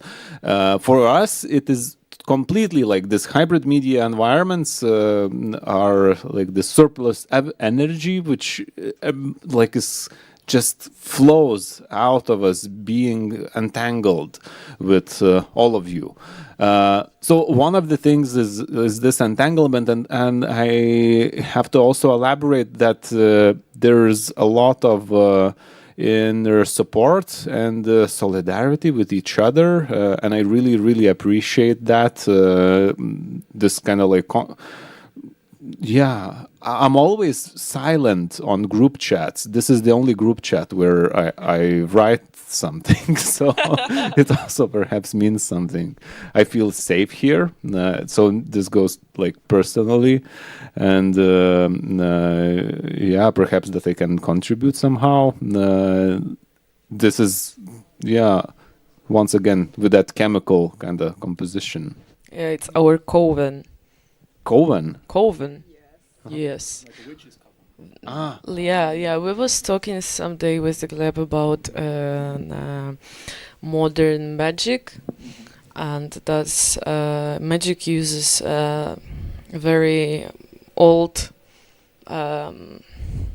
things to do magic, like very archaic one. I can call them like to perform a ritual. You need candle, knife, I don't know, or maybe some dead body from some small animal. So it's a very archaic type of magic, and Gleb assume that there should be a modern way of doing magic, and the streams, in a way, are new portals.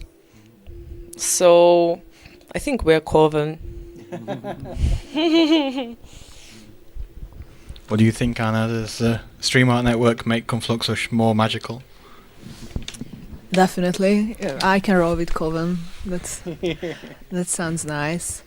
I also liked what Giti said. I not believe, in my experience, there are parts of like even on a personal level, there are parts of your personality that just don't exist when you're alone. They only come out when you're in relation with somebody else, and that's also you. That your part in that relations, that's part of you. And in StreamArtNetwork context, I really feel like that, okay, when we are alone as Confluxus, we do our thing, and it's similar than what we do together, but when we do something together as StreamArtNetwork, there's something there that's definitely Confluxus, but it only emerges in that relation. That is really magical in that way, I guess. You want to say something? So I suppose for me, like, I've always been, you know, I'm interested in forms of solidarity. It doesn't seem coincidental to me that within the StreamArtNetwork we have, you know, people who are obviously subjected to invasion, also people who are protesting against the far right, you know, dominating the culture ministry in Lithuania. We have obviously the situation in Hungary, and we have things going on in Britain too. So there's this kind of like always this like backdrop and this recognition that we need other people, we need each other somehow. But I find it kind of curious and I suppose magical that like we happen to find each other in particular. Like that's a happy accident, right? It didn't have to be that way. Destiny. You know, I put your streams on my television whenever guests come round, and you know it's just kind of it's there all the time. And at first they're like, "What the fuck is this? I've got a headache." And then after about 15 minutes, they're like, "You know what? I'm really into this." And you know, it's kind of like this, like it's the opposite of doom scrolling, right? It's like hope streaming, you know, or whatever we would call it. That feels kind of cool to me. I guess one question I have, particularly maybe for those of you who were here at Transmediale last year, because we did call this session "What is SAN 2026?" What do you think is different about SAN today than this time last year? Yeah, it was only you two from us. Yeah, okay. Anna and me. Yeah, that's an interesting question. Somehow, like, what is SAN? Last year we were not asking this question. Maybe it was like even too early to do that. We were just like completely like within the swamp and like trying to find where, and this time, it's an archipelago. Nothing against swamps though, like, let's stop the anti-swamp language. But it's somehow, I think it's, the archipelago metaphor is that there are some kind of objects within it. Weird. Weird and also somewhat more stable. Last year we published this Zine, The Ground That Is Not Yet Stable, and I feel that it's somehow like stabilizing, and there's a more creative output maybe this time, and really I'm very thankful for this, sorry for the Marxist term, but the division of labor. Very productive and helpful and calming. This time I personally just feel totally relaxed. So unlike last year, it was like, really a lot of like, so the first time, naturally, many questions, how it's going to turn out, what we're going to do. And we didn't even completely like knew each other. Like we met for the second time there, but basically we were doing the joint project together just the first time. And for us as 3022, in Budapest, like Yeah, but we did like just a presentation there, so it was very, very low scale in contribution, at least from our side. But you were like with Rom more, yeah.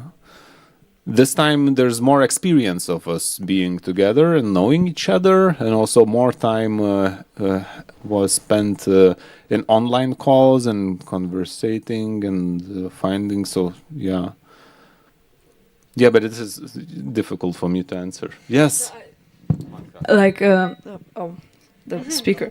No. I just wanted to add to this that that was the first time when we had everything together, and it was so nice how you were very organized and how those like for us it was life changing, because after that we were like, okay, so we can do it this way too. Wow. And then we tried to organize it more, because we're not curators, and it was very hard for us in the beginning, but then we saw it how you did it, and then and now of course we were much quicker and more fluid when we did the second like today and this week. So yeah, I just wanted to add this. Wow, thanks for mentioning, because we always reflect ourselves with Ruta, especially whether maybe we're like too rigid, and yeah, it helps. Yeah. Yeah, so thank you so much. Anna. What's different this year than last year? I mean, personally, last year I felt more like we were performing something, like StreamArtNetwork were still so new, but we came to Transmediale as StreamArtNetwork, and I felt like we had to sell ourselves as something established, like this is StreamArtNetwork, and it is a thing, I swear. There was this performance to it, which really did put a lot of unnecessary pressure to the program. This year, I feel like it's the other way around, like it is a thing now actually, and we can just work around it, which is freeing, really. Yeah, but what I feel the same, but it's impossible for me to pin down like what actually changed in terms of like what kind of was it like a what allowed us to enter this kind of state of definition, somewhat kind of like a safety or like archipelago instead of just like a swamp. So yeah, I feel the same, but it's very curious. I cannot like when I'm reflecting about the last year, nothing actually. There were no like a rigid like a turning point like on okay, so from now we are a thing. Like there was nothing like this. Yeah, I mean, it's probably a boring answer, but it's definitely the time. Like, as a community, that 1 year that went around, and we saw that, like, each of us is there and not leaving each other. You have to have some time to experience it and then believe in that experience. Well, I think related is the trust as well. I think, yeah, you know, definitely. like you build a community of trust. Like, I may have held my hands up to this before, but like, you know, I have more of an organizing background, and I've always previously been about that division of labor and like, let's get things sorted and let's have the strategy document and so on. But actually, it's, you know, being part of StreamArtNetwork has forced me to confront those sort of tendencies, organizationalist tendencies within myself, and embrace you know, flexibility and change and segues and happy accidents and things like that.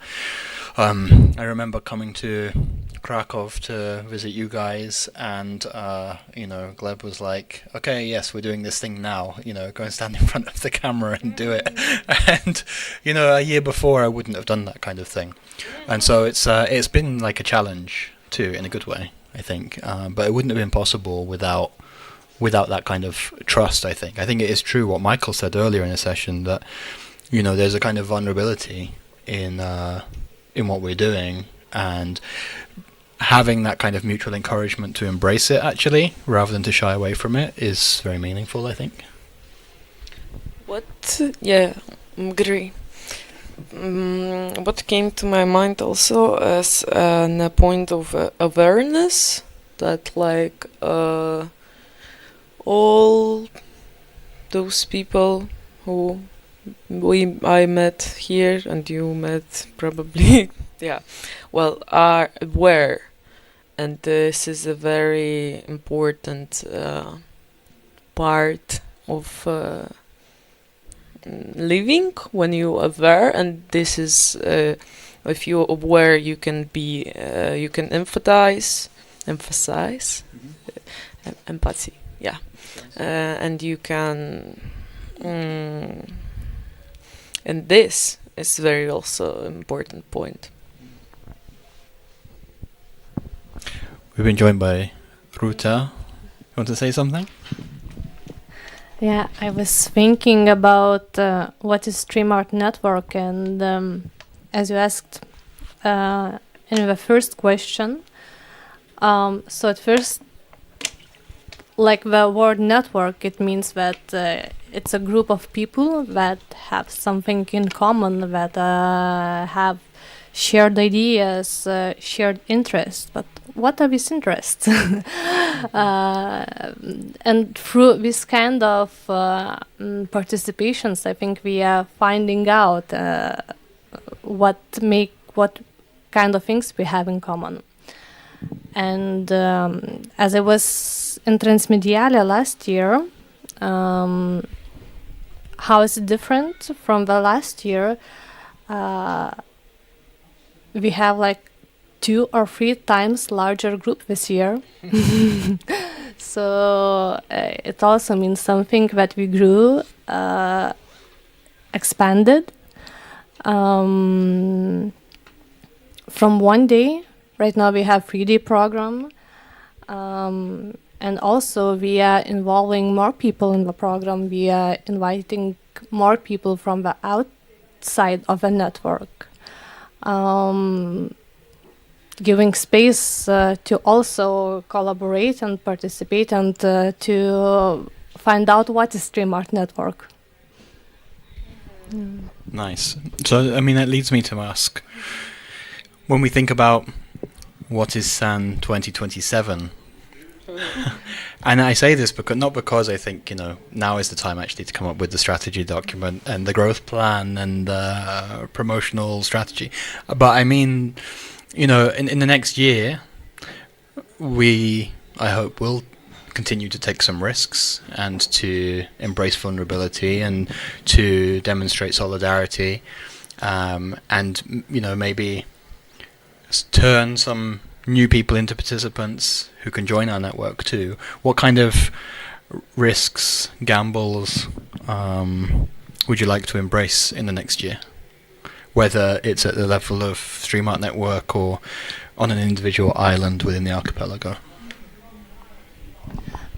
I'm actually very curious to expand in a way to make more collaborations with people outside of the StreamArtNetwork, to collaborate more with media artists. Yeah. Sophia? I don't really understood what the risk we... What kind of risks or opportunities would you like to take in the next year? Ah, okay, now I understood. Maybe you answer first and I will think.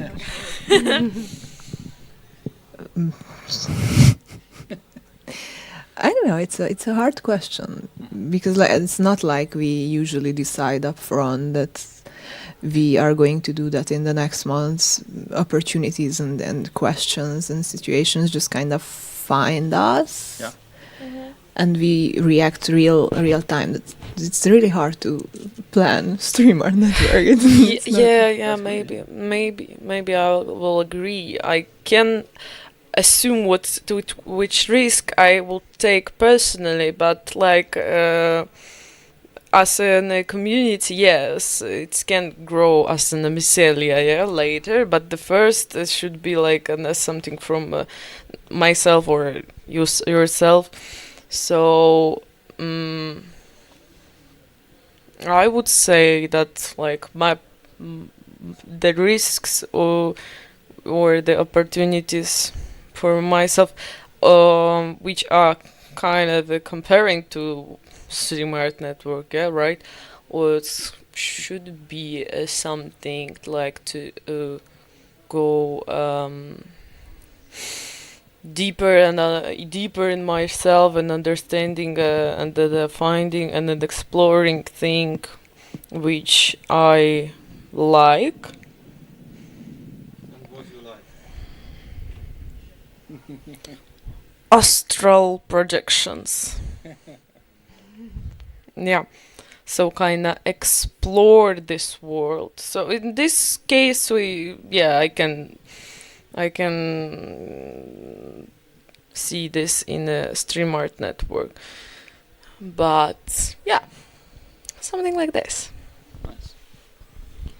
Yeah, I think I'd like to keep combining and recombining different realities. So not so far from astral projection too, actually. Yeah. Like, I think, synthesize and make more and more hybrids, like this kind of world and community that we conjure, to use the magical term, the illusion that we kind of create, and to kind of see what happens. I mean, maybe as much as anything, it's a challenge to myself to be open to like radical possibility, rather than having only setting out to do something with a strictly defined path. Yeah. Yeah. Yeah. Well, I can wish for everyone personal grow, because if we grow personally, we will grow together, right? Preach. Yeah. Preach. Feels like a good place to. This feels like a good place to conclude our this year's edition of What is San, unless people have any final remarks. Yeah, and the next year we should turn on this one and watch and then do the next one, reasoning. Nice. Christenings all around next time. Cool.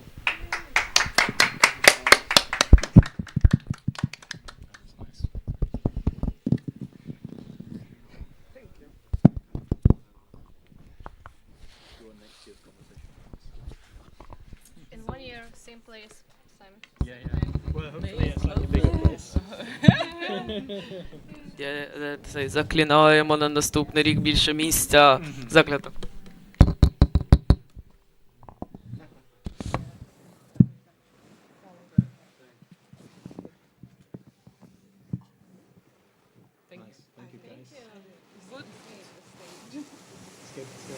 Yeah, okay, enough time here today. So is it? Have you read it today? I think its program is probably you were last year, right? Yeah, well, Still on. Don't say too much.